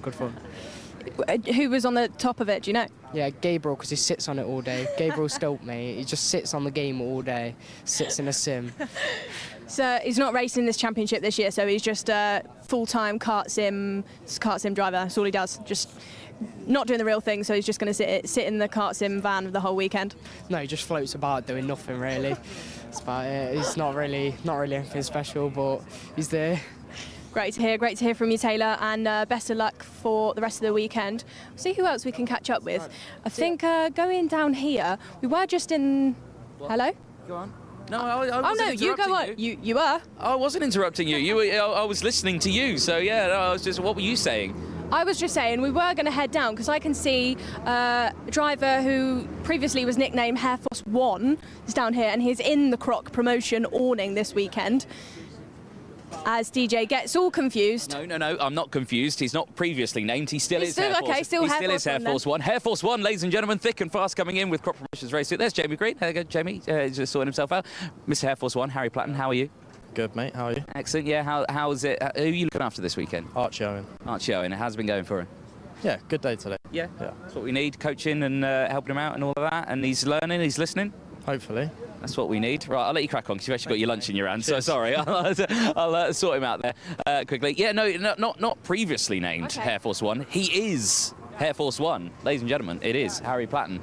Yes, let's head back down there. There's Dan Stilp just there. I always like to chat to Dan Stilp because he hates having chats, but we'll leave him alone on this one. Even if I put a microphone near him, he cowers and he's ignoring me. He's straight ignoring me there. He knows I'm there. Yeah, here's some of the Tillotsons making their way out from their practice. Of course, we spoke about these a little bit earlier on. Again, just that their first time racing here at Whilton in the British Kart Championships, and again, one-off weekend for them. Chance to head to that Nations Cup. I think as well, you go into the Tillotson awning and you talk to the drivers and the mechanics, such good atmosphere in there. They're all so friendly. They're competing against each other, but it's a big team effort. I love it. I almost want to give it a go. You almost want to give it a go. Well, I can tell you, I have given it a go, and yeah, of course, many people can give it a go. It's a relatively open season. You do need your license, of course, to get into there, but it's such an affordable way of racing. It's really cool. The karts are mega, and I would say get on Google, type it in Tillotson T4, get involved, and see what you can get out of it. Oh, there's some fresh nose cones going on wagons in there. That's a sign, isn't it? Right. There's a big gaggle of junior karts here. This is a sign of a repechage coming their way. And any driver that is lined up here is a driver who's not had the best of days. Sky Parker, Sky's made a run for it. That's absolutely fine. Mayan Patel is just here. Mayan, let's have a quick chat with you. You're getting yourself ready for a repechage here. Never nice to be in a repechage, is it? But how are you feeling it's going to go? Where are you starting for it? Luckily, we just found out. I just escaped the repechage. Oh, you've just escaped it? Yeah. Oh, right, okay, so you've just peeked yourself through? Yeah. Oh, excellent, perfect. On the final. 16, yeah. Nice stuff, perfect. That is exactly what you need then. So no drama for you then, you're ready to go for your final? Yeah. Are you looking forward to it?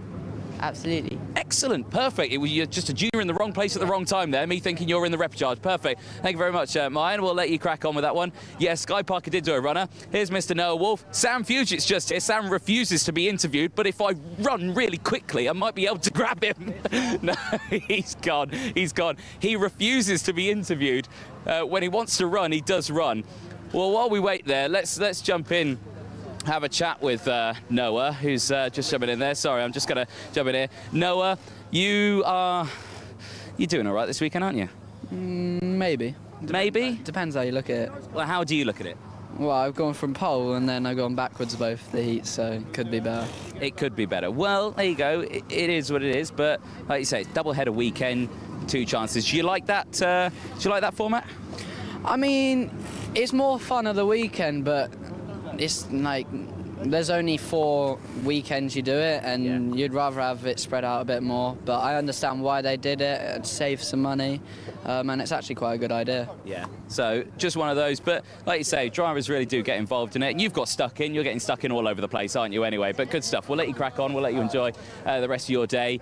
Yeah, do want to jump in here. Aston Sharp. We got Aston Sharp just over there. We got Eka Bachelor, who I think is walking away from the Democrat area, which means that he might not be in this repechage. We've not got long left on this one, so let's see if we can chat to 1 or 2 more drivers in here that have got through that one. Theo Lestrange is just here. Theo, let's jump and have a quick chat with you. Theo, tough weekend for you. You're in this repechage. What are you hoping to achieve from this one? Getting into that top 6 and through? Yeah, hopefully we can. Just stay clean. We've crashed every race so far, so hopefully a bit more luck. Yeah, that's what we need. Let's talk about it. Where are you starting for this one? 3rd. Hopefully make up a few more. Yeah, that's what you need. Okay, stick within that top 6 and you're fine, you're through, and you can make it into that final. That's what we need. Right, we're going to take a short break. We're getting in the way of everyone. Back to you in the commentary box.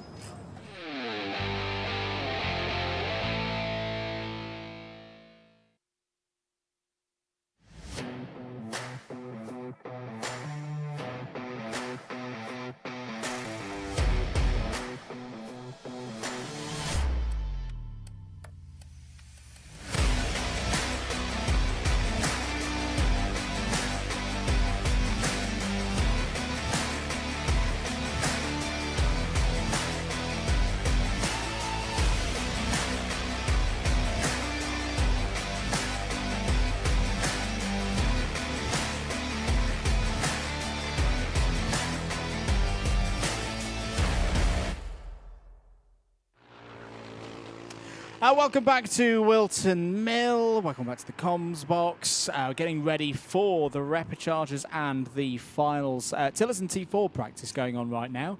We'll give you a little bit of news of how they're looking. Remember, they race tomorrow.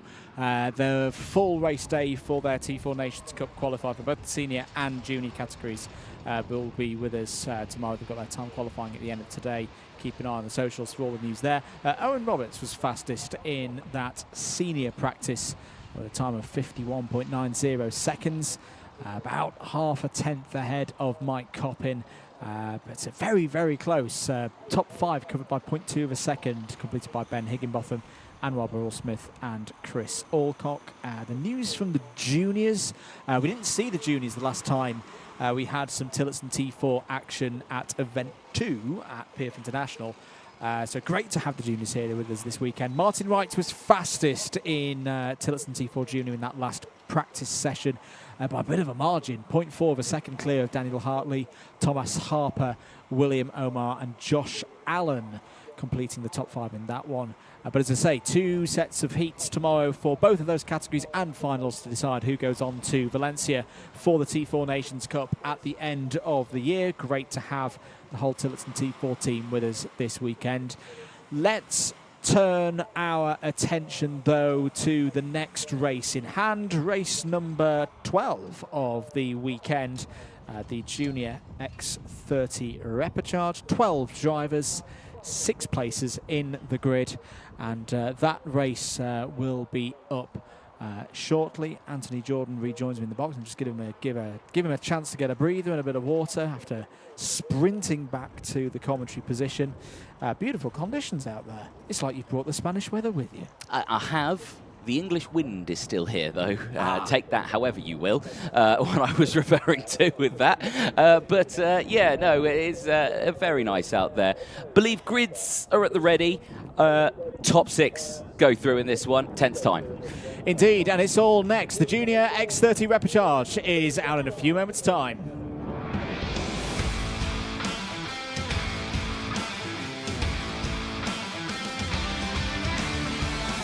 28 of the 40 drivers have qualified through to the final. These 12 attempt to get the last of the 6 spots. Zef Nurenberger and Leith Khan.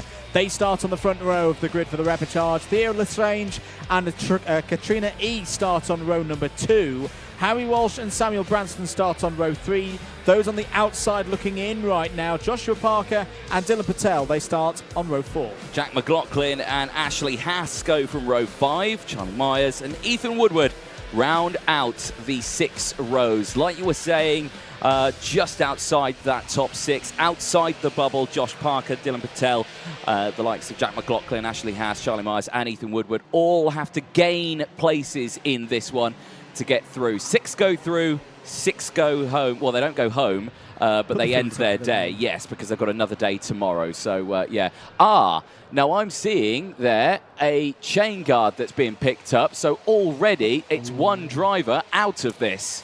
And Ethan Woodward also doesn't take the start, so we've got 11 karts out on circuit. It'll be an 8-minute plus 1 lap race for the Repechage. For 29th through 34th on the grid for the final, we're away and running in this one then. Good start for Nurenberger, controlling the pace through turns 1 and 2. Theo Lestrange looking for a good start as well there in the Fusion Motorsport. Switches to the outside looking for Leith Khan's 2nd place, but they're all through Christmas corner for the first time, away and running. But yeah, the mystery at the moment of who's missing a chain guard as Leith Khan and Zef Nurenberger leave the scene at Ashby Corner.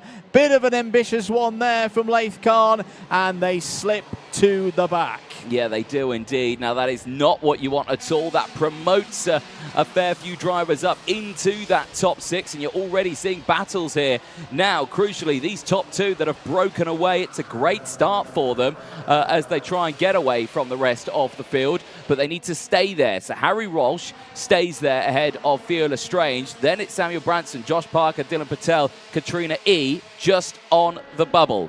But technical flag, kart number 36. Theo Lestrange is the driver, missing a chain guard. I thought it might be. I thought I saw a flash of orange and blue. So count him out of this race effectively. And he will have to come into the pits in due. Yeah, there's no chain guard on that kart, that number 36. So good spot there by the officials. And Theo will go no further. You can see in the comparison, the number 73 just besides the side of the engine, you've got the red and white chain guard, the colours of Jade Racing Team. There should be a blue, white and orange one similar on the number 36 Fusion. It's not there, and that is why the mechanical flag has come out. So effectively, Samuel Branston and Josh Parker will be elevated to 2nd and 3rd. Dylan Patel and Charlie Myers going up as well. Jack McLaughlin, the privateer, is looking like the last driver at the moment going through into as out. They tangled again. Yeah, that's Leif Kahn and Zef Nürnberger for the second time in this race, so they're definitely out of contention now. And I'm afraid to say, I think that's a bit of a silly one, because yes, they'd had that moment on the first lap, but they were only a second and a half off the back of the main pack, and we've seen in these repecharges you can pull your way back through from there. I tell you what, if I ever wanted to be a fly on the wall anywhere, it would be in that Jade Racing team tent at the end of today. Of course, yeah. Well, Fearless Strange brings it back into Parc Ferme. He will have to either get that repaired or go back out to the circuit. He'll be fine, or retire from the race. And there it looks like it's going to be a retirement. Well, he's not out the kart. Maybe he's looking for his mechanic. Like you say, he's in a chance here. I was going to say, we've seen crazier things in repecharges. If they could get another chain guard on and get it back out without losing a lap, they could still get back in this. Unlikely, of course. But that is a real shame for Fearless Strange. But the beauty of a double header, tomorrow is a new day. Everybody back to 0 points on the board. And hopefully for Theo, we can get through to the final on Sunday. Here's your fight for second place on the road now with Lestrange out of this one. Well, that's a pack of 5, which right now, Anthony, are all heading through to the final. So not entertaining for us in the box. We want to see them fight, but the sensible thing to do right now is just keep it calm and run this through the next 4.5 minutes with no issues. No, exactly that. That's Katrina E getting up into P5. That's a smart overtake there for Katrina E, because that puts her not on the cusp of the bubble. At the moment, it's Jack McLaughlin, the number 31, who is right there, right at the back of this queue. He's 7th, so he's outside the bubble. At this moment, he would not make the final. Yeah. So that's actually a key overtake there. Now, crucially, the driver's just ahead of that one. Now, no longer need to fight. They just need to try and break away. But that move there will certainly help out the likes of Jack McLaughlin. Charlie Myers, a mistake through the final chicane. And look at that, how much that spread it up. Myers needs to concentrate now and try and close that gap back up. Yeah, apologies. The back cart of that train was, as you rightly say, Anthony, on the outside looking in. But that's switched now. Key lap here for Patel. And I say this is what can happen sometimes in a repechage, that it all looks calm, it all looks settled, and then you have a moment like that. And there's the problem for Dylan Patel, because the rear end of that kart looks absolutely all over the place through those last few corners. Well, just as I was about to say that top 3 in that group just needed to keep things calm, it changes once again. 3 minutes to go. Leif Kahn under investigation. That's fairly inconsequential right now, because the number 78 is some 13, 14 seconds off the race lead and in 9th place. So Harry Walsh, Samuel Branston, they're well clear and gone. Don't need to worry about them. There's Josh Parker with the number 63 coming down from Inkermans now and into Ashby. Just needs to work with Katrina E, and Katrina E likewise needs to work with Josh Parker to book their spots through to the final. Jack McLaughlin's similar. It's all going to be about this final spot, isn't it? Charlie Myers in the 22 and Dylan Patel in the 42 as to whether they can battle over, maybe catch Jack McLaughlin. If not, they'll fight it late on. I also thought, just on the effects microphone, I could hear the sound of a scraping bumper out there. So we'll keep an eye on that. I don't think it's any of our top runners, thankfully. Might be one of those drivers involved in incidents earlier on in this race. But this one's still feeling a little bit tense to me, Anthony, as if the drivers have got those positions but don't necessarily feel in full control.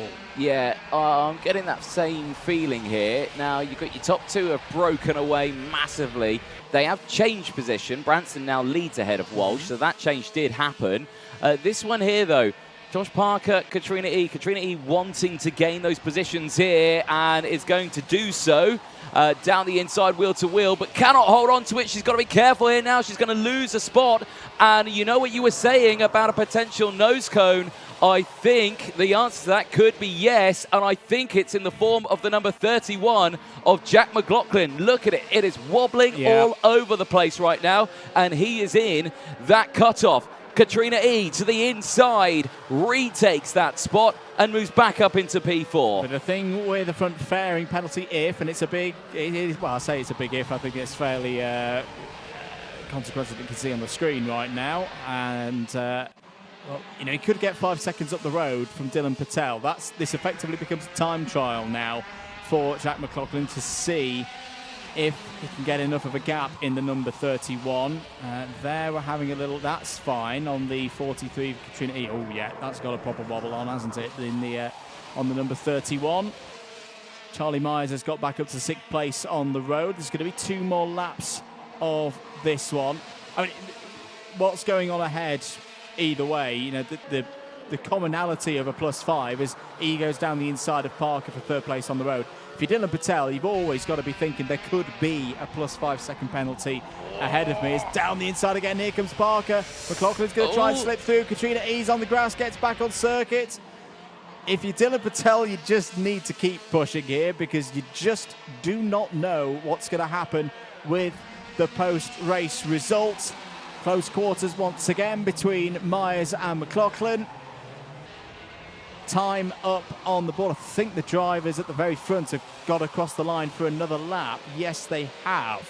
So we'll have 2 more of this, which is probably not the best of news if you're Josh Parker in 3rd place right now, because you've got to do a bit more defending. Yeah, right now you've got the move here down the inside. McLaughlin's going to go for it, so that defensive driving has been relinquished already. Is now going to be on the attack once again, or around the outside here. Big set for Josh Parker. Huge moment there. Now, Myers went down the inside. That's brought everyone back in. It's brought Katrina E back in. It's brought Dylan Patel back in. Remember, Patel is outside of the top 6.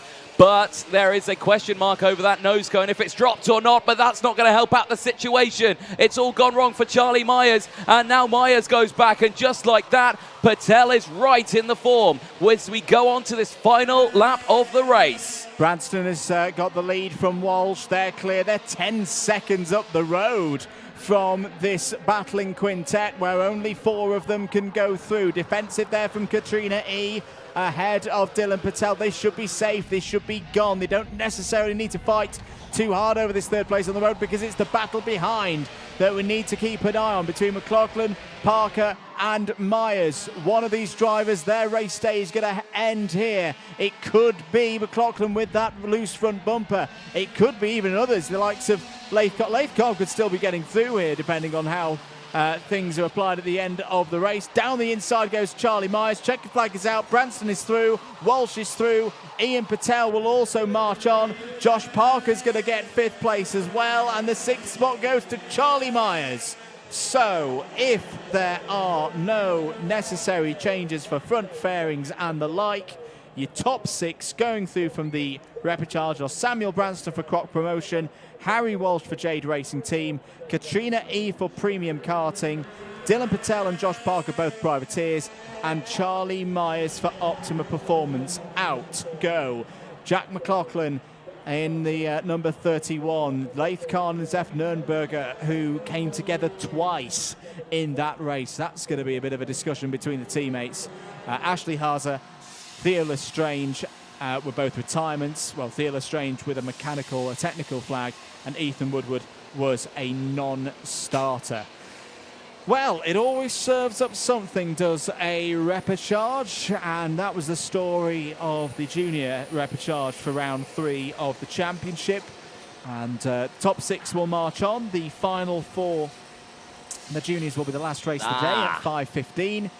Oh dear, the camera is out, as you were correctly calling there, Anthony. That's going to be +5 seconds for Jack McLaughlin. Isn't going to matter too much, though, because he was already outside the top 6. Yeah, indeed, but certainly that won't help him out at all. And, well, back into the pit lane as well. It's another nose cone that's going to be coming in. That will not be well received at all there for Zef Nürnberger, unfortunately. And, yeah, that's a disappointed look on his face. And you can imagine it's not going to be a friendly chat in that Jade Racing Team tent at the end of this one. No, not when you consider that they both had the front row of the grid for that one. That's not how things should go. Right, we're into finals now. We'll start with the Water Swift Restricted. Let's head down to Nicole Sutherland, who's with the drivers. Thanks, Andrew. We're down walking onto the grid with Ilyas Sami. Ilyas starting around mid-pack. Ilyas, how's your weekend been going so far? Really good. And you're a rookie driver this year. It's your first year in the championship. What have you thought so far? I hope, I don't know. But You don't know. Are you enjoying it? yeah. Always good to hear. And you've moved to Jamie Green Racing for this year as well. Have you been getting on with the team well? Have they been giving you some good support? Yeah, really good. Great to hear. We'll let you get concentrated and let you hop into your kart then. Good luck. Thank you.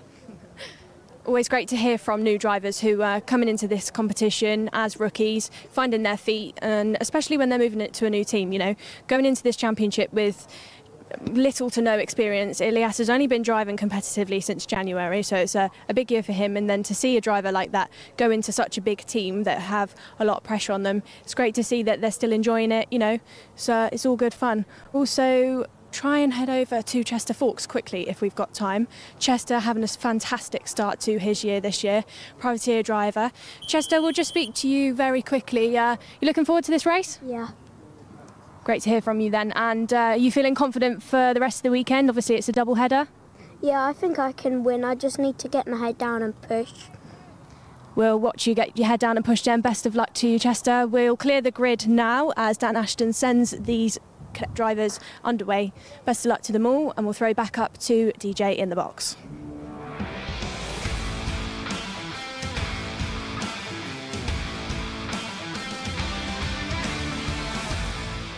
Getting ready then, it's IAME Water Swift restricted final time, the third final of the year, and here is its grid. Can Alfie Davidson continue this run of form? He's won both rounds so far this year. He starts this one from pole position. Daniel Ferguson alongside on the front row. Alessandro Salas and Chester Forks start on row 2. It's James Roots and Henry Algar going from the third row of the grid. Ilias Sami and Oscar Kenny, they start on row 4. Row number 5 sees Mason Hibbett and Ethan Robinson. Harry Chapman and Reggie Chandler round out the final row of the grid. Do get your comments coming in. Let us know who you are supporting all the way throughout this, as it's finals time for the first time today. And it's Water Swift restricted up first. Like we were saying, this has been a tough day. Alfie Davidson's been the one to beat. Can he maintain that one in this final? We'll find out across the course of the 12 minutes and 1 lap on the schedule. Results to bring you up to speed in finals so far this year. 2 of them both at PF International. Alfie Davidson, Daniel Ferguson and Chester Forks was your podium on day 1 at PF. And then on day 2, it was Alfie Davidson, Mason Hibbett in second and Chester Forks. So you've got 2 drivers who've both been on the podium both times so far this year. Should note as well, Chester Forks won the final in preparation for this Wera Tools British Kart Championships round when we had a Whilton Mill Kart Club round here a couple of weeks ago. Here we go then, into the tram lines. Are we going to get going at the first time of asking? Is a little bit of a squabble? No, we're going to go round again, and understandably, because something was occurring on driver's left through there that was not to the liking of Nigel Edwards, Dan Ashton and the officials. So we go around again for another formation lap. Yes, indeed. Right, well, this is going to be an interesting one. False start to kickstart it. That shakes up the drivers just that little bit. You can see Nicole there chatting to some of the drivers and getting an understanding of how they're feeling. Of course, these are the youngest drivers that we've got here this weekend. You can imagine lots of things that they will want to say. It's hard to express those words out, but you can imagine it's a tense time for them. And there's more comings together here between a couple of the drivers just trying to get themselves sorted out. Everyone get formed up, nice and steady. Let's get this race underway nice and cleanly, shall we, chaps? But looking good this time around. Into the final couple of corners, Andrew. First final of the day, about to get underway. Is indeed 12 minutes plus 1 lap on the schedule. Are we ready to go? No, I think we're going to go around again. Lights have not gone green yet. The chevron flag is out. Hopefully third time of asking. If you're just joining us, this is the first final of the day on this double-header weekend at Whilton Mill for event 4 of the Wera Tools British Kart Championships. Andrew Mather and Anthony Jordan on commentary duties for you on your live broadcast, brought to you by Alpha Live. Thank you to everyone who's tuned in. If you're enjoying the broadcast, whether you're watching on the Alpha Live channel or the Karting UK channel on YouTube and across Facebook as well. Do make sure that you give the stream a like, give it a share, let your family and friends know that we've got some great racing in store for the rest of this afternoon. So we've got comments coming in already. Excellent. We've got good luck to Alfie. Love Nanny Kell, who's watching at home. Good old Nanny Kell, enjoying that one. It's always nice to see family watching at home. So hopefully we haven't embarrassed you too much there, Alfie or Nanny Kell, who's enjoying that one. Right, third time's a charm, Andrew. Are they going to go this time? I would definitely hope so. Daniel Ferguson just telling the rest of the field on the anti-pole side of the grid, let's keep it calm, let's keep it in the tram lines, let's get racing here for the third final of the year in IAME Water Swift Restricted. Lights out, away we go. Good start for Davidson, good start as well for Salas. They've got first and second place as they head up to Christmas Corner for the first time. It's one driver off the main pack towards the back, side by side between Daniel Ferguson and Chester Fawkes. That got very close. I think there's another driver who's come through. It might be Henry Algar who's come through into third place. Down the inside as well was Mason Hibbert, second in the Sunday final last time out at PF International. Mason Hibbert looking to get back through, hasn't had the best of days through the heats, but this is a new opportunity. This is a singular race in terms of championship points. Doesn't matter too much what's happened in the heats before. This is a new opportunity to extend their championship tallies through to complete the first lap of this Water Swift Restricted final then, and it's Alfie Davidson continuing to lead. Alessandro Salas there, P2. Salas, who took the win in Heat 1 earlier on this morning. James Roots has indeed got up to third place. Daniel Ferguson fourth, and great start as well from Mason Hibbert. 4 places gained on that first lap, Anthony. Hibbert up to 5th. Yeah, nicely done from the entirety of the field. Everyone getting a relatively decent start. And yeah, like you were saying here, Alessandro Salas, definitely a driver to keep an eye on as a potential to really take it to Alfie Davidson here this weekend. Pretty decent qualifying. Put himself up onto the third row of the grid for the qualifying heats. Had a brilliant start earlier on. And again, this time around, another brilliant start. Started right behind Davidson on that second row of the grid. Got there into second place, gaining that one spot, but still a really, really strong start. James Roots as well can also be said with a strong start. Starting from that third row of the grid in P5, they're in third place and looks to be closing in on these top two here. Davidson, despite the fact he's got the fastest lap of the race, but there are purple sectors coming in thick and fast from other drivers out there. Chester Fawkes as well has just got past Henry Algar for 6th place. James Roots, who at least when they crossed the line at PF International for the second final of the year was on the podium, but a disqualification meant he lost that result. There's been some good race pace for James Roots across the season so far. We have seen, though, Davidson is quite happy to soak up this pressure, lead from the front. Sometimes maybe lose the lead, slip down to second, slip down to third, but so far this season, he's always found a way to find his way back to the front of the order by the time the checkered flag comes out. In contrast, Alessandro Salas had a tough time at PF International. The 2 finals for event number 2, it was 6th and 12th places for Salas. So this is a bit of new territory. Yes, he's taken a heat win already today, Anthony, but this is a final. This is a little bit different. This is where it really counts. This is for a spot on that podium, a British Kart Championships podium at the end of the round. This is where Alessandro Salas so far this season hasn't been. Yeah, exactly that. We'll keep an eye. 8.5 minutes to go. And James Roots now really putting in the pressure on Salas. Chester Fawkes now up into P5, has set the fastest lap of the race. So again, keep an eye on the entirety of the field in this one. You just cannot pin it on anyone. These are those battles. I've got to say, it's really closing up here. Ferguson's closing up to the back of Roots as well.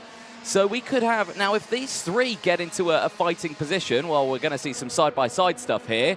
So James Roots feels like he's got the power, speed and momentum to try and close up to Davidson. But now with Salas just defending that one a little bit too much, I think he's compromised himself a little bit on the exit, and now he's going to fall even further back. I'll tell you who else is flying through. There he is, Chester Fawkes. Yeah, he's got past Daniel Ferguson, past Salas now as well. He's up to third. That move has opened the door for Ferguson to step back through, with Mason Hibbert also gaining in on the action. Bit of a frustrated shake of the hand there from Daniel Ferguson and saying, come on, let's get organised. James Roots and Alfie Davidson are galloping away with this one right now. Still a long time to go, though. 7.5 minutes on the clock. End of lap number 5. New order: Davidson, Roots, Ferguson, 1, 2, 3. Mason Hibbert now up to 4th place. Alessandro Salas, Chester Fawkes, and then Henry Algar. That is your top 7. Oscar Kenny still there in 8th place. Ilyas Sami down to 9th. There's a warning flag for the number 33 of Mason Hibbert, but just a warning for now from race control. Harry Chapman there in 10th place as well. There are your live championship points. So right now, Alfie Davidson will be putting another 130 points on his tally for today, as through goes Fawkes and Algar past Alessandro Salas. I think this is a really key one right now to see have these drivers got it in their locker to chase down arguably the 2 fastest drivers so far this season. It's a race like this that can tip the form book on its head, but it's looking a bit difficult for them right now. Well, you may have seen the eagle-eyed viewer, Daniel Ferguson, and that number 15 at the exit of Ashby was kind of waving his hand around there, saying, like, come on, what are you guys doing back there? Stop fighting. What are you fighting for P4 about? You know, get a wiggle on. Let's work together. Let's close up to these 2 in front. You know, they're just driving away. I mean, the gap's around 2 seconds at the moment between Ferguson and Roots. The only question is that, if Ferguson says, all right, come on, keep coming, he might find himself in a position here where Mason Hibbert will think, all right, I'll go for the move. And going for the move, it looked like he was trying to do there. He was just taking a much tighter line into the entrance of the boot. So Ferguson may be biting off a little bit more than he can chew here, with wanting the drivers behind to close in. But again, it's a really tough call to make in a final here for a driver like this. Again, they're in the early years of racing here, as Chester Fawkes says he's had enough of chasing. He wants to go on the attack. He moves past Mason Hibbert, and now again, that leaves Daniel Ferguson all on his own a little bit. It does indeed. Chester Fawkes will back himself on the basis that he's been able to get 2 podiums in finals so far this year. He likes the longer format of race, it would seem, so far this season in IAME Water Swift Restricted. 5 minutes of this one to go. Pace at the front of the field.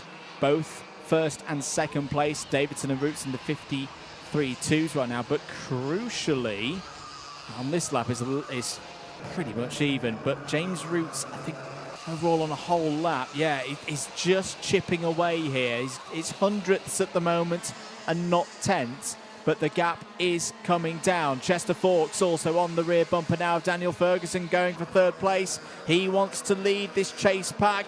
Ferguson's trying to wrestle his way to hold 3rd place, but you can't stop Chester Fawkes when he gets in this kind of mood. Down the inside goes Fawkes, takes 3rd place. Hibbert now pounces past Ferguson for 4th. That's going to give an opportunity to Algar and Salas potentially, but look at Chester Fawkes go here. Breaking off the front of the order. The trouble is, though, it's a big gap now. 2.6 seconds up to James Roots in 2nd place. Yeah, 4 minutes to go, though, in this race. Anything is possible, but the fact that there's a second between Davidson and James Roots, they're not fighting. They're just setting lap after lap after lap. They're doing what they need. They're not losing any time here with the battles versus, these drivers here with all these overtakes, all these battles. They are just consistently dropping off the back of the 2 in front. Again, you're going to see more battles here. Ferguson back to the inside of Mason Hibbert. He's going to get back through now up into P4. But again, it's a tough line because they're losing touch with Chester Fawkes here. They are, but at the end of the day, these are 2 drivers who were tied on points after the 2 rounds at PF International. They'll have it in their minds, even in this middle part of the season. If they can't get a win today, championship points, particularly in a final, matter, especially as we get into the latter stages of the year. That could be a move that Mason Hibbert and Daniel Ferguson look at and go, yeah, that was a bit of a key one. There's Henry Algar in 6th place, Alessandro Salas in 7th. So at the moment, Salas 1 spot off equaling his best final performance from last time out at PF International. New fastest lap of the race there, Anthony, from James Roots. Now that's an interesting one. 53.06. Took about a tenth and a half out of Alfie Davidson last time around. The gap's down to 0.8 of a second. And another question, what is James Roots taking out of those tyres for later in the race with this push back towards the leader? Well, yeah, that is something you can take away from this one. But again, when you fall into this, line of racing, these drivers on the Vega tyres, they're a relatively decent tyre. They're a relatively hard compound as well. So I reckon they should last absolutely fine. But it does throw in, like you're talking about, it does throw in that dynamic here for the drivers to really think about what they can do with pushing on this one. But again, 2 minutes left to go. There is not much time left in this race. I think they might be okay. James Roots, though, like you were saying, another fastest lap on that one. Oh, he's looking good. He's got it down to 0.6 of a second here. Yeah, took nearly 2 tenths out of the race lead here. Here goes Salas down the inside of Algarve. This is for 6th place. That is a textbook move by Alessandro Salas back into the position where he finished the first final at PFI. Can he improve? Can he get that elusive top 5 in a final so far in 2024 for the Wera Tools British Kart Championships? You're watching live coverage from Whilton Mill, event number 4. This is the 3rd round of the championship for the IAME categories. Here is your race leader, Alfie Davidson, under a bit of pressure, not for the first time this season, from James Roots in the number 21. Last time around, 53.55 for Davidson, 53.18 for James Roots. Davidson's pace right now, well, is it fading or is Davidson holding something for the last few laps? There's just over a minute on the clock remaining. James Roots, who hasn't had a podium so far this season in the finals, and has had good scores through the heats.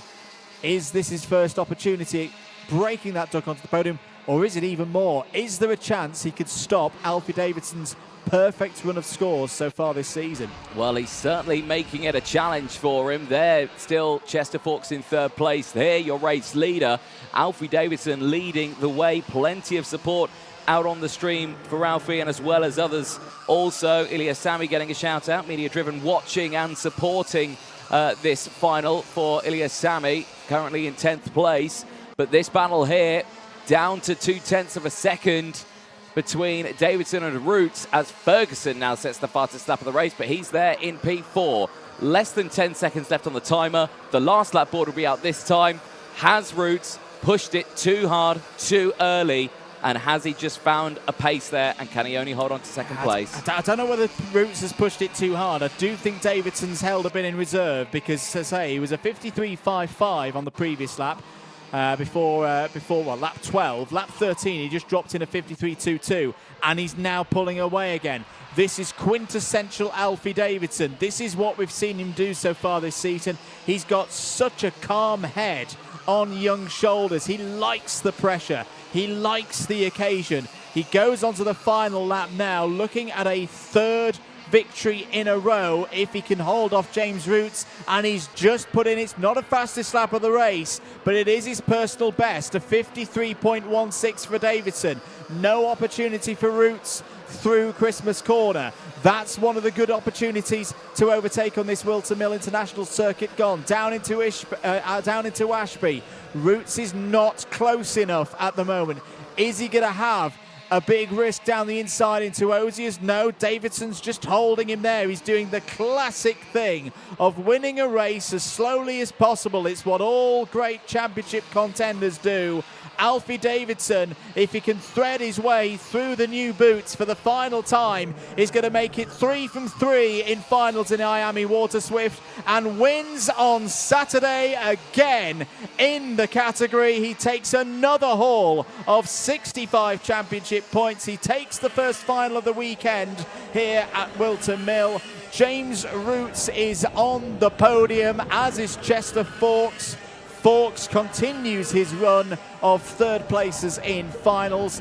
Ferguson P4, Hibbert P5, Alessandro Salas matches his best result of the year so far, P6, ahead of Henry Algar, Oscar Kenny, Harry Chapman, Ilias Sami complete the top 10.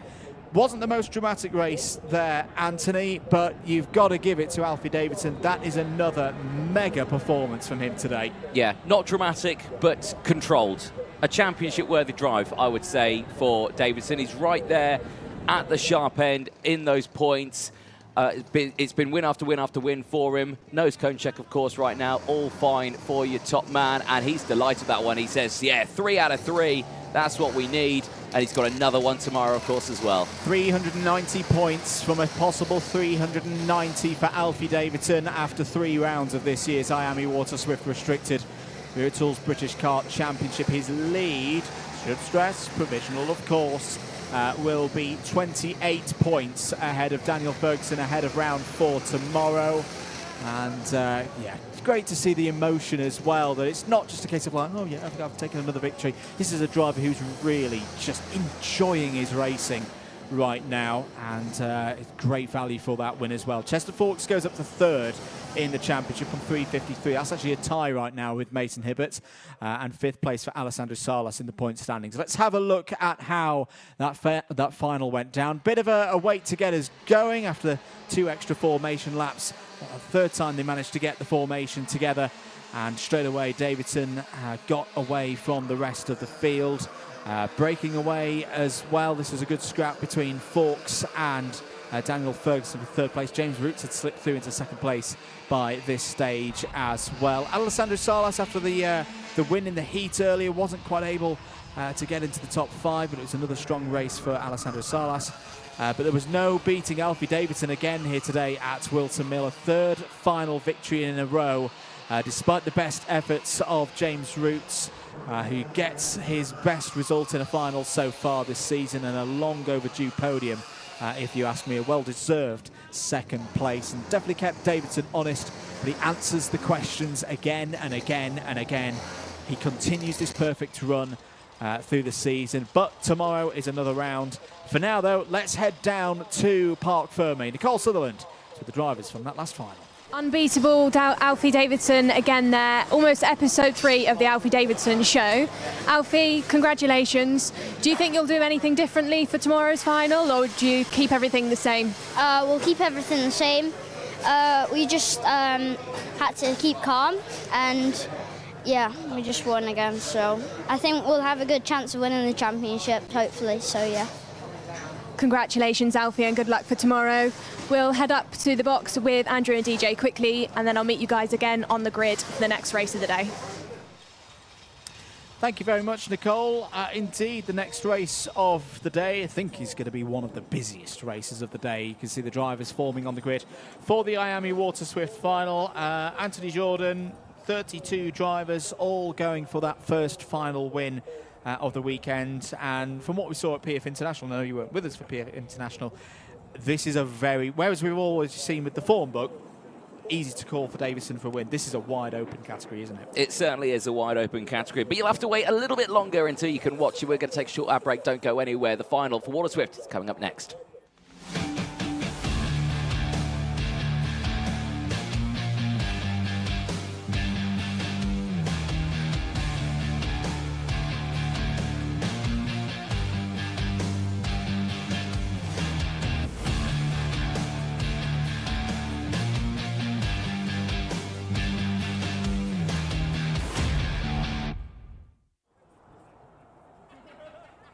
Well, welcome back, ladies and gentlemen. As you can imagine, final getting underway very shortly. We'll be heading down to the grid to Nicole Sutherland in a few moments' time. But like you were saying, yeah, a tense moment for a lot of these drivers. Will Green starting on the front row, and hopefully we can chat to him. Let's head down to Nicole Sutherland, who's on the grid with our drivers. Back over on the grid then, ahead of the next race of the day. We'll just squeeze past Will Green, who will be starting on the front row, alongside Teddy Porter, who we've not caught up with too much in this championship so far, but he's had some great results. PFI had a top 3. Teddy, how are you feeling about this weekend? How's your day been going? I feel like I'm pretty happy about the results so far.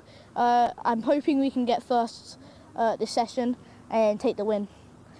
And you're sitting alongside Will Green, who we know is really strong in both the UK, like the British Kart Championships out in Europe. Does that change anything you do in these races, or do you just drive to the beat of your own drum?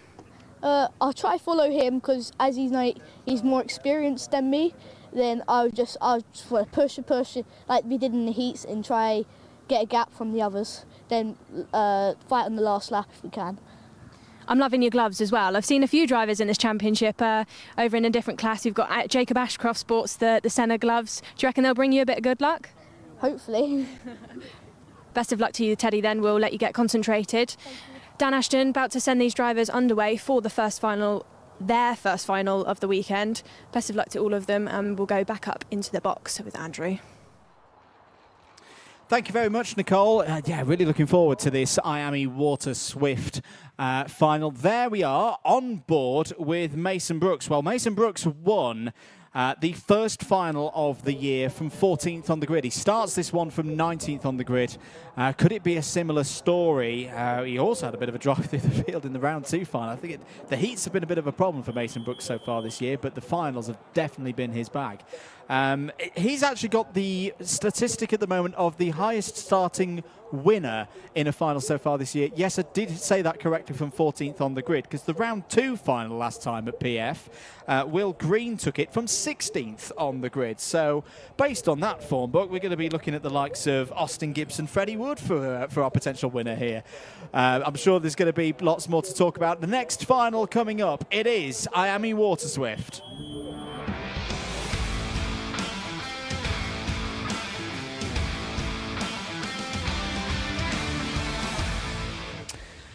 Getting ready then for race 14. Here's your grid for the IAME Water Swift final. Will Green looking for another final victory. Starts this one from pole position. He's joined on the front row by Teddy J. Porter. They've locked out first and second so far in the heats today.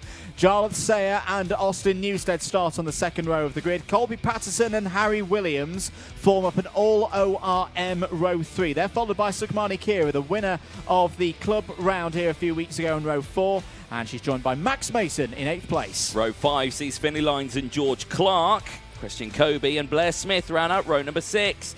Harley Musk and Knight Measures, they will round out the row 7 and the top 14 drivers out there ahead of Freddie Wood and Austin Gibson. Jensen Ackerman and Luca Narroway start on row 9. Mason Brooks and Arian Nez complete the top 20 on row 10. Charlie Clough and Sophie Campbell go from row number 11. And then it's Northern Ireland's Johnson Stewart alongside Joseph Davies on row 12. John T. Restrick and George House go from row 13. George House, who we saw earlier on, with a big bag of sweets in his hands. Hopefully he's put those down. Henry Clark and Callum Graham go from row 14. Andy Stewart and Xavier Fonge on row 15. The final row of the grid, Grayson Watley and Jesus Bartolos round out the entirety of the field. 32 drivers. And hopefully, first time of asking, this final will get underway. All 32 drivers registering on timing. If there's one thing we've learned from IAME Water Swift finals so far in the Wera Tools British Kart Championships 2024, is expect the unexpected. 12 minutes plus 1 lap on the board. Are we good for a start? Yes, we are. Away and racing here at Whilton Mill for the final. Great start for Green. Great start for Sayer as well. They're immediately into first and second positions respectively. Green defensive to the inside on the first run up to Christmas Corner. Are they all going to make it through? It's looking good so far. All 32 runners on their way down to Ashby. There's a bit of a problem for one of the BMRs. It might be Austin Newstead losing a couple of positions there in the top 10. There's Mason Brooks as well in the number 84. On board with Mason Brooks now through Wilkins, immediately into Oziers. That's Luca Narroway ahead of us, looking for another one of those charges through the field from Mason Brooks. It's not quite started yet. Back at the front of the order, it's Green, Sayer, and then the first of the ORMs coming through as well. I think it's Teddy J. Porter who started on the front row of the grid. Now it's Colby Patterson who's up into 3rd place. Teddy J. Porter there now in 4th. Yep, good start then for the entirety of the field. Great one for your pole sitter, and a better one here for the 3rd row of the grid. Patterson now up into 2nd place now. Sayer down to 4th. Teddy J. Porter getting through, and this is a carbon copy of what we saw earlier on. A lone fusion right now, having to fend off the likes of 2 ORMs. Jamie Green, fellow teammate Sukhmani Kira is still there in P5. Actually, I say that. Now P6 as Finley Lyons has gained a position. So again, starting to just be all on his own there. It's not where you want to be. The same can be said for Will Green. He's all on his own for the Jamie Green Racing team. He's got fellow teammates, Max Mason, who's currently in P7. I tell you what I'm getting a sense of here, Anthony. It's a bit of deja vu. We saw when we were calling IAME Euro Series at Franciacorta earlier on in the spring, how quickly things can change, and after a bit of a fusion domination at PF International and earlier on at the club round, there's a switch there for second place. Porter passed Patterson. It's the other teams that have come to the fore again. It's ORM, it's Jamie Green Racing, it's Synergy, it's BMR. They've all upped their game once more. When we did have preparations for this British Kart Champs round, as that is Finley Lyons down the inside of another one of the fusions. That's fourth place past Jarlath Sayer. You know, Sugmani Kira, Zach Champney and Austin Newstead was your top 3 on that day. It's a different story here for round 3 of the British Kart Championships. 9.5 minutes to go, end of lap 3. Will Green looking in full control at the moment. It's all down to the ORMs to see what they've got. It's all down to Finley Lyons as well to see if he can repeat his heroics from when we were last here with the Wera Tools British Kart Championships organised events. The Rotax O plate, which Finley Lyons won with ease here. It's a different category though here in IAME. There's different nuances to how these karts drive compared to others, but that was a nice move from Finley Lyons up to P3. Yep, certainly is. And like I say, pushing that fastest lap of the race as well, looking very, very strong here. These two, Colby Patterson, Jarlath Sayer, those still squabbling away. No changes between these two, though, as they go into the boot then. 8.5 minutes to go of this race, plus that one lap, and still the long train of karts there. You saw 2 of the OMS drivers going through there. That was Grayson Wortley and Callum Graham battling themselves away. They're currently running in 25th and 26th out there. Another change. Colby Patterson and Jarlath Sayer change for P4. Yeah, good move there from Jarlath Sayer. He's digging deep right now. In terms of championship points, he is losing the championship lead right now to Will Green. Will Green would go into 362 points if he could win this race. Sayer would be 355. Teddy J. Porter third. Colby Patterson fourth. But still the length of a heat to go here. 8 minutes, and of course the +1 lap. What do Teddy J. Porter and Finley Lyons do here in this battle for second place? So they work together. They've only got 0.7 of a second to find up to Will Green there in the lead, and right now I think they are just holding position, pushing along to see if they can catch up to the round 2 winner. No, check that. Lyons wants to back himself down the inside, takes second place away from Teddy Porter. Nice move again through Christmas Corner, but now the hard work really begins for Finley Lyons. Can he close down that gap to Will Green? Yep, well, we'll have to see. It's 0.4 of a second with 7 minutes to go. Plenty of time to close that gap up. So whether or not Will Green has left, like we said earlier on, anything in reserve here. He's a driver who's been controlling the front of this pack. He's not had to battle. He's not had to scrub any speed. He's not had to worry about defending just as of yet. He is just controlling this race. Big send there in the back of the pack. I think that was Joseph Davis going down the inside of Callum Graham. That was for 26th place. I don't know if that move came across. Yes, it did, and Andy Stewart followed through as well, so they gained up 26th, 27th place in that pack. Change for fourth, Harry Williams down the inside of Jarlath Sayer. Back on board with Mason Brooks right in the middle of the pack. That's Freddie Wood directly ahead of us in the number 38. And, there's a bit of a spin there. There's a big moment as off the road goes Mason Brooks. There were other karts involved there. I think Arian Neyer possibly in the Evolve number 22. Charlie Clough as well, the number 51 for Ollie Rowland Motorsport. Went round. That was all again down into Ashby. Such a difficult corner to go side by side. And out go the number 19 of Night Measures and the number 21 of Harley Musk. Harley Musk has been charging through the fields today. Falls out of the top 15 on lap 7. Yeah, that is a huge shame. And there's more drama there. Off the track and grass tracking goes the 99 of Christian Kobe. Brings it back onto the track, but loses several positions with that mistake. Well, drama unfolding then with 5.5 minutes to go of this final for Water Swift. But crucially here, we're going to see some more drama as Will Green is now becoming under pressure from Finley Lines. He definitely is coming under pressure from Finley Lines through the new boot. No opportunity initially to get through their big chunk of curb taken by Finley Lines. There's a yellow flag out, which I'd imagine is for the recovery of Harley Musk's number 21. So no overtaking allowed through the boot, of course. This is the chance now for Finley Lines. Checking over the shoulder. Points forward. No, he's going to move down the inside. Takes the lead of the race from Will Green. Another decisive move from Finley Lines to the front of the field. Teddy Porter still there, though, in third place. In the number 66, has got a chance. Will Green's fighting back. Down the inside goes Will Green, but has he got a little bit too deep? He's still side by side. Brilliant driving by Will Green. Gets back across, shuts the door, and retakes the lead. Well, Finley Line is communicating now with Will Green just to say, right, okay, let's think about what we're doing here. We're fighting for the lead. There's 4.5 minutes to go. We've got Teddy J. Porter right next to us as well. 2's company, 3's a crowd. And if they fight even more, they could get that big, huge group just behind closing in as well. And the likes of Harry Williams, Newstead, Max Mason. Then it's Blair Smith, Sukmani Kira, Jarlis Sayer. Green goes defensive again. Lines will get the optimal line through the corner. Can he get the switchback done as they exit out of Inkermans? As they go left, right, left, will come alongside. Green goes defensive. Lines thinks against it, stays behind in second place. He does indeed. His problems out there for Grayson Wortley. Unfortunately, Grayson Wortley's fallen down to 31st place. Green defensive into Ozies again. Is this going to be an opportunity for Williams and Newstead and Mason behind?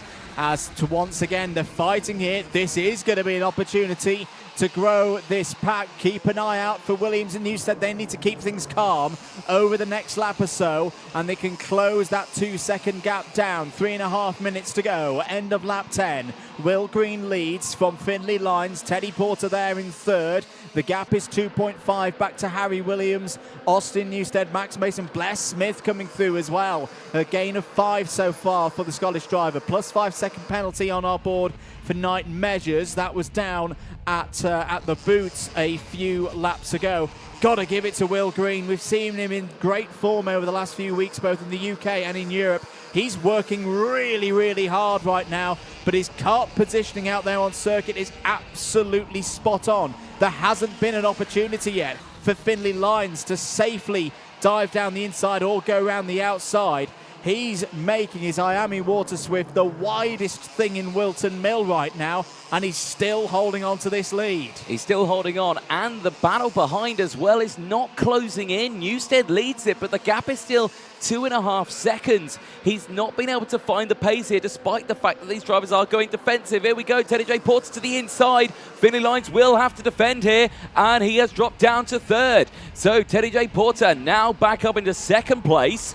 They will have to try and calm things down just that little bit here. But again, Will Green, like you said there, Andrew, is making his kart as wide as he possibly can. This battle here for P4, though, Newstead, Williams, Max Mason are all starting to close in. And communication there from Teddy J. Porter just to say, let's go. And this is where they do it for real after the dress rehearsals of the heats earlier on. It's all down to Finley Lines. They're going to work together now, Green and Porter, because they know how much Finley Lines is a threat in terms of race pace around this Whilton Mill circuit. These are the two drivers who finished first and second in both heats earlier today. They finished first and second in the same order in the second final at PF International around a month ago. They've got 90 seconds to sort this one out. They are pushing away now from Finley Lines. Has Finley Lines pushed a little bit too early in this final? Is he fading? Still, I'm a bit surprised the Newstead Williams Mason group is not closing in.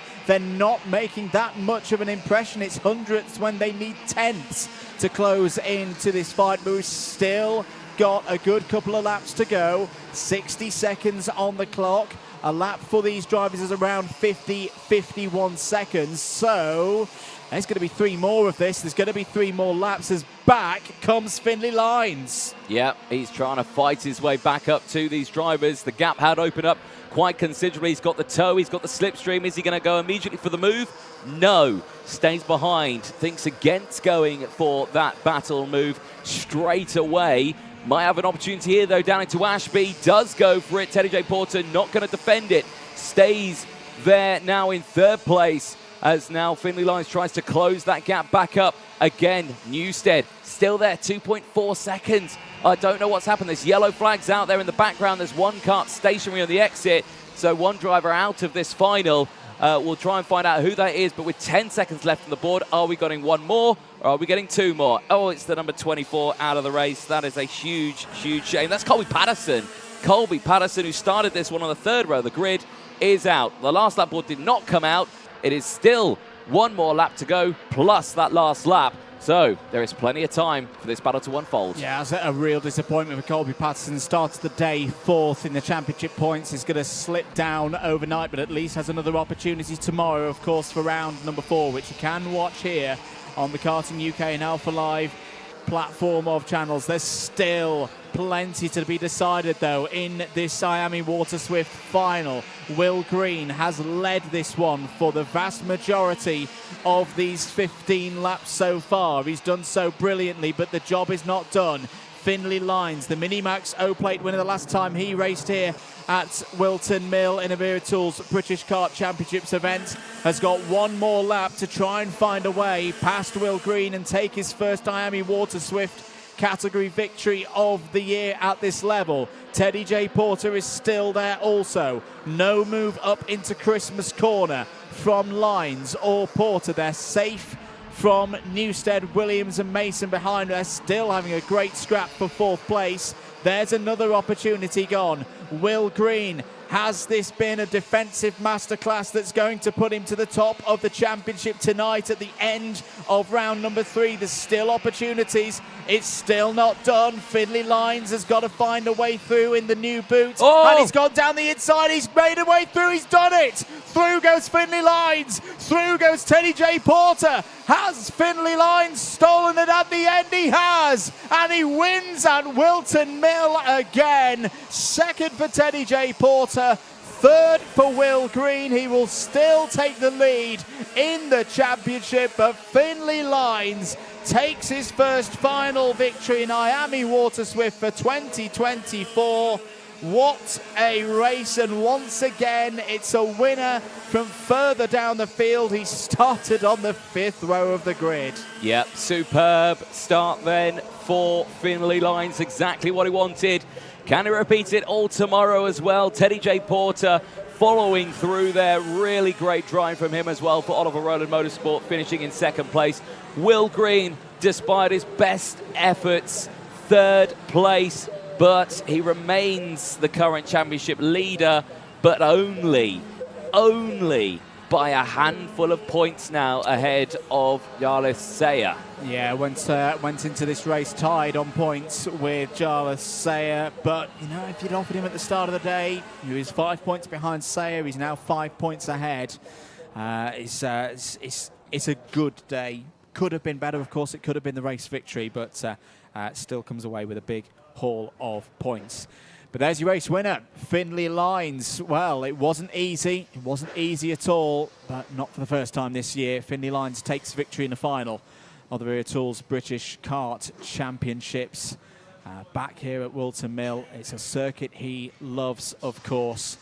He takes it by a 10.5 ahead of Teddy J. Porter. Will Green third. Austin Newstead won out in that battle for fourth place.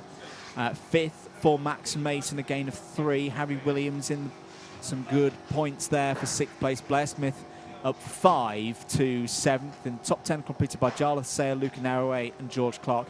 Great drive from George House, up 15 spots to 11th. He was your biggest mover in that race. Let's have a look at some of the highlights then from that IAME Water Swift final. Very quick start. Will Green leading out from the front. Jarlis Sayer immediately up to 2nd place. Busy grid of 32 drivers. All made it through the first lap with no problems. There would be issues later on in the race. Of course, there were 4 retirements across the course of this race. Finley Lyons knew he had work to do, starting on that 5th row of the grid, but efficiently made his way through the field. This was him getting past Colby Patterson for 3rd. Mason Brooks trying to repeat the heroics from round 1 the last time on a Saturday final. Wasn't quite able to make his way through the field this time for Fusion Motorsport, but some moments there. This was the real problem for Mason Brooks. Wrong place, wrong time. in an incident that saw a number of drivers, including Arian there, their best efforts of getting a top 20 end. Charlie Clough was also involved in that one. Battle raged on at the front. Lines and Porter, as we've seen across the course of the day, were joined by Finlay Lines. Finlay Lines down the inside of Teddy J. Porter to take second place. And then late on, last lap, the classic on the toe of the boot move, down the inside to take the race win. It would be Finlay Lines taking 65 championship points ahead of Teddy J. Porter, who repeats the second place that he got in round 2 at PF International. Another podium for Will Green. Green takes the championship lead. Certainly does. Well, superb, excellent race that one. We'll throw down to Nicole Sutherland, who's down there with hopefully our race winner. Over to you. Some serious stuff there from our race winner, Finlay Lines. Finlay, can you tell us about that move in the last lap? Well, I was behind Green going down the straight. I saw a yellow flag at the new corner, so I thought this is the only chance to make it, and I thought if it goes well it doesn't really matter, so I just thought I'd send it, and it worked. Congratulations, Finlay. We'll see you on the podium later on, and we'll see you tomorrow as well. Do you reckon you can pull off some more stuff like that? Hopefully. Congratulations. We'll go back up to the box very quickly before we meet you on the grid for the next race. Thank you very much, Nicole. Good to hear there from Finlay Lines. Lots of activity out there on circuits that Nicole will be down there for shortly. Senior X30 next, Anthony, and yeah, 30 drivers in this one. Lots of quality. This should be another exciting race. It should be indeed. Gus Lawrence starting this one on pole position, certainly wanting to put himself in a good place for this one. We'll have the close company of Freddie Lloyd. Once again, we'll take a short break. Don't go anywhere. Senior X30s coming up next.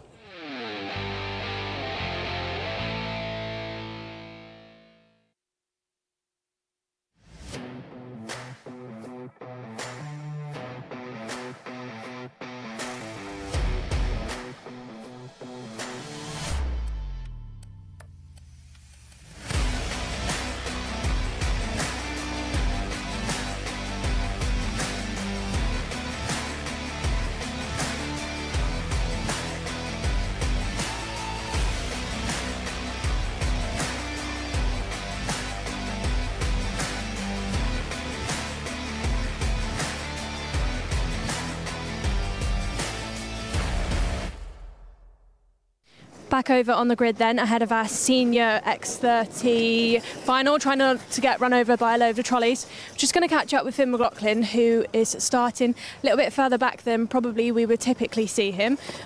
Finn, what's been going on today? I know you said earlier probably not where you'd want to be starting this final. What's been happening? Yeah, just some driver errors to focus on, but pace is there, so we'll see what we can do in the final. So when you go into a race and you're further back than you typically do want to be, what do you do mentally to keep your cool, keep your head together? Well, I know I'm one of the fastest people on track, so all I can do is do my best and see where I can end up at the end. Best of luck then to you, Finn. We'll catch up with you later on. We'll head a bit further back down the grid then. We've got Lewis Bird starting behind the 25 of Finn McLaughlin with the VDK and Fusion livery. We've got Lewis here. Lewis, how's your weekend been going? We've seen some big improvements from you this year and you've been fast, but what's been happening? It's not been great. We've struggled with the kart a lot this weekend and really can't get the right setup for this track, so it's not really been the best.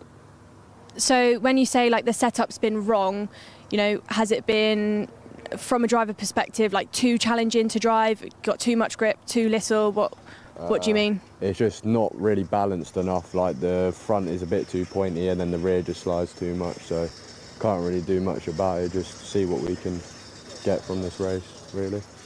Good luck then, Lewis. We'll see if you've made any changes that will make a difference for you.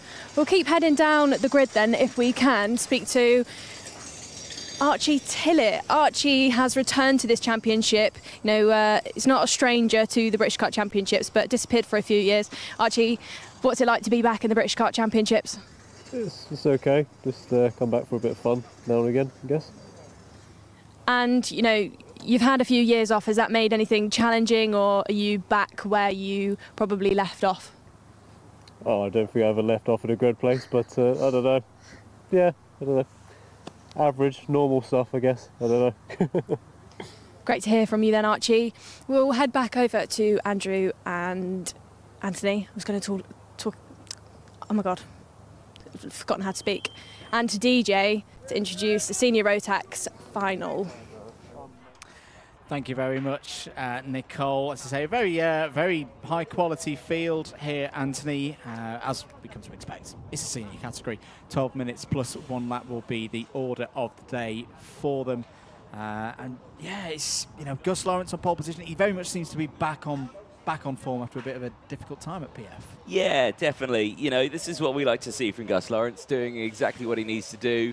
Really good races, got himself right in the correct spot, and I think you know, this is going to be a very exciting final. Like you say, it's going to be exciting, but it's not going to be easy. We've seen throughout all of these finals so far, the inside row going in towards Oblivion, you get Gus Lawrence, Geraghty and Wolf all break away, or that inside row all breaks away in the top 3 rows. We'll just see what happens. Yellow light is flashing though. Senior X30 final is coming up next.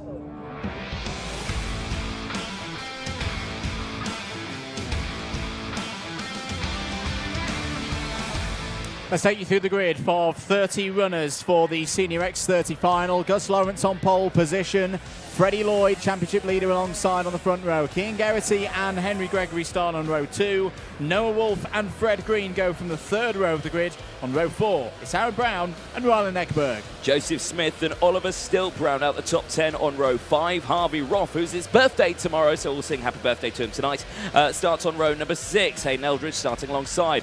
Alistair Cresswell and Finn McLaughlin starting from row 7, ahead of Oliver Rands and Lewis Bird on row 8. Archie Tillett and Ty Stansfield go from the 9th row of the grid. William Smith and David McIntyre complete the top 20 on row 10. Kian Gamio and Harry Ewell start on row 11, ahead of Robbie Buckley and Casper Piecki on row 12. Connor McPollin and David Marshall are on the 13th row of the grid, ahead of Freddie Housley and Dylan Briley. Oliver Harris and Juan Pablo Gerard round out the rest of the field. Drivers making their way to the line. This is going to be an exciting one, Andrew. It is indeed. Reigning champion versus champion-elect, perhaps. Still early in the season, of course. Let's find out what happens in this round 3 final. Great start for Gus Lawrence. Cian Geraghty immediately up into P2, on good form around this circuit. Took the win in the final at the club round a few weeks ago. Into the hairpin Christmas corner for the first time. Looks like all 30 drivers have made their way through, as Geraghty trying to wrestle down the inside of Gus Lawrence to take the lead of the race. Hasn't quite been able to do so. Noah Wolf is up to 3rd place as well. Finished 3rd in the final last time around, as Casper Piecki is in a bit of bother there on the run down from Inkermans. But Gus Lawrence, he does not want to lose control of this category. He knows he needs to score big this weekend, as Lloyd has a look down the inside of Wolf. That was a big attack that came in from Cian Geraghty through Ashby Corner, but Gus Lawrence was wise to it. Certainly was. Saw a brief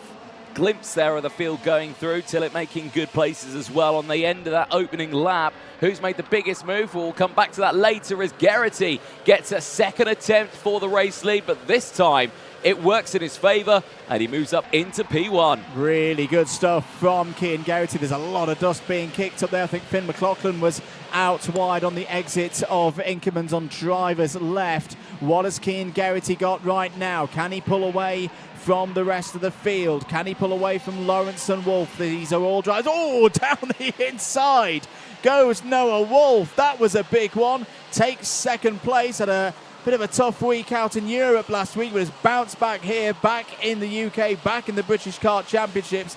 That was a decisive move for a driver who at the moment is 2nd in the championship points. It's a good run from Wolf so far. Can he be the driver to take the challenge to Cian Geraghty? Well, that is the ultimate test here. We'll have to see if we can close that gap up. 0.4 of a second is the gap. We'll keep an eye on the sector times as well. And on that last lap, it was Noah Wolf who was faster, setting that fastest lap of that race. And in terms of sector 1 on this lap, identical between Geraghty and Wolf. So this is going to be a really, really close race on this one. Less than 10 minutes to go of this final. Really nice close-ups there of Freddie Lloyd, just trying to battle away with the likes of Henry Gregory and Aaron Brown just behind. Freddie Lloyd took a big chunk of time out of the top three through that first sector. This is the kind of race that if he wants to win this championship this year, of course he led a good lead after the 2 rounds at PF International. It's days like today when he's not at the front, when he's not controlling the race from the start. Can he fight his way through? Finn McLaughlin can fight his way through, getting past Joseph Smith there. Racing for MBR this weekend, has got the fastest lap of the race at the moment, has the Irishman. But what can Lloyd do here?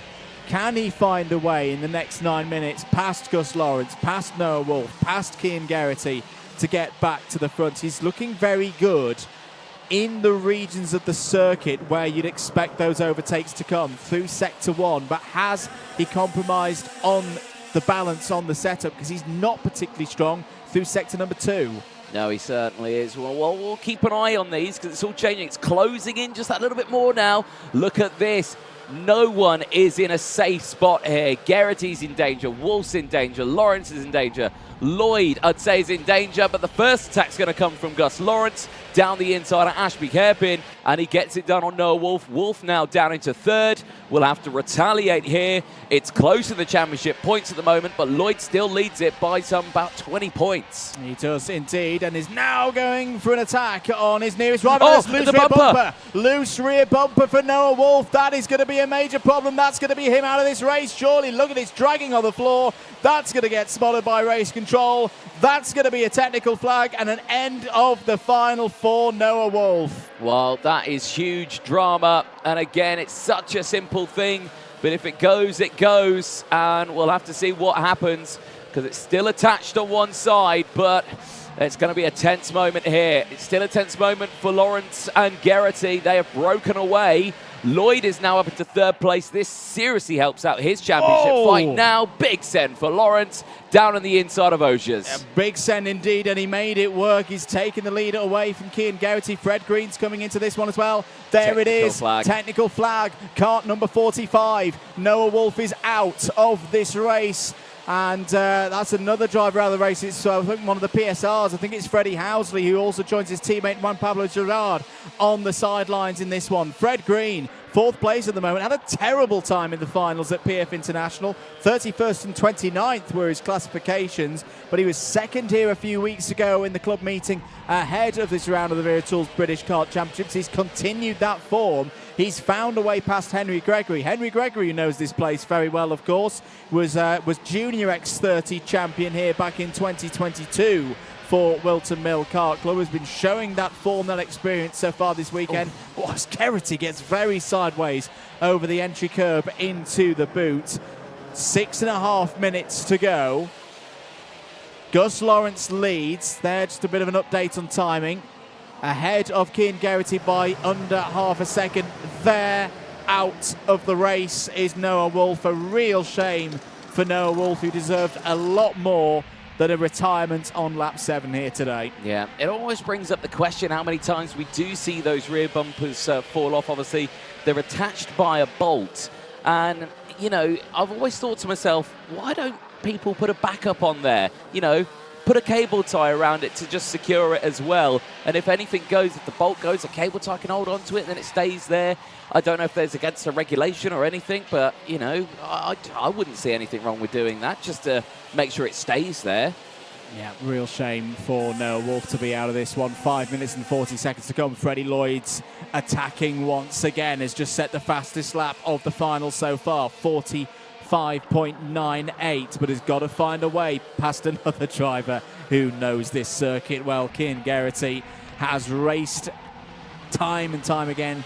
He's in that category of drivers who must have thousands of laps around Whilton Mill. Raced here all the way back in the old IAME Cadet days, through that level, through the ladder on the IAME platform, running in his own machine now, of course, in 2nd place. But Freddie Lloyd is looking keen to find a way through because Gus Lawrence is edging out ahead here. End of lap number 9. The gap was 0.34. It's now 0.42.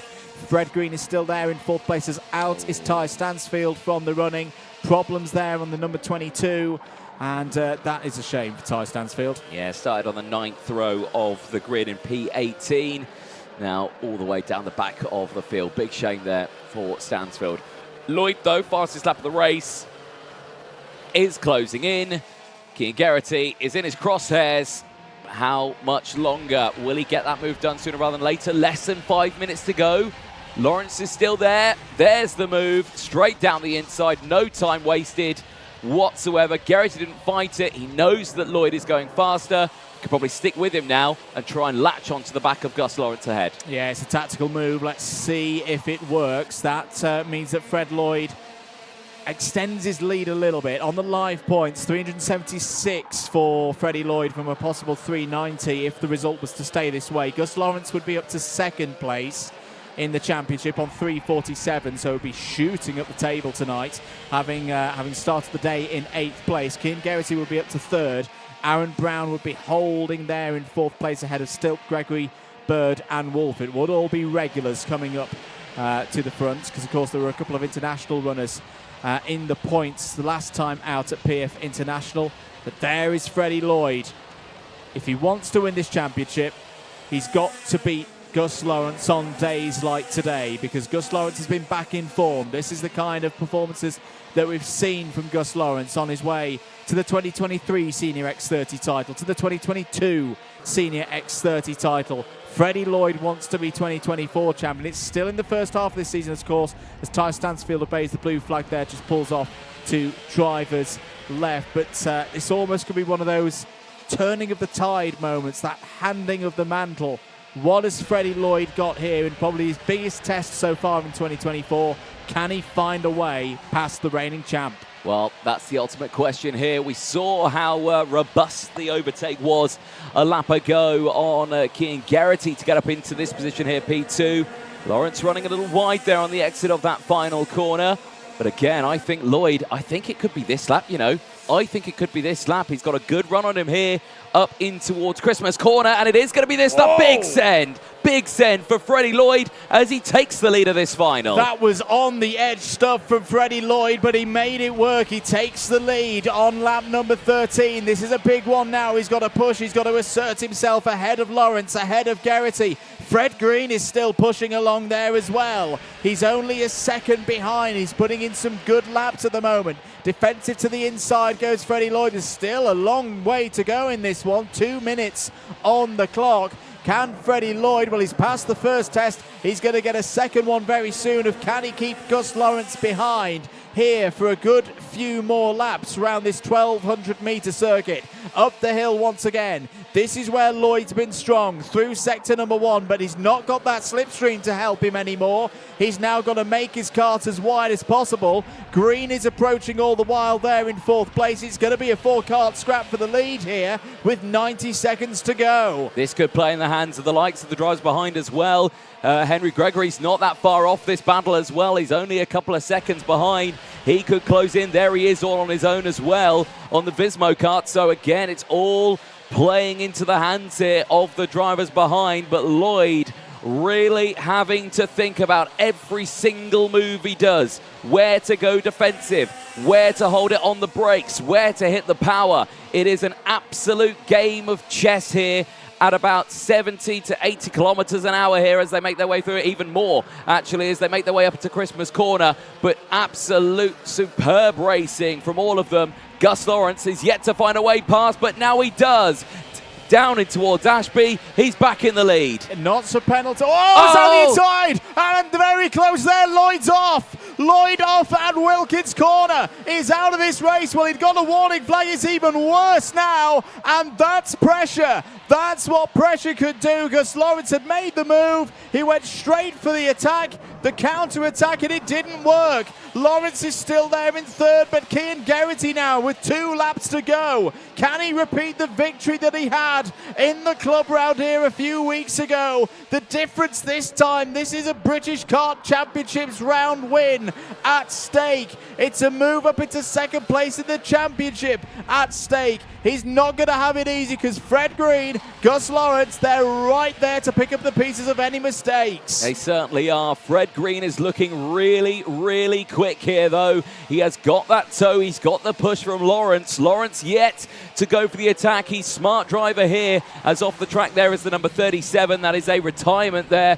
for Rylan Eschberg. Unfortunately, out of this race. He was inside the top 10, but Garrity looking very strong here, very comfortable as we go on to the last lap of this race. It's Cian Garrity from Fred Green and Gus Lawrence in third. Cian Garrity's won many a race round this circuit. Can he add a round win in the British Kart Championships to his illustrious Whilton Mill CV? That's one opportunity gone through Christmas Corner. Down into Ashby, he's still got that gap of around 0.4 of a second. Has Fred Green got anything more to give? He's looking over his shoulder to try and defend his second place from Gus Lawrence. This is great news if you're Cian Garrity. Out of Osiers, it's only the boot to go now. Surely it's going to be a win. Surely it's going to be a victory. Fred Green still holding on ahead of Gus Lawrence. It's going to be Senior X30 victory for Cian Garrity in round 3 of the Wera Tools British Kart Championships. His first round win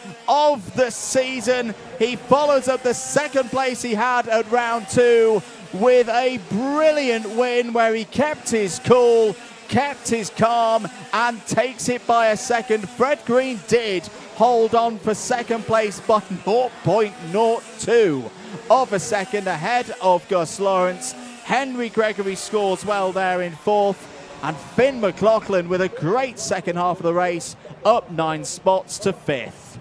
Well, that is a final of finals that we've seen so far. It's only the first out of 2 finals this weekend. Another one tomorrow, of course. But Cian Garrity, a superb performance there ahead of Green and Lawrence. Gregory ahead of McLaughlin at the end of that one, who gained 9 places to finish in P5. A superb drive there. Harvey Roth finishing in P6 ahead of Oliver Stilp. Cresswell in 8th place, gaining 5 places out of Joseph Smith. Then it's Eldridge, Bird, Rands, Tillett from Brown, Buckley, Gamio, McPollin, Yule, Marsall, Smith, Payak from Briley, McIntyre, Harris, Lloyd finishing in 25th place. Well, Freddie Lloyd still has the championship lead. That was the level of his advantage of the end of PFI, but his lead has dropped to 8 points. Cian Garrity started some 32 points behind him at the start of today.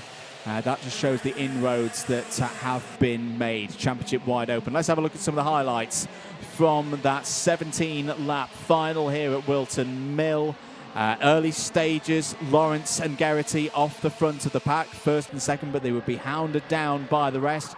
This was the first key move. Garrity down the inside of Gus Lawrence, taking the lead through Christmas Corner. Noah Wolf and Freddie Lloyd would chase them down, and form a group at the front of the order of 4 competing for the race victory. Noah Wolf would get past Gus Lawrence as well, would be up to second place.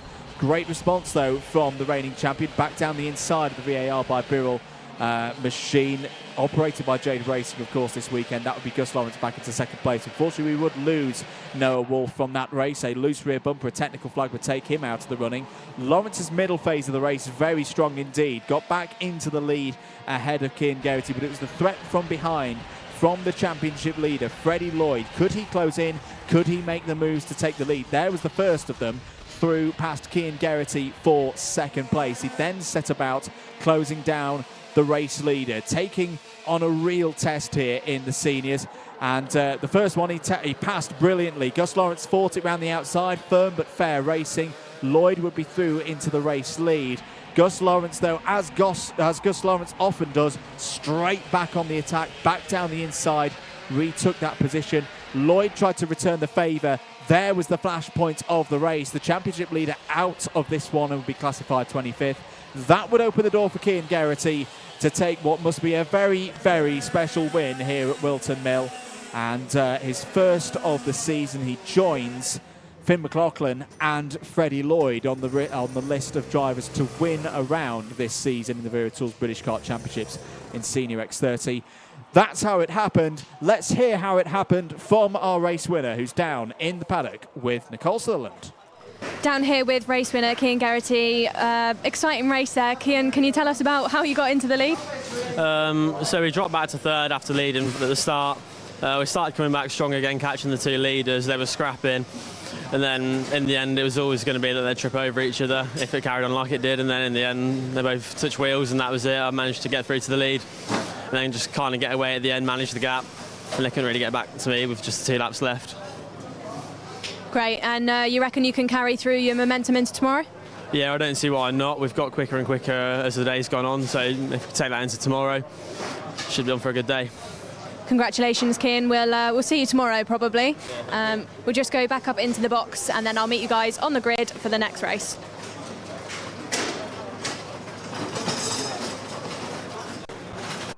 Thank you very much, Nicole. Getting ready for race number 16 here this weekend. We've got a couple more finals to go. We're changing things up a little bit now as we head on to Honda Cadet. That'll be up shortly after this short ad break.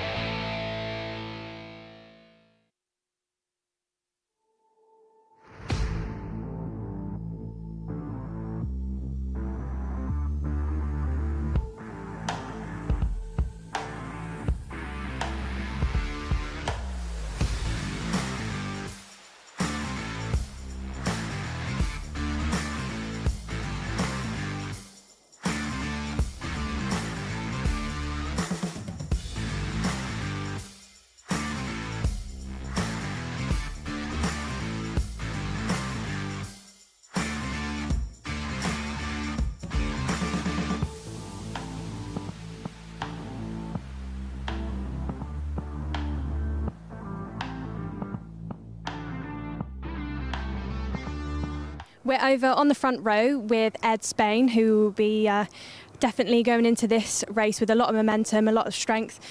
Ed, we saw you be very successful at Larkall a couple of weeks ago. Has that helped you going into this weekend? Yeah, hopefully we can do a repeat of what happened last time. And have you been doing anything in between Larkall and now to stay on top of things and keep yourself strong? It's mainly set up and that's about it. So you're starting alongside Kevin. Is there anything that, you know, Kevin's a strong driver. Do you think you'll do anything differently, or do you just treat him as any other competitor? I'll treat him as any other competitor, but I'll beat him. Best of luck to you then, Ed. We'll go over and speak to Kevin, see if he's got anything similar to say about Ed. You know, Ed said that he thinks he can beat Kevin.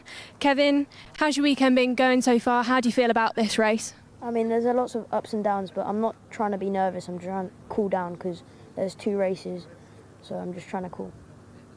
Staying nice and cool. And what does that look like for you then? Do you do anything specifically to stay chilled? Just take deep breaths and drive. Just drive. We'll watch you do that then. We'll let Dan Ashton let these Honda Cadets go out for their final. Obviously, like Kevin said, they've got 2 opportunities this weekend. I'm sure there'll be some mixed nerves, but you know, my front row both very, very confident. We'll see how it goes, but looking forward to it. We'll go back over to you, Andrew. Thank you very much, Nicole. As you say, penultimate final of the day here in Honda Cadet, and for the whole day. Junior X30 still to come, of course, so do stick around with us for that. Here at the Wera Tools British Kart Championships, review of the results so far, because of course this is the first time we've had a double-header final for Honda Cadet this season. But you go back to PF International. Kevin Ivanov took the final victory there, and Ed Spain followed up with one at Lark Hall. Interested to see how Ralphie Branscombe, of course, gets along in this race, because championship leader going into this one won the O-Plate here at Whilton Mill back in late March, if I'm remembering correctly, but it hasn't quite been on that same level of form so far today. This could be a really, really big race in the story of the 2024 Motorsport UK British Championship, British Kart Championship season for Honda Cadet. This effectively is our halfway stage of the season. It's a six-round championship. Today will culminate round 3. We immediately go into round 4 tomorrow as well, before rounds 5 and 6 will be at Three Sisters later in the year. Anthony Jordan alongside me in the box. What are you expecting for this one, mate?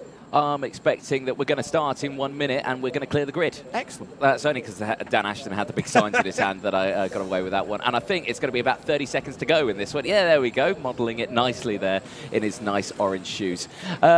Really looking forward to this one. Predictions for this, you can't really predict it. It's Honda Cadet. It's unpredictable, is Honda Cadet, especially with the grid that we've got on this one. Kevin Ivanov having a brilliant day. Ed Spain also as well. But it has been the likes of those three have broken away. The only side, it could be Alfa Romeo this time around, but it's Honda Cadet. It's coming up next.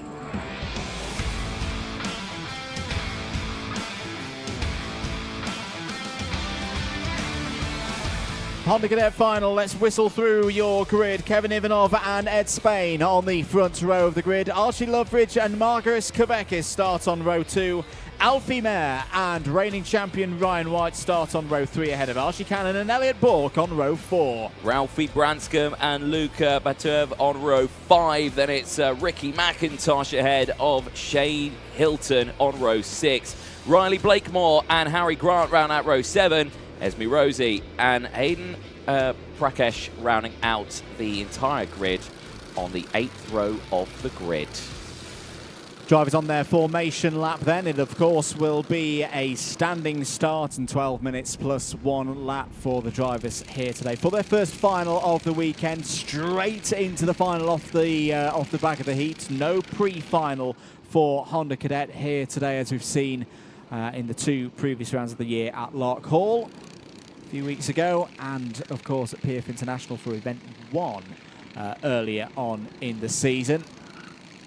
So a little bit of the unknown there in terms of how mentally these drivers are going to be set for this one. Very close in the championship as well. Ralphie Branscombe is still your championship leader, but only by a single point ahead of Archie Loveridge. Kevin Ivanov is a further 8 points back. Ed Spain a further 4 from there. So 13 points currently covering the top 4 drivers. 65 championship points, of course, available for the race winner in this one. Grid forming up of all 16 drivers out on circuit and accounted for, which is great to see.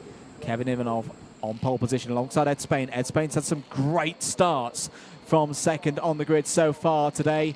Lights are going to be coming on in a short moment's time. There's 1 light, 2 lights, 3 lights, 4 lights. The Honda Cadet final is go. Good start for Ivanov. Good start for Spain as well. Who's going to lead into turn 1? It's going to be Spain. Spain takes the lead again from second on the grid, as he did in the heats earlier on today. Question is, can he hold onto it into Christmas corner for the first time? Ralphie, was a bit of a moment there for the number 73 of Archie Loveridge. That's second place in the championship going round and losing out there. 3-4 wide on the run into Ashby corner. Yellow flags continue to be out at Marshall Post 3. There you see in the background Archie Loveridge stranded on driver's right on the kink after Christmas corner, but no problems for Ed Spain.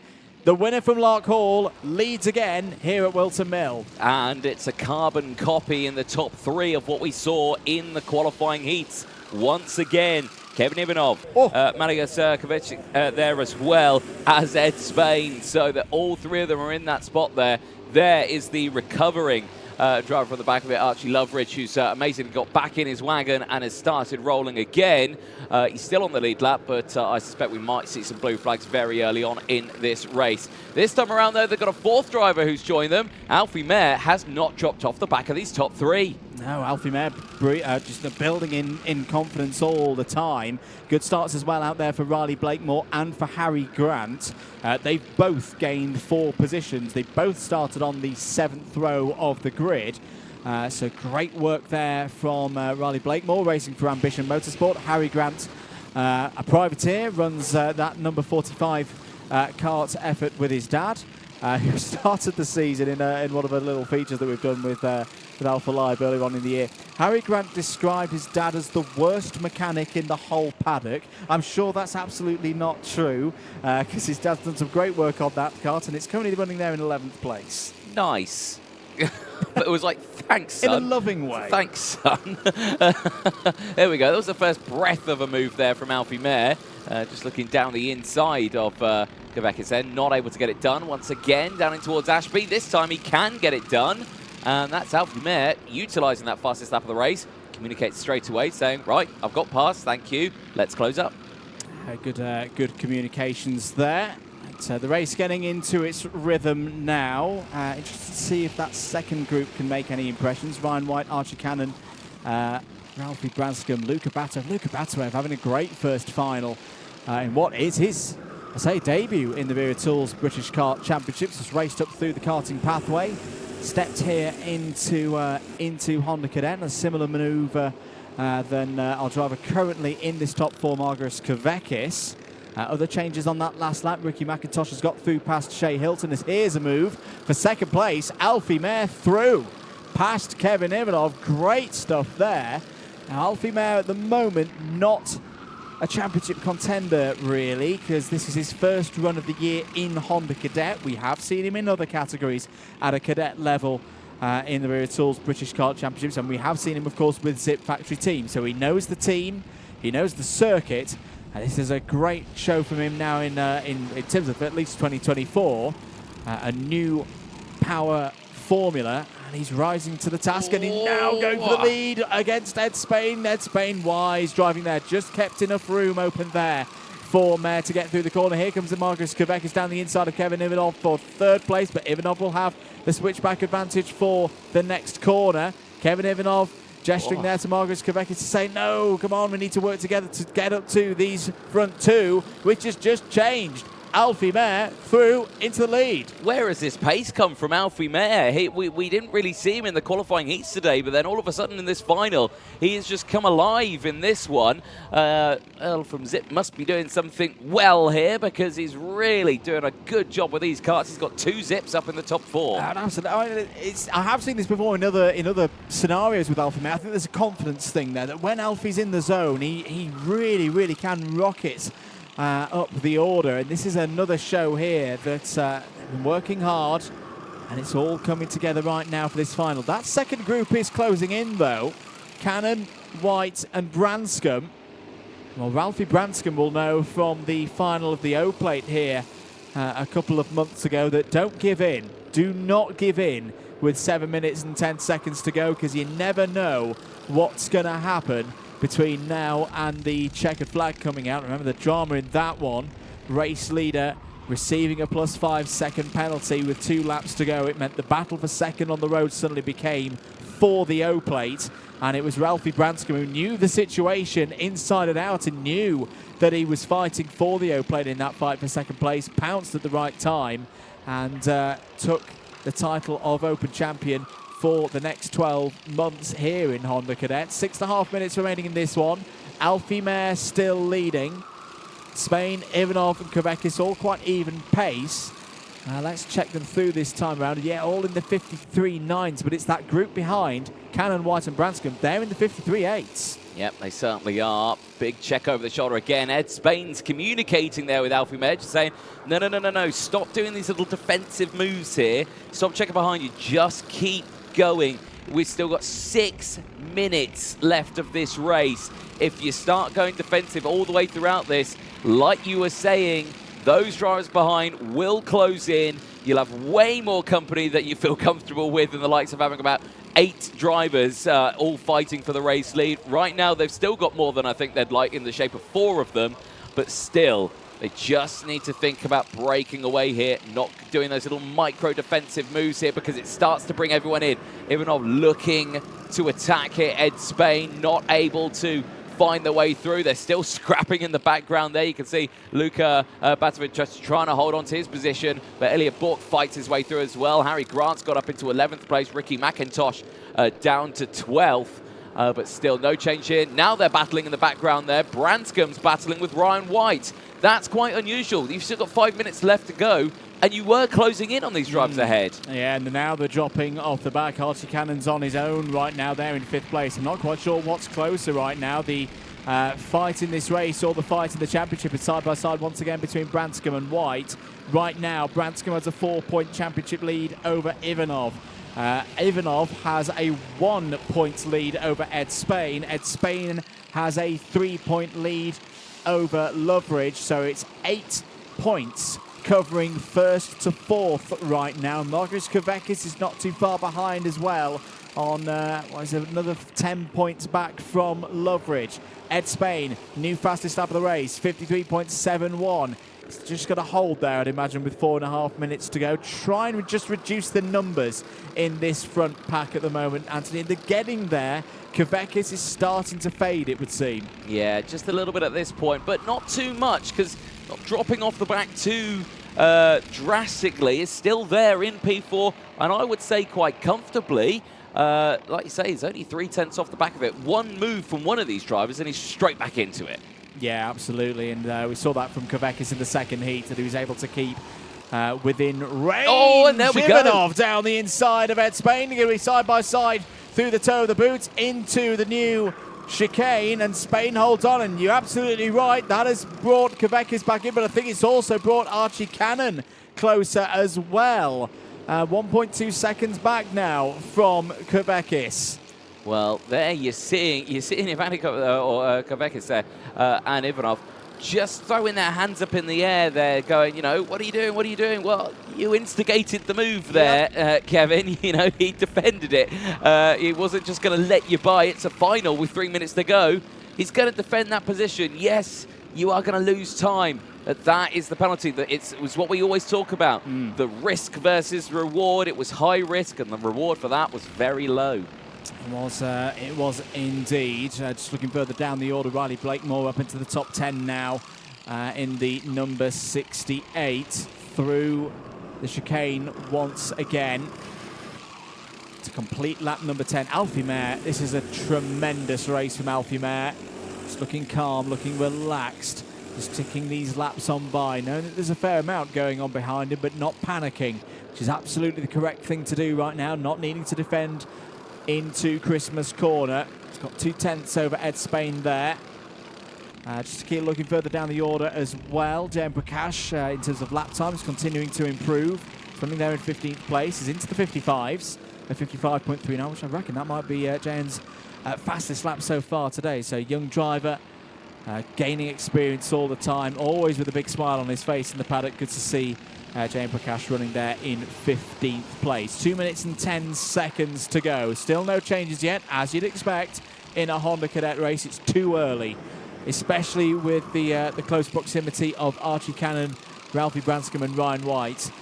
These top four, well, I say they need to keep things together, because now down the inside goes Ed Spain. He's going to be on the outside. That's a brilliant move from Ed Spain. Takes the lead of the race. Alfie Mayer unfortunately loses momentum. There's Ivanov down the inside. Ivanov takes the lead of the race with a good move through Christmas corner. But how much time is this losing the quartet? There is Archie Cannon closing in. It was 1.5 seconds at the end of that last lap. Spain's back down the inside of Ivanov. Ivanov carries the speed around the outside to hold on to the lead. Kavekis is now going to have a go at Spain for P2. Not quite able to make that one work. Kavekis and Mayer are now side by side on their way into the boot. Mayer's going to have the advantage for the toe of the boot. Gets back up into third, but Archie Cannon all the time is closing in. Well, this is superb, and I've got to say, that first move there from Ed Spain, it must have just been a really compromised exit for Alfie Mayer out of the boot section. You just saw that he got alongside before they got even towards turn one, so it must have been a compromised exit. Again here, Ivanov defensive from Spain. Mayer's right back into it. It's still Kavekis there in fourth place. Archie Cannon has closed in. Ed Spain to the lead, down the inside, wheel to wheel. Oh, you couldn't even fit anything down the inside there, but amazingly, both of the drivers still in this race. High quality racing here in Honda Cadet. Ed Spain's going for another go for the lead. Ivanov's going to hold it around the outside. They're going to be side by side again, heading towards the boot, 2 by 2 into the boot. Down the inside goes Mayer. Archie Cannon has caught them now. He's already on for his best result of the year. Is opening the door. There is Alfie Mayer through. Ivanov and Spain concentrating on one another, and through goes Alfie Mayer back into the lead of this race. 7 now part of the main pack, because there's Branscombe, there's White. There's still time on the clock. It expires Now there'll be this lap plus one more to go, but Alfie Mare's got a bit of a lead here. The other 6 have got to get themselves organised side by side between Spain and Cannon over 4th place, because Alfie Mare right now, he's running away with this. Drivers' heart rates will be increasing at this point, thinking, I'm in the lead, I'm leading this one. And then you've got the likes of Ed Spain, who's like, I've lost the lead, I've got to fight back. And I've got the drivers who are all the way down behind, who have closed right in. You can see Ryan White, Branscombe there, Elliot Bourke, Luca Batvu there as well, closing in. But they're all right in that area. We're going on to the last lap of this one. Kevin Ivanov is closing in on Alfie Mare, but Mare leads by just under half a second across the line as we go on to the final lap of the race. 1.2 kilometres to go for Alfie Mare to take a first win of the season in the Wera Tools British Kart Championships for his number 25 Kart. Kevin Ivanov's there. Kevin Ivanov's the big winner at the moment in terms of championship. He's getting to within 3 points of Ralphie Branscombe. That's going to change though, surely, because look at the scrap going on for the last spot on the podium. Spain holding on to it right now as Ryan White has a scary little moment there with Archie Cannon. Margaret Kvekis is trying to get back through as well. Branscombe's up into the top 5. It's still not done, but corner by corner, Alfie Mare is on his way to race victory, to a final victory. Kevin Ivanov's throwing everything at this, knowing that that extra 3 points could be crucial. It's not going to be Ivanov's day, though. Alfie Mare wins at Whilton Mill in Honda Cadet. Kevin Ivanov takes P2. Ralphie Branscombe wrestles it onto the podium. Where did that come from? The aeroplane has been nowhere throughout free practice, time qualifying in the heats. But sometimes that's what championship campaigners do. They find a way. Branscombe gets those crucial points and that spot on the podium, extends his lead within the live points to 6. Ed Spain P4, Archie Cannon P5. That's the best final result of the season so far for Archie Cannon. Marius Kvekis takes P6. I think that is going to be pretty close. It's his second best result of the season so far. Ryan White, Elliot Bourke, Luca Batwev and Riley Blakemore, your top 10. Harry Grant in P11 ahead of Ricky McIntosh. Esme Rosie, Shea Hilton, Jane Prakash in 15th place. Archie Loveridge, after that spin on lap 1, did get going again and finishes P16. But Alfie Mare, what a race. That's what we love about a final, Anthony. It doesn't matter to an extent what's happening in the heats. It's a one-off, it's a singular race within the weekend, and you can do something like that as a driver. What a great drive from Alfie Mare. Yeah, controlled, calm, but in the right place at the right time. Positioning was perfect, and yeah, a superb drive. Kevin Ivanov as well, again, exactly the same sort of technique, just doing exactly what he needed to do, be there at the right spot, and was only half a second behind. And like you were saying about Ralphie Branscombe, I can tell you exactly where that race came from. Well, it came from 9th. That's where he started. Yes, he did. Let's see how they did it. Let's have a look at some of the replays from that Honda Cadet GX200 final.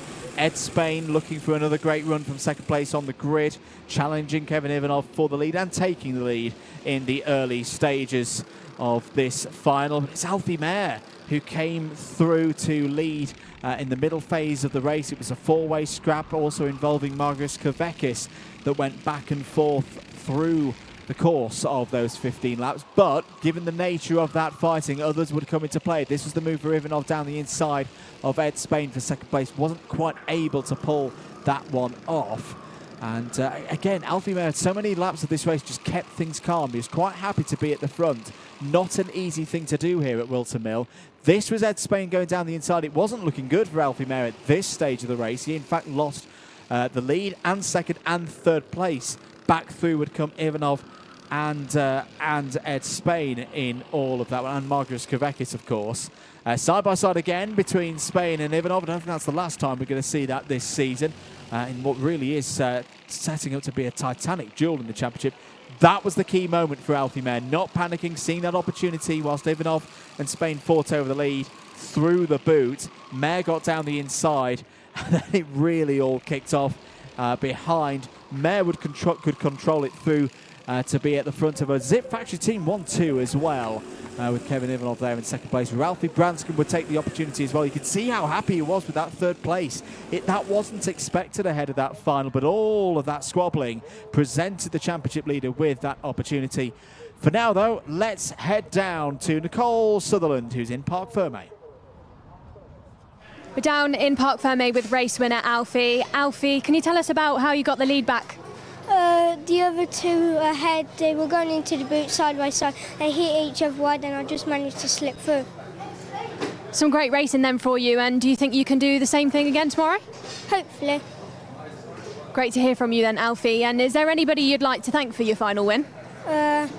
Zip, David Bell Chambers, my parents, and Connor Duncan for mechanicking me. We'll let you go and celebrate with your mechanic. I think he's over there very excited, so well done. Thank you. Congratulations to Alfie there for that race win. We'll head up back to the boys to introduce the junior final. Indeed, one more race to go here for the first day of this double header. It's coming up shortly. The Junior X30 final is next.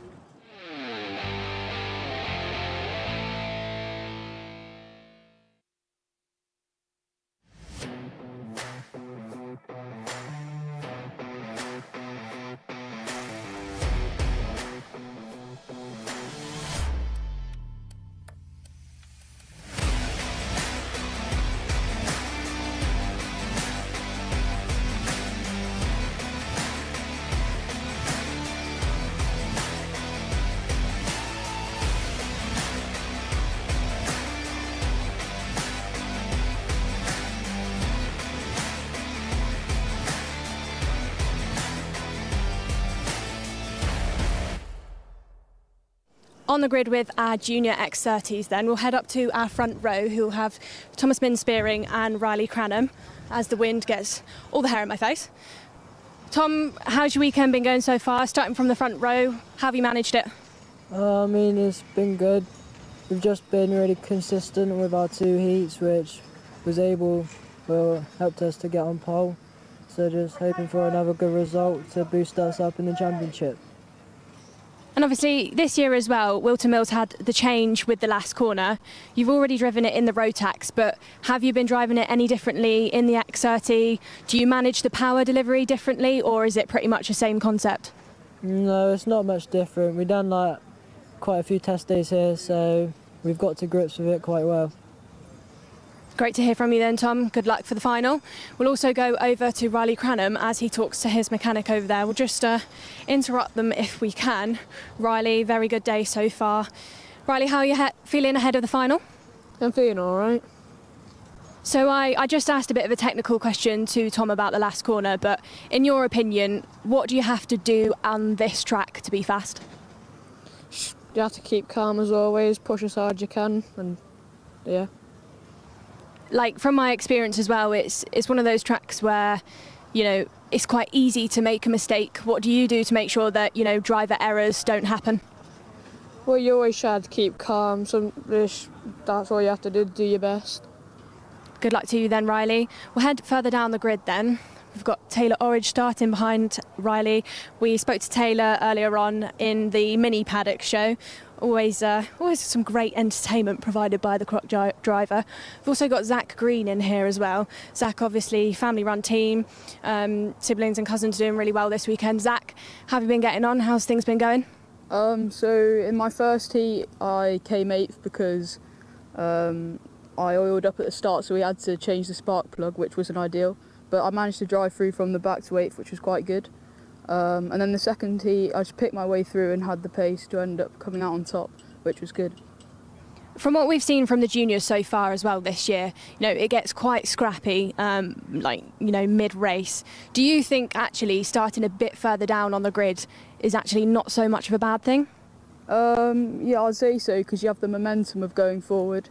But obviously, if you do start at the front, then you can sometimes get a gap. So it sometimes works either way. Well, we'll see if you can get to the front then, Zach. We'll catch up with you later on. We'll keep going further down the grid because we've got a little bit more time ahead of this final. We've got Monday here as well. Monday, we caught up with in the Mini Paddock show, who's telling us about one of his new partners. Monday, how have you been feeling after your heats? I'm feeling confident, just hoping to get a good start like Heat 1 and see what happens. So in between heats and races then, what support do they give you to make sure that you keep making that progress through a weekend? T4, the driver coach, goes over data, and also he goes over what we could have done better in the race. Then Chris basically goes over the kart, see what we need to change. Very best of luck to you then Monday. Whistle has been blown. Final race of the day will be going out now. We'll go back up into the box to head off for this X30 junior race. Thank you very much, Nicole. Looking forward to this one. Last race of the day, not last race of the weekend, of course. We've got it all to do again tomorrow. Do hope you can be with us on Sunday for the second part of this Wera Tools British Kart Championships double-header there. On-board camera, back in action, Anthony, and Taylor Orridge doing the honours for this one. Yeah, certainly so. Looking forward to this one. You can see there the yellow light flashing, indicating there's around 30-ish seconds before we get started for this one. But very tense time. It's the last final of the day. It's Junior X30. It's coming up next.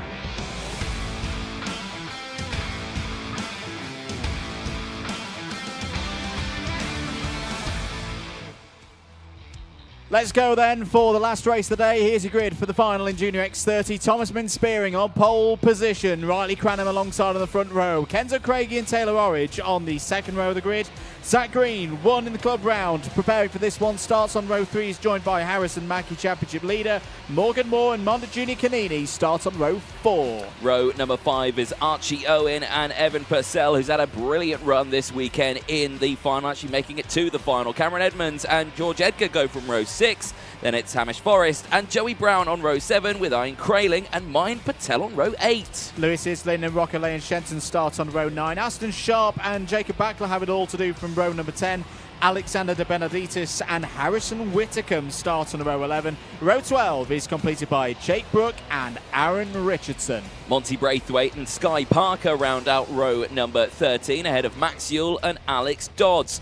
Then it's the 6 drivers through from the repechage. It's Samuel Branson and Harry Walsh. Then with Katrina E and Dean Patel, Josh Parker and Charlie Myers round out the rest of the field and the 34 kart grid. Just the last 2 rows there through from the repechage, I believe, as well. So a brilliant race it was earlier on. And the last final of the day, Andrew. 12 minutes plus 1 lap not underway. False start. Oh, you sounded so depressed about that. You sounded really sad that they went round again.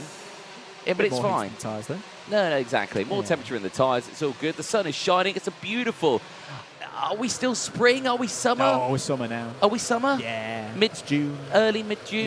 Yeah. My hay fever's kicked in. All right, fair enough, yeah. 34 karts. This is the biggest field of the day.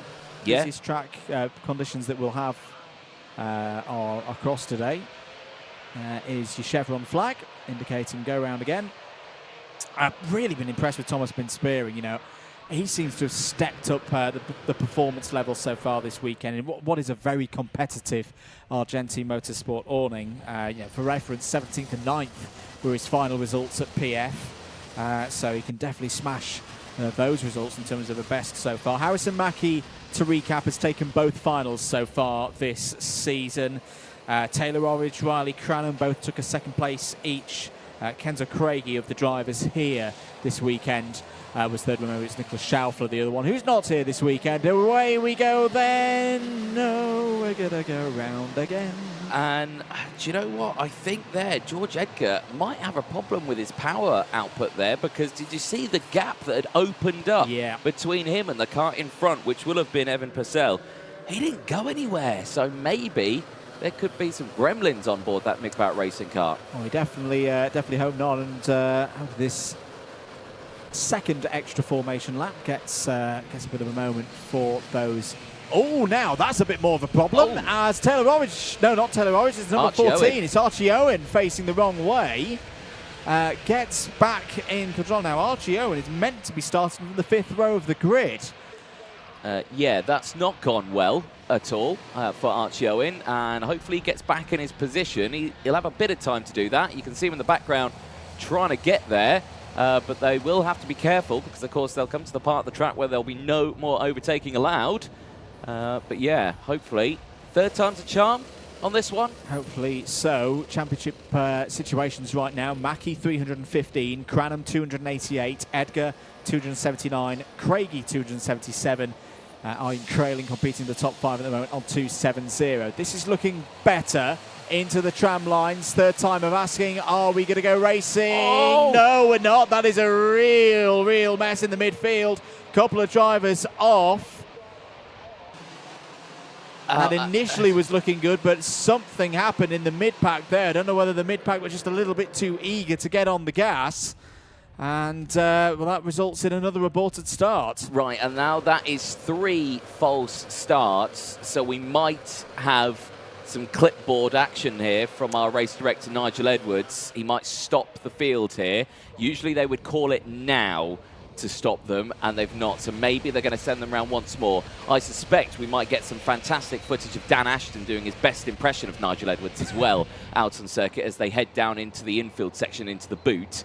But eyes will be on this grid now. That is 3 false starts, and all 3 of them have been pretty scrappy, so they do need to be careful here. One more, and they will be in trouble, so they do need to be careful. Evan Purcell there in the number 46. Yeah, Dan's been quite clear, like, come on, let's get this one going. Last race of the day, back on board with Taylor Orridge. Starting 4th, starting on the outside of row number 2. There's Kenzo Craigie to our left. Riley Cranham directly ahead, and Thomas Minspearing, as that is not good news for the number 58 of Samuel Branston. One of our qualifiers from the repechage doesn't look to be going any further in this one. Now, are we good to go racing? Yes, we are. 12 minutes underway. Good start for those on the pole side of the grid. It's the 2 Argentis straight through into 1st and 2nd, spearing ahead of Craig and Shawley. In this early phase, they'll try and work together. Side by side is off the road there.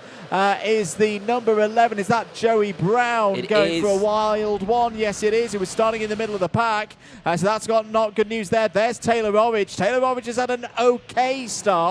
You can see, I think Harrison Mackie has got ahead as well there in the number 21. So Orridge slips down into 5th place, but it's Spearing, Craigie, 1st and 2nd. There's more dramas in the background. One of the Jade Racing team runners was wide there, might have been Mayan Patel through. You can see the commitment there on the first lap through the new chicane. End of lap 1 it is. Spearing from Craigie. Another good start from Honda Junior Canini. We saw that in the first heat earlier today. Mackie up to 4th. Taylor Orridge completing that top 5. Yep, superb effort from the top drivers then in this one. And the rest of the field do need to be a little bit concerned here. Well, actually, they might not need to be because Craigie's on the attack. I was about to say the 2 Argentis up in front, they could work together and break away here.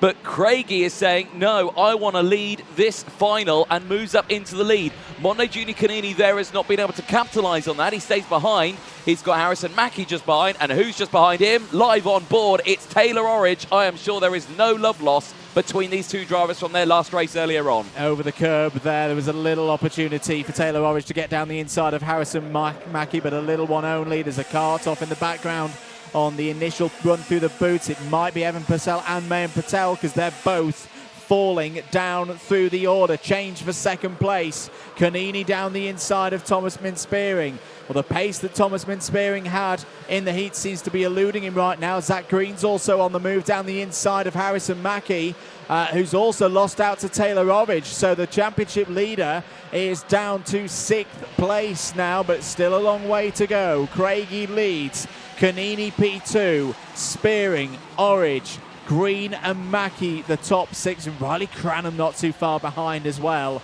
This is a difficult race, I think, particularly for the Fusion drivers. They had such great performance at PF International. They were a cut above the rest, but here at Whilton Mill, this is really where their championship campaigns start for me. This is where they've got to work hard to get those points on the board. Down the inside, 4th, 3rd place, Orridge on Spearing. Good move there. Yeah, indeed. And that live onboard shot there going through Oblivion just shows how harsh it is on a driver, how physical it is on a driver out there. You saw as well there Zach Green getting past Spearing. up into 4th place as well, so another change there. But really, really big showing. Another change as well. Taylor Orridge now up to 2nd place. Mono Junior Canini's gone down to 4th place as Zach Greens gets up into P3. Zach Green looking really good in this one, has come through the field. He won in preparation for this Wera Tools British Kart Championship event. He took the May round of Whilton Mill Kart Club, so we know he's got good pace. We know he's got good pace in these conditions as well. It's been 8th and 4th so far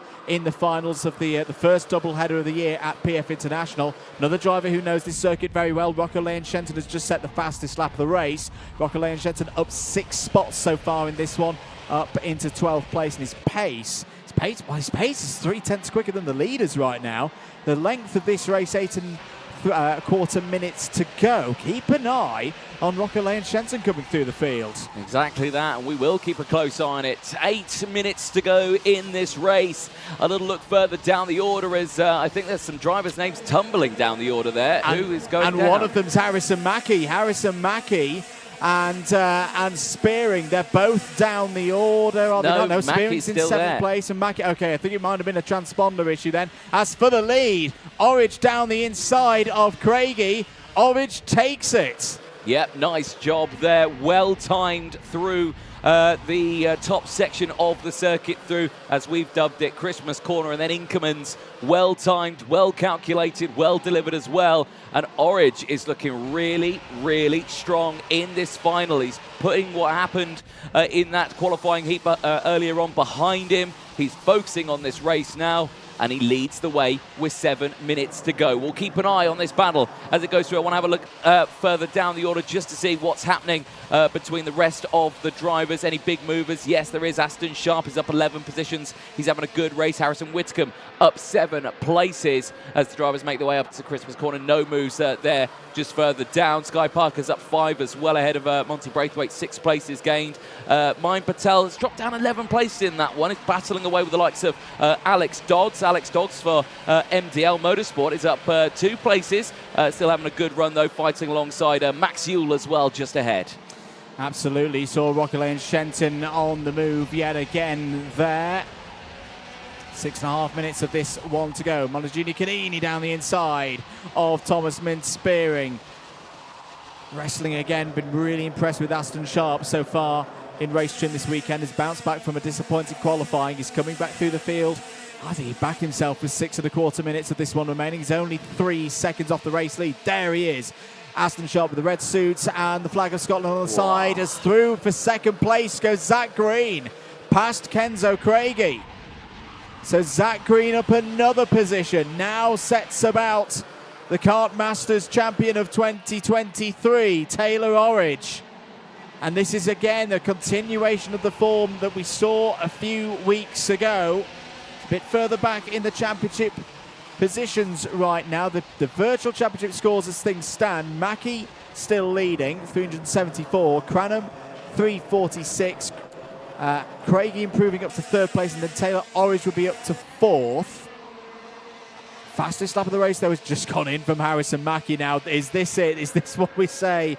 It's all down the inside for the lead of the race. Here goes Zach Green. He's done it. He's pounced straight through. Nothing Taylor Orridge could do about that, but is there going to be a move down into Ashby?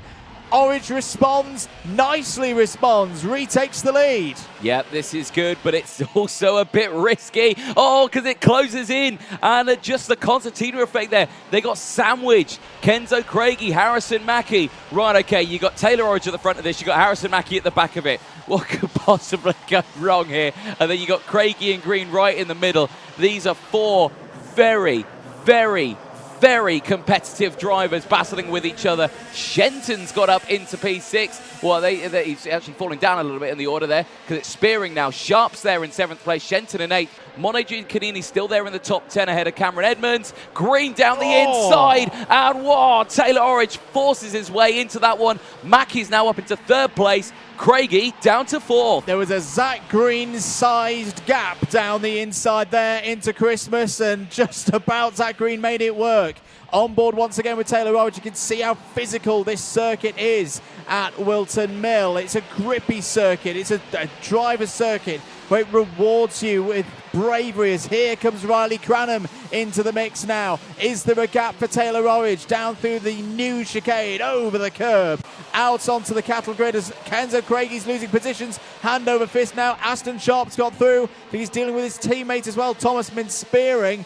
We're into 4 minutes to go territory now into Christmas Corner. Look at the fight involving Harrison Whittecomb's come flying through the order as well. He's up 11 spots so far in this race. Notification race controls Orridge down the inside of green once again. Did he get the move done? It was a late move. He did. Taylor Orridge to the lead of the race. Well, superb driving. Whitcomb on the outside here is going wheel to wheel with another. This is not what you want to see, but just holds on to it. Incredible, incredible racing from the entire field here. Green on the outside, Mackey's got the inside, Sharp trying to get through as well. It's all closing in here, but you just don't know. 5-second time penalty is going out to the 86. That's Rocco Shenton. Rocco Shenton's got a 5-second in-race time penalty. He will not like that at all. Sharp's there in P5, but this race is far from over. Less than 3 minutes left on the timer. It's Orridge from Cranham into second place from Mackey. No change for the top three, but Sharp down the inside of green. He moves up into P4. Aston Cranham trying to get around the outside.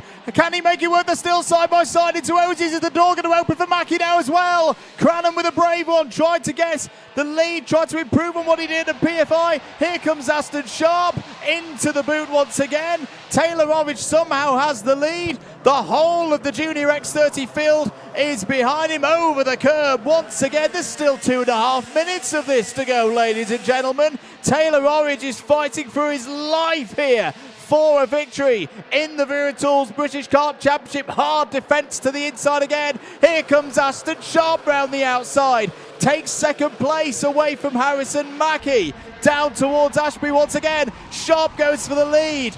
Orridge carries the speed round the outside. It is anybody's race to win. It's everybody's race to lose. I am rocking in a fetal position in the commentary box. This is incredibly tense. There, the tension's been pinged in the background. It's been an absolute contretemps in the background, but they've all, I think, got going as well. We'll try and find out who that was, but it's still Taylor Orridge. Cranham, Mackey still there in third place. He's got some gremlins with his transponder, I think, at the moment. There you can see, I think it's Morgan Moore, one of the drivers who's out. Lewis Islin's another. I think George Edgar is a third as well. Green to the inside, trying to get the move done. Not able to do so. Stays behind Riley Cranham as they all go through. It's controlled itself now at the front. Taylor Orridge is there. He seems a little calmer now. Aston Sharp still there in second place. Mackey's still there in third. They've got a bit of breathing space now. 1 minute to go. Everyone needs to focus. Everyone needs to bring it down. The tension's just pulled itself back again. It's building once more as Whitcomb is trying to battle in the background. Green's gone down the inside of Cranham this time around. And now, is that Monday Junior Canini or is it Hamish Forrest, I think, coming through? Not too sure, but there are drivers making moves. No, it was Monday Junior Canini. Back up into P5. It just feels at the moment to me, Anthony, that we're in the eye of the storm right now. Things are calm, but the hurricane's about to hit once again here at Whilton Mill. Not in terms of the weather, but the pure racing action here in Junior X30. Harrison Whitcomb gets past his teammate Kenzo Craigie. This has not been the race that Kenzo Craigie would have expected. Rocco Shenton's there as well in number 86, but remember he has a plus 5-second penalty out of Oziers on lap 15. This is going to go for another 2 laps, Ooh, maybe not. We'll see whether the last lap board comes this time around. On board again with Taylor Orridge. Bang across the curb once again.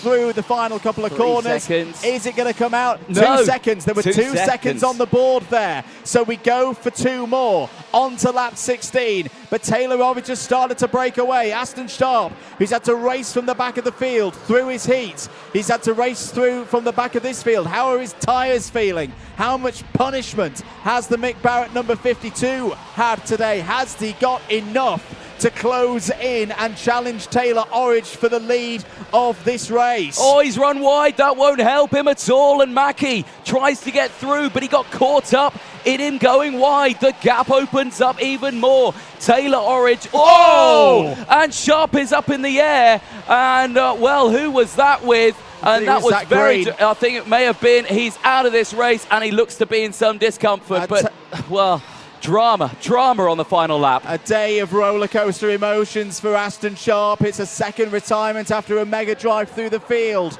We're on the final lap of the final race of the day. A pulsating day here at Whilton Mill. Taylor Orridge looking to break the winning streak of Harrison Whitacombe in the X30 junior category that's not just gone through these championships but in Europe as well. Yellow flags out through Osiers. This is going to be for Aston Sharp. This may be it. He's having a gesture there to Harrison Mackie through the final couple of corners. Taylor Orridge is going to take victory at Whilton Mill by a whisker. Harrison Mackie holds on to the championship lead. It's Orridge from Mackie by 3.5 tenths ahead of Mon Junior Canini. Canini on the podium as well, and there you go. There's the advantage of having the onboard camera. You can celebrate straight to everybody watching at home. What a victory for Taylor Orridge. Superb, an absolute drive there. That was as tense as you could make it. All of them closing in on those final laps. Just pinpoint precision from the entire field. For some, it ended in drama. For some, it's going to end in tears, but tears of joy as they make their way back into Parc Ferme. It's Taylor Orridge on top, Mackie second, Monday Junior Canini in third. But the nose cone check is on. Check. Is it all good for Taylor Orridge? It's good. For Mackie, it's good, I think. Yeah, he's absolutely fine. There's no drama there. Mono Junior Canini in third. Is it all good for him? It looks good from that position. We'll get the confirmation as long as Dave Hillary doesn't stand up, but he is going to stand up. Oh, third place, Monday Junior Canini. It is a nose cone penalty, and he will tumble down the order. That will promote, well, no, it won't, because Rocco Shenton has got that in-race 5-second time penalty. That, I think, puts Riley Cranham on the podium. It does indeed. So Riley Cranham, second in the championship, gets some more points on the board. But for Taylor Orridge, good to see that good bit of sportsmanship between Orridge and Mackie. Taylor Orridge, who, well, depending on what you believe and who you believe, nearly retired from the sport at the end of 2023, came back for another go in X30 Junior, and that is why, and you can see how overjoyed he is with this first race victory. It's a hard race. He had to defend very, very hard at points in that one, but also the form that Harrison Mackie has been in these last 8 weeks or so. That is a statement victory from Taylor Orridge. Right, let's take you through the highlights of that one. There's going to be quite a few of them. We had a bit of a wait, a few false starts, but eventually we got going. Good start for the Argentis, Spearing and Craigie first and second. That really would be the highlight of their race, not the kind of race that the Argenti team would have wanted. Orridge down the inside. This was the first move for the lead on Kenzo Craigie. But you always knew with this category in 2024 that the hounds were going to close in and that there were going to be challenges. Aston Sharp had another great race. Real shame to see him retire later in it, of course, but he came flying through the field. Zach Green as well had a good run through the order and took the lead as well. It's all about whether Taylor Orridge could reply. He would. Back down the inside into Ashby Corner. Very good moves, I thought, throughout that race, Anthony. Clean moves as well from Taylor Orridge. Yeah, indeed. Clean, calculated. But again, sometimes, put himself in a situation where I don't think he wanted to be, He was at the front for most stages, but leaving those doors open gave the invitation to other drivers to really think about, I can go for the lead on this time around and I can take it. It certainly made it interesting. But the checker flag came out. How close could it be? And Taylor Orridge, yeah, like you say, to the camera there, that's a win. I was going to say on the last stop, I said, he was gesturing back to Harrison Mackie. I must take that back. I think he was actually gesturing to the camera, yes, to you at home to say, how about that? That is a race victory. And, that is a really, really good one. That elevates them to fourth place in the championship. Mackie, Cranham from Craigie and Orridge, your scores. Let's head down, though, to Nicole, who's in Parc Ferme. Down in Parc Ferme with Junior X30 final winner, Taylor Orridge. Taylor, bit of a scrappy race, do you reckon? Yeah, I just the main thing about the race around here is like making sure you're in the lead and having that good position, because as soon as they start getting into a bit of a scuffle, you can just get the break, and that's when you need to put in those laps. And were you aware on the last couple of laps of what was going on behind you with Green and Sharp? You know, he's got a fan club over there. If you were... were you aware what happened with Green and Sharp in the last corner? Did you know that that was going on, or were you too concentrated on just kind of getting your head down? I kept on looking back every now and again to see, because I didn't want to over push it and then over driving, because it just makes your drive worse. I was trying to put some consistent laps in. I kept having a look back, seeing if I did have to push more or not, and I seen that we were kind of gauging a gap. And then as soon as I seen them start battling, that's when I kind of knew that I just needed to chill for the last few laps, and I had that gap, and then that's why I just bring it home. And then tomorrow, completely new day, different, you know, not a lot really goes into tomorrow other than you can carry the setup over if the conditions are the same. But will you be doing anything, you know, when you go back to the hotel, will you be doing any like post-race stuff to keep that momentum going? I'm actually going home, so I'll probably just, I think I'm going to have a kebab tonight, watch a film. What kind of kebab? Doner kebab all the way. Or I might... Just meat? Yeah, and chips, no, and fries. But yeah, just go back home, you know, see everyone, message people, you know, just chill out. And then obviously we've got a bit of a confidence boost from today, knowing that we can and have the pace to win. So we'll carry that into tomorrow and hopefully get another good result.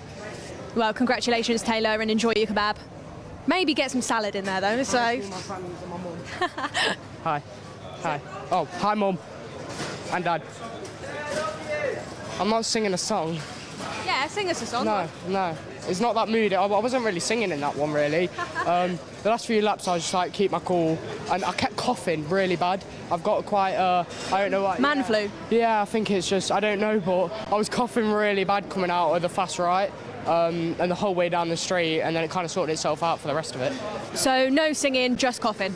Yeah, I was coughing, and I was like, it's quite hard. I've got really bad hay fever, so my eyes started watering as well. Yeah, it was quite a rough race, you know what I mean? Rough race. Well, congratulations, Taylor. We'll catch up with you tomorrow, and good luck. Yeah, also joined by my co-commentators, TJ and Andrew. Andrew, will pass you the mic because you've not held it today. No, I haven't. I mean, we've got Paddock show coming up. That's going to be good fun. What a first day of racing, though, here at Whilton Mill. A great start to event number 4. Anthony, what did you think? It was all right. It was all right. Yeah, not too bad, that was it? No, I mean, racing, I think, pretty amazing all day. It's a sign of what tomorrow is going to be like. Make sure you set your alarms for that one. You can catch it live. But that last junior race, absolutely superb. That's British karting in a nutshell. That is no quarter given, all action all the way throughout. Perfect. Absolutely. More of it tomorrow, as we say. First race, if I remember correctly, is around 11:30. The whole platform, again, all the races you've seen today, and Tillotson T4 will be in action. They're out for their time qualifying now. Keep an eye on the social media for all the news, and be back with us tomorrow for more action here at the Wera Tools British Kart Championships.